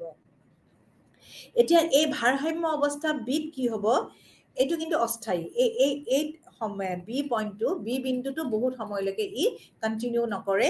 ই কি কৰিব, শ্ৰমিকজনে সোনকালে ভাবিব ধৰিব যে তেওঁলোকে এক্সপেক্ট কৰিব, ৰিয়েলাইজ কৰিব যে এতিয়া আমাৰ ইনফ্লেশ্যন ৰেটটো আনএক্সপেক্টেডলি বাঢ়ি গৈছে। তেতিয়া তেওঁ কি কৰিব, এই এইটো যিটো বৃদ্ধি পোৱাৰ কাৰণে এইটো যিটো ক্ষতিপূৰণ, সেই ক্ষতিপূৰণটো কৰিবৰ কাৰণে তেওঁ কি কৰিব, তেওঁ হায়াৰ ৱেজেছ, মজুৰি তেওঁ ডিমাণ্ড কৰিব, চাহিদা কৰিব, যে আমাক এতিয়া লাগে, কাৰণ বস্তুৰ দাম বহুত বৃদ্ধি পাইছে। আৰু সেইটোৱে ফিলিপছ কাৰ্ভ ৰেখাডাল শ্বিফ্ট কৰিব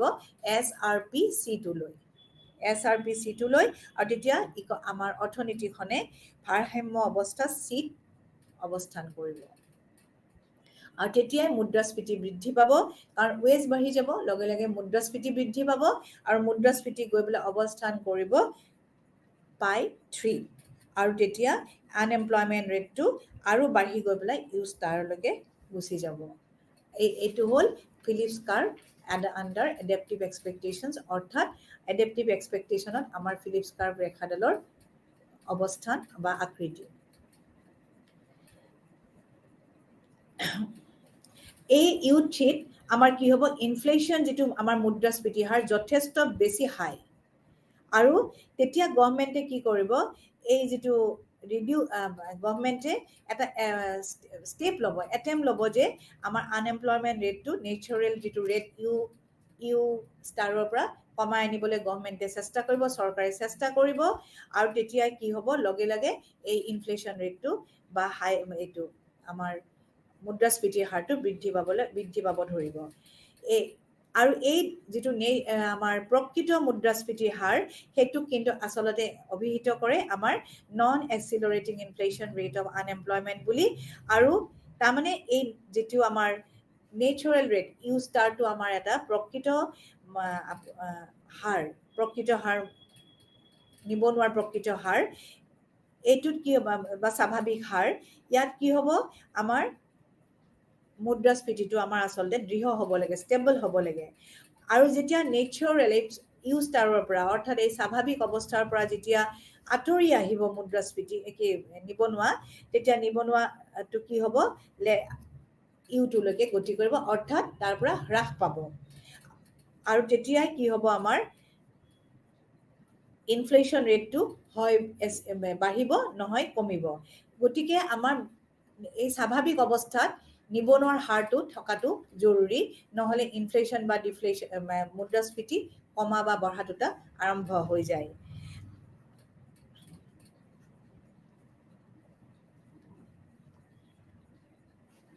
এই যিটো আমি আলোচনা কৰিলোঁ, ইয়াৰ পৰা আমি এটাই কনক্লুজনত আহিব পাৰোঁ যে এডেপ্টিভ এক্সপেক্টেশ্যনত শ্বৰ্ট টাৰ্ম যিডাল ফিলিপছ কাৰ্ভ সেইডাল ডাউনৱাৰ্ড শ্লপিং হয়, আৰু লং ৰানত কিন্তু কি হয়, ভাৰ্টিকেল, অৰ্থাৎ আপোনাৰ থিয় হয়।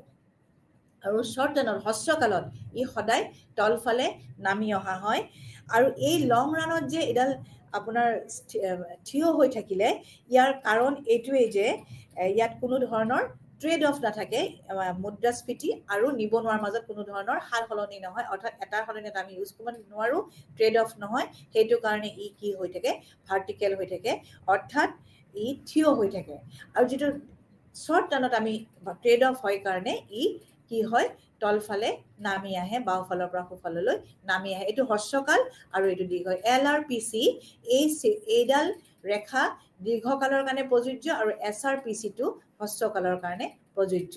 আপোনালোকৰ নিশ্চয় এইখিনি আপোনালোকৰ ক্লিয়াৰ হৈছে, কাৰণ চিত্ৰটো ভালকৈ চালে গোটেইখিনি আপোনালোকৰ ক্লিয়াৰ হৈ যাব। এতিয়া আমাৰ ৰেচনেল এক্সপেক্টেশ্যনৰ ফিলিপছ কাৰ্ভৰ ৰেখাডালৰ আকৃতি বা অৱস্থানটো আমি আপোনালোকক দেখুৱাব লাগিব। আমাৰ যিটো ৰেচনেল এক্সপেক্টেশ্যন, যুক্তিসংগত প্ৰত্যাশাত কি হয়, প্ৰতিষ্ঠান আৰু পৰিয়ালবোৰ সদায় আগলৈ চায়, তেওঁলোকে পিছলৈকে নাচায়। আৰু তেওঁলোকে যিবিলাক হাতত ইনফৰমেশ্যন থাকিব, এভেইলেবল পৰ্যাপ্ত যিবিলাক তথ্য থাকিব, তেওঁলোকে কি কৰিব, পাষ্ট এক্সপিৰিয়েঞ্চ থাকিব, ফিউচাৰ এক্সপিৰিয়েঞ্চ বা ডেভেলপমেণ্ট থাকিব, প্ৰেজেণ্টৰ থাকিব, সেইখিনি তেওঁলোকে ইউজ কৰিব, ইউজ কৰি তেওঁলোকে ডিচিশ্যন ল'ব। চ' ইয়াত কি হয়, তেওঁলোকৰ যিটো পূৰ্বানুমান সেইটো পাৰফেক্ট নহ'ব পাৰে, কিন্তু এৰৰবিলাক সদায় তেওঁলোকে কেনচেল কৰিব বা ৰদ কৰিব পাৰে। ৰেচনেল এক্সপেক্টেশ্যনে ভুলবোৰ ৰদ কৰিব পাৰে, কিন্তু তেওঁলোকৰ ফৰচাইটটো কাৰেক্ট নহ'বও পাৰে, কিন্তু তেওঁলোকে ভুলবোৰ ৰদ কৰিব পাৰে, মানে বাদ দিব পাৰে। গতিকে ইয়াত কি হয়, যিটো প্ৰকৃত মুদ্ৰাস্ফীতিৰ হাৰ সদায় এক্সপেক্টেড মানে আমাৰ আকাংক্ষিত প্ৰত্যাশিত মুদ্ৰাস্ফীতি সদায় সমান হয়। আৰু তেওঁলোকে কোনো ধৰণৰ এই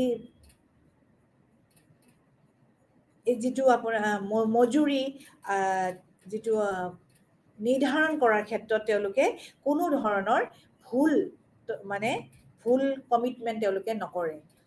আমি ৰেচনেল এক্সপেক্টেশ্যনে ভাবি লয় যে কোনো ধৰণৰ শ্ৰমিকবিলাকে বা ফাৰ্মবিলাকে, প্ৰতিষ্ঠানবিলাকে কোনো ধৰণৰ কমিট নকৰে, যেতিয়া তেওঁলোকে মজুৰি ফিক্স কৰিব, নিগ'চিয়েশ্যনত, তেতিয়া তেওঁলোকে কোনো ধৰণৰ ভুল নকৰে।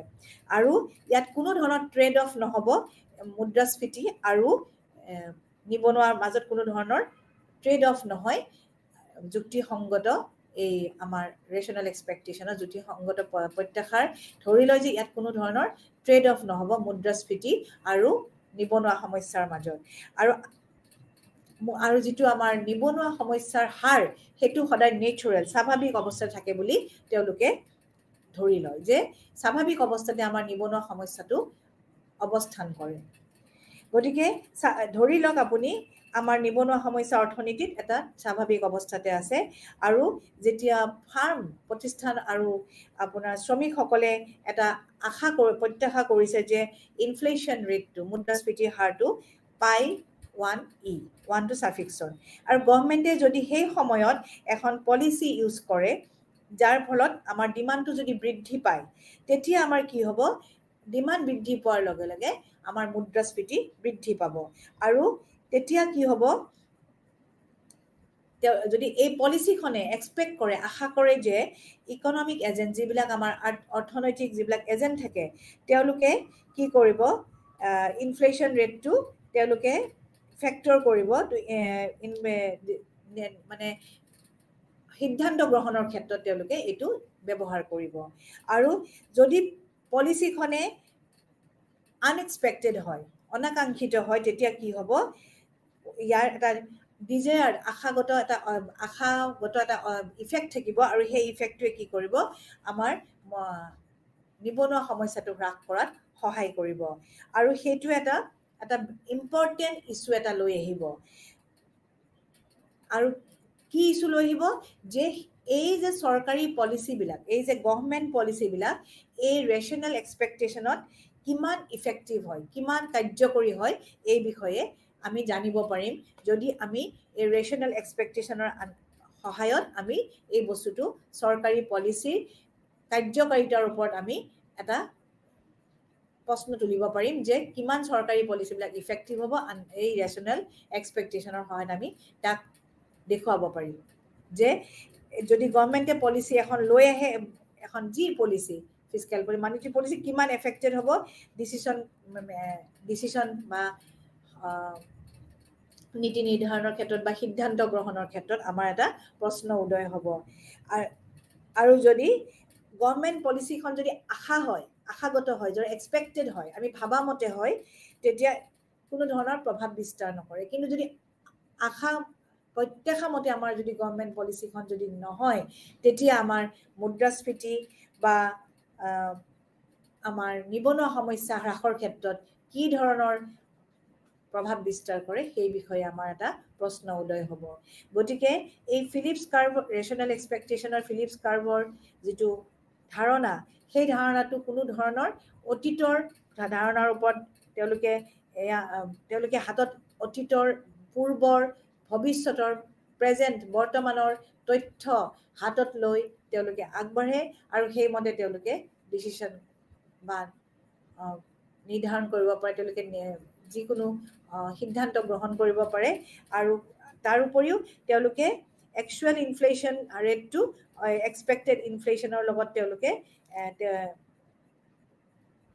মানে এটা এই ৰেচনেল এক্সপেক্টেশ্যনৰ অৰ্থত এনেকুৱা ধৰণে আমি ক'ব পাৰিম যে তেওঁলোকে প্ৰকৃত মুদ্ৰাস্ফীতি হাৰ আৰু এক্সপেক্টেড মুদ্ৰাস্ফীতি হাৰটো ইকুৱেল হিচাপে ধৰি লয়। আৰু তেওঁলোকে এনেকৈ ভাবি লয়, এতিয়া ৰেচনেল এক্সপেক্টেশ্যনৰ মতে, যে কোনো পাৰফেক্ট ফৰচাইট নাথাকিব পাৰে, মানে শুদ্ধ পূৰ্বানুমান আমি কৰিব নোৱাৰিব পাৰোঁ, কিন্তু আমি ভুলখিনি আমি টোটেলত এজ এ হোল আমি তাক কেনচেল আউট কৰিব পাৰোঁ, আমি তাক মানে ৰদ কৰিব পাৰোঁ।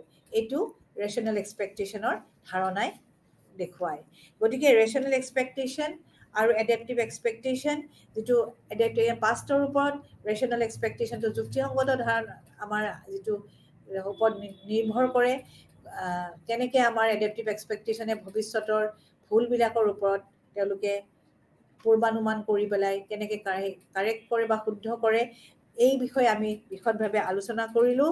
গতিকে আপোনালোকে এটা চাই ল'ব, আপোনালোকৰ কিতাপতো বস্তুখিনি ধুনীয়াকৈ দিয়া আছে। মই আপোনালোকৰ কিতাপৰ পৰাই ইয়াৰ পৰা বহুতখিনি বস্তু লৈ পেলাই আজি অৰ্থবিলাক মই আপোনালোকক বুজাই দিছোঁ। আৰু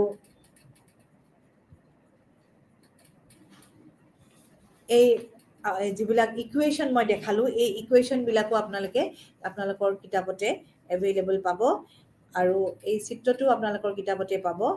আৰু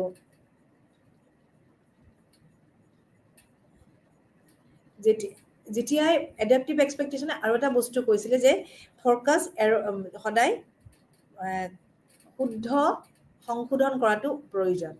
এডাপ্টিভ এক্সপেক্টেশ্যনে সেইটো বস্তু কৈছিলে যে যেতিয়া আমি পূৰ্বানুমান কৰোঁ, যদি এইটো ভুল হয় সেইটো সংশোধন কৰাটো উচিত।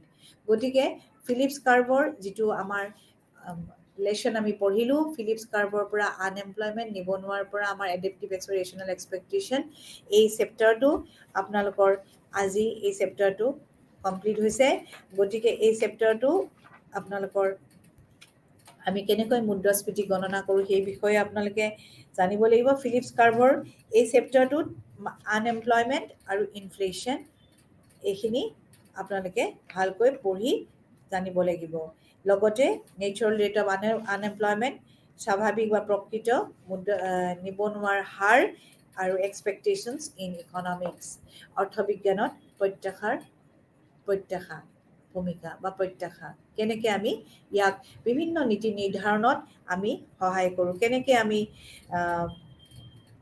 প্ৰতিটো ভুল এৰৰ বা ফ'ৰকাষ্ট কৰোঁতে আমি কেনেকৈ ইউজ কৰিম, সেই এক্সপেক্টেশ্যন ধাৰণাৰ পৰা আমি গম পাম। এইটো এটা হাইপথেচিছ, হাইপথেচিছ অফ এই দুটা ৰেচনেল এক্সপেক্টেশ্যনছ আৰু এডাপ্টিভ এক্সপেক্টেশ্যনছটো এক্সপেক্টেশ্যনৰ হাইপথেচিছ হয়। গতিকে আপোনালোকে এই অনুমান, গতিকে আপোনালোকে এই এক্সপেক্টেশ্যন ধাৰণাটি এনেকৈ ফাৰ্ষ্ট অৰ্থনীতিৰ এক্সপেক্টেশ্যনৰ ভূমিকা, এডাপ্টিভ এক্সপেক্টেশ্যন কি, এডাপ্টিভ এক্সপেক্টেশ্যন ফিলিপছ কাৰ্ভৰ সহায়ত এডাপ্টিভ এক্সপেক্টেশ্যনটো আপোনালোকে বহলাই লিখিব পাৰিব। চিত্ৰ দিয়াটো জৰুৰী, ইকুৱেশ্যন দিয়াটো জৰুৰী, আৰু ৰেচনেল এক্সপেক্টেশ্যন যুক্তিসংগত প্ৰত্যাশাটো আপোনালোকে ইকুৱেশ্যন সমীকৰণৰ সহায়ত দেখুৱাটো জৰুৰী। তেতিয়া এইটো ধুনীয়াকৈ ক্লিয়াৰ হ'ব। আৰু যেতিয়া আমি অৰ্থবিজ্ঞানত ভাৰসাম্য ধাৰণাটো আমাৰ এক্সপেক্টেশ্যনৰ ওপৰতে, ভাৰসাম্য ধাৰণা যেতিয়া আমি লিখিম ভাৰসাম্যতা, তেতিয়াও আমাৰ এক্সপেক্টেশ্যনটো প্ৰয়োজন হয় যে আমি কেনেকৈ ভাৰসাম্যতা দেখুৱাম তেতিয়া। আৰু মুদ্ৰাস্ফীতি ফিলিপছ কাৰ্ভ যিহেতু আমি পঢ়ি আছোঁ, গতিকে মুদ্ৰাস্ফীতি, ধন্যবাদ।